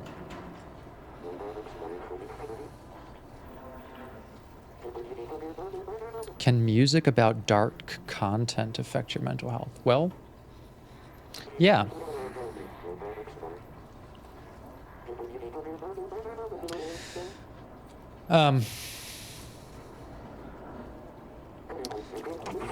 It's kind of like listening to sad music can sometimes help you access your own sad feelings that feel like blocked in some way. Like if I really need to cry, but I can't do it, I might listen to some sad music to sort of like push me past that threshold.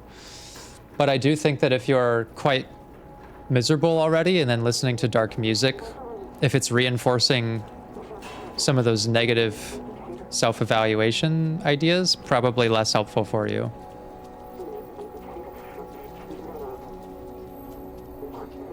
It's different person to person, though, for sure.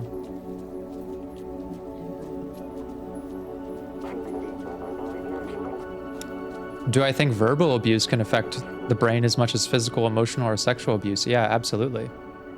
Absolutely it can. So for those who are asking as well about why language matters, I'll even bring some like science into this. So if you were to go under an fMRI, which is like studying the brain activity,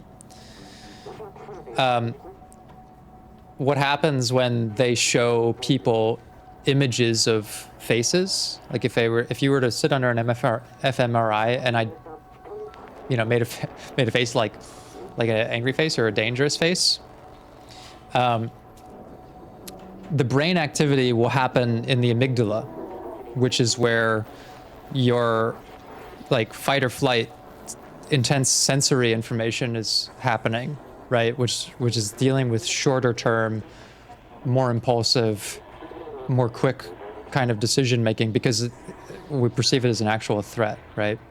That activity will be in the amygdala. Now, if you show the same face, but you put labels behind it, like angry, sad, the brain activity actually shifts forward into the prefrontal cortex, which is much better at regulating you and dealing with long-term thinking and those sorts of things. So all that means is that labeling an emotion changes where the brain activity happens, and you'll have a different psychological response to it as well. And so that's why it's important to like not just be angry and be inside with it, but like talk about it. When you label it and you say, I'm mad, the brain activity is coming forward. And so that's also why verbal abuse is like psychologically damaging, because like we do respond to language, whether people think words matter or not. Like the brain activity changes depending on whether we are being shown something and expressed it, and whether we're labeling it and using that part of our brain that understands it. So that's why it's really important to like talk about your feelings. It's why like there's such a cliche therapist line, how does that make you feel? We literally want to know, because like all we are looking for there is the labeling of an emotion begins the process of regulating it. It's not magic science. It's just straight up science. And look at these people. Look at this reaction. Okay? That's what I'm talking about. He's in amygdala brain. Now he's in cortex brain.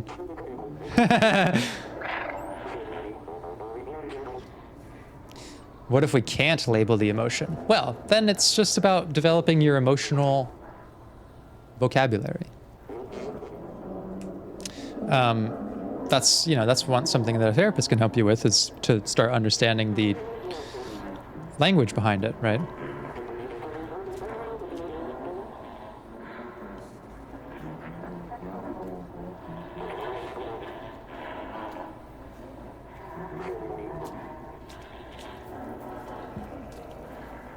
Well, yeah, and especially with different kinds of abuse, like, of course, the emotional stuff lingers. The emotional scars are more damaging because, like, we're not actively being physically abused years after an event, but the emotions bring up that brain activity as if it was happening presently. So it's complicated. Do all emotions have meaning, or are just some randomly there? I personally think that they all have meaning.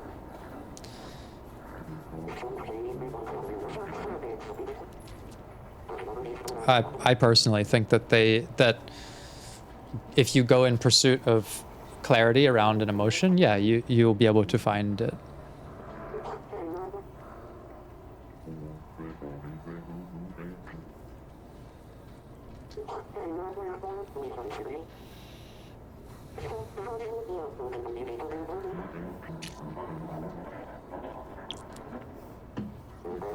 Yeah, it's hard to give an answer to that, Mason Gator, because, like, trauma will affect everyone in different ways, like their psyche and their personality. Some people have naturally more resilient than some others. Resilience can definitely be developed through therapy and other behavioral interventions. So it's hard to say. Yeah, but I think that maybe some of those ideas have been reinforced in less helpful ways, because unprocessed trauma will continue to work itself through the psyche in unpredictable ways, which is not super healthy over time.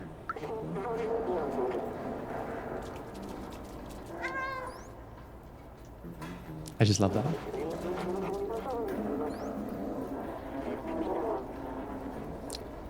Sometimes I hate emotions, like, why are you ruining my day? Well, I'm sorry, Chalu, I don't mean to ruin your day.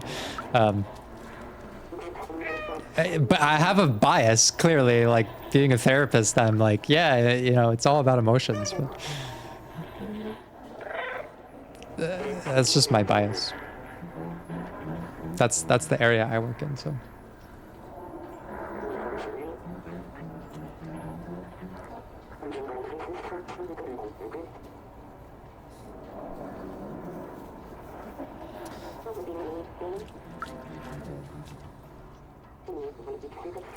Ooh, that's a deep question, Shiro. What can someone do to be a better client in therapy when they're so desensitized to everything that they've become apathetic and so what client to themselves? Yeah, it's complicated. I mean, I've done a lot of therapy with people who are, let's say, open to the process but have a difficult time accessing their feelings. Like, clearly they're there, they want to do the work, but they don't know how to access the feelings that they have. And my approach is to try to surface them through different therapeutic methods. So let me give you an example. One of my favorite therapy styles is, oh, you mean the emotions are ruining my day, not me. Thank you, I appreciate that. I was getting worried there for a second. But one of my favorite therapy styles is Gestalt therapy, okay? And here's the difference between Gestalt and a different kind of therapy. Gestalt wants to focus on present feelings and awareness. So for example, if a client said to me, my mom used to yell at me and I always got so mad at her. Maybe a psychoanalyst, or if I were just doing like a different kind of therapy, CBT or DBT or something, I might say like, I might go into that event and say, and what was your relationship with mom like? And I would follow that thread. Gestalt wants to anchor us in the present moment. And so if a client says to me, my mom used to yell at me and it made me so mad, I would reflect that and say, when you were a child, your mom used to yell at you. And when you were a child, you felt angry about that. Yes. And I would say, are you a child right now? No, I'm not a child right now. Okay, that's making a distinction between like a narrative about who I was as a child and what I felt back then. But let's talk about who you are right now. Are you a child right now? No. You're an adult right now. Yes, I'm an adult right now. How do you feel about your mom now? Well, right now I feel stupid. I feel stupid that bothered me. And it's like, one direction would be to follow the thread of mom made me mad because she yelled at me. But another is to like anchor that in, but that's an emotion attached to a child. I want to know what you feel to her right now. And really what we're revealing is that you feel stupid to yourself, that used to bother you. And we've just revealed a completely different emotional landscape and are having a very different conversation about that. Because now the therapy is about, why do you feel stupid about that thing that your mom said to you when you were a child? Versus, let's talk about how mom made you mad when you were a child.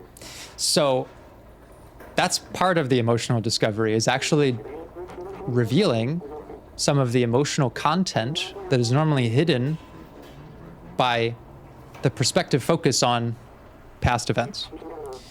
You can also do empty chair work with someone, and I don't want to know what you think today about mom, a distant character in your life. If she were sitting in the chair in front of you, what would that dialogue be like? And so like detection of and the processing of emotions should, and well, not should, but can most effectively be done presently. And so Gestalt is all about like, let's not talk abstractly about these emotions. Let's like see and present and feel them right now. Because if I'm like, oh, you got to process this anger about mom, let's talk about mom and why you're mad, it's less effective to me than like, let's have a conversation with mom in the empty chair. You'll start to feel mad, you know, you'll start to feel that stuff. And so we work from a closer distance to the emotion than an abstract one where it's kind of harder to access those things. That's one of the ways that I would say, like how to lean away from apathy.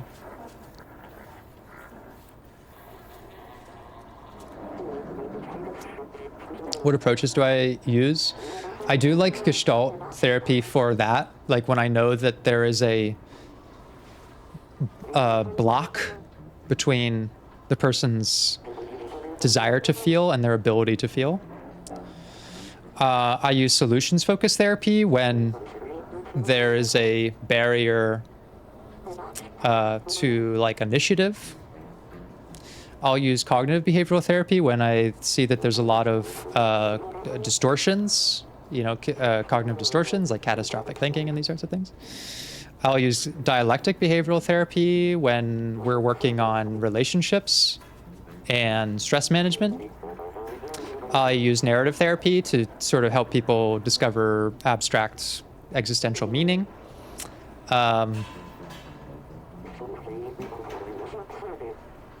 Yeah, lots of therapy styles. And cat therapy as well. Cat therapy is the best kind of therapy. I look tired for some reason. Oh, I'm feeling fine. I think I'm just getting old. I think my eyes are just starting to look older.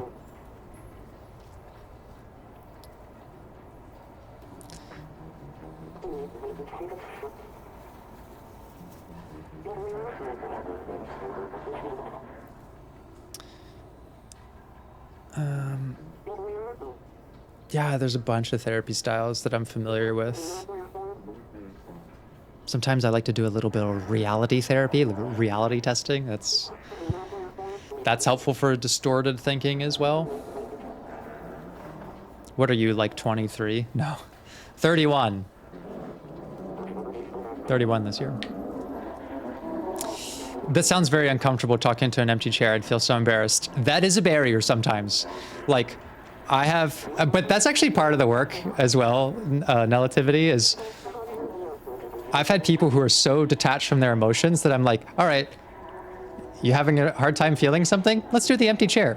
And I put an empty chair next to them and I turn them towards it, and they literally cannot even do it because it immediately brings up like fear and anxiety and avoidance. And it's like, okay, we're feeling something now, right? Like, that's really helpful, actually.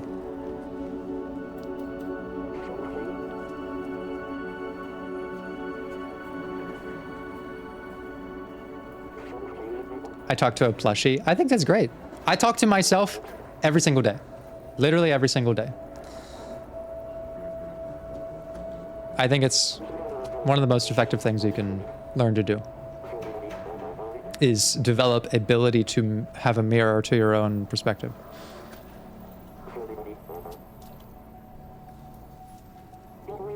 Asking someone to draw a picture of the person they want to talk to and then put it in the empty chair. I never heard of someone doing that. It's possible that could be effective.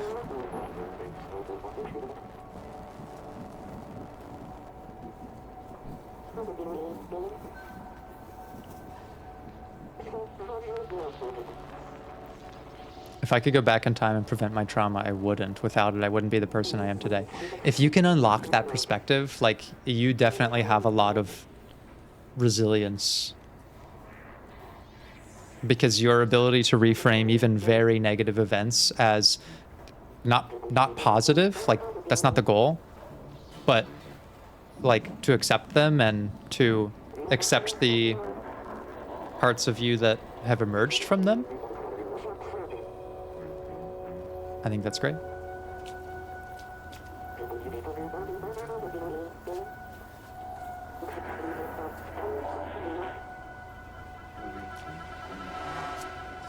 So Seashell, the empty chair, it comes with some prompting. When I sit someone in front of the chair, I am usually giving them prompts for what to say and just to get them started. What is something that you want to tell to this person? What do you think their response would be? Stuff like that. But I wouldn't be like telling them, I want you to... Actually, there have been times where I know that they've said certain things in the session and I'm like, I want you to tell them this, you know, see how that feels.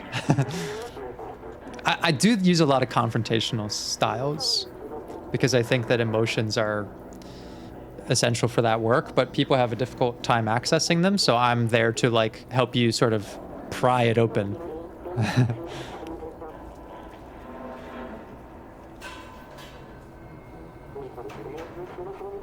Do I use a psychodynamic approach? Not strictly. I have a hard time even saying, like, what are the psychodynamic techniques? I'm not sure. Probably I do use a little bit of it. What are some therapy techniques that I can do at home? Cognitive behavioral therapy is the easiest to do at home. Look up the ABCD method of cognitive restructuring. Very easy to do. There's like worksheets on it and stuff.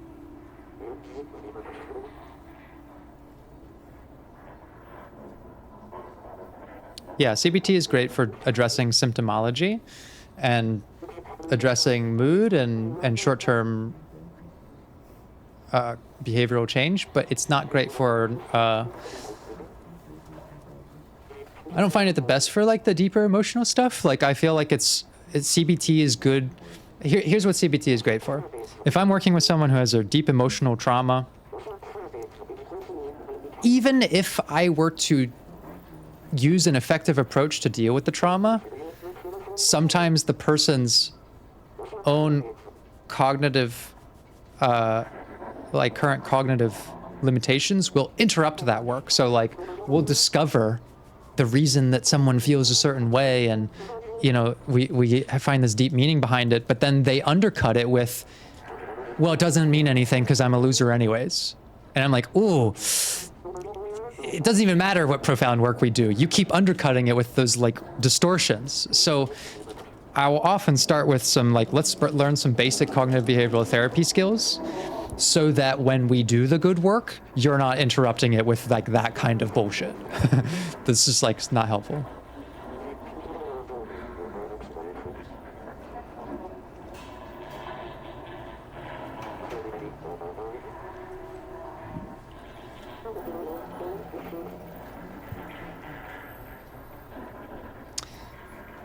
How to talk about toxic relationships to therapists. I can't be honest about it. I do it from a third person point of view or focus on how they do it out of love. It's kind of a complicated question. I mean, if it's more comfortable to you to talk about it from a third person view, as long as you realize that moving towards more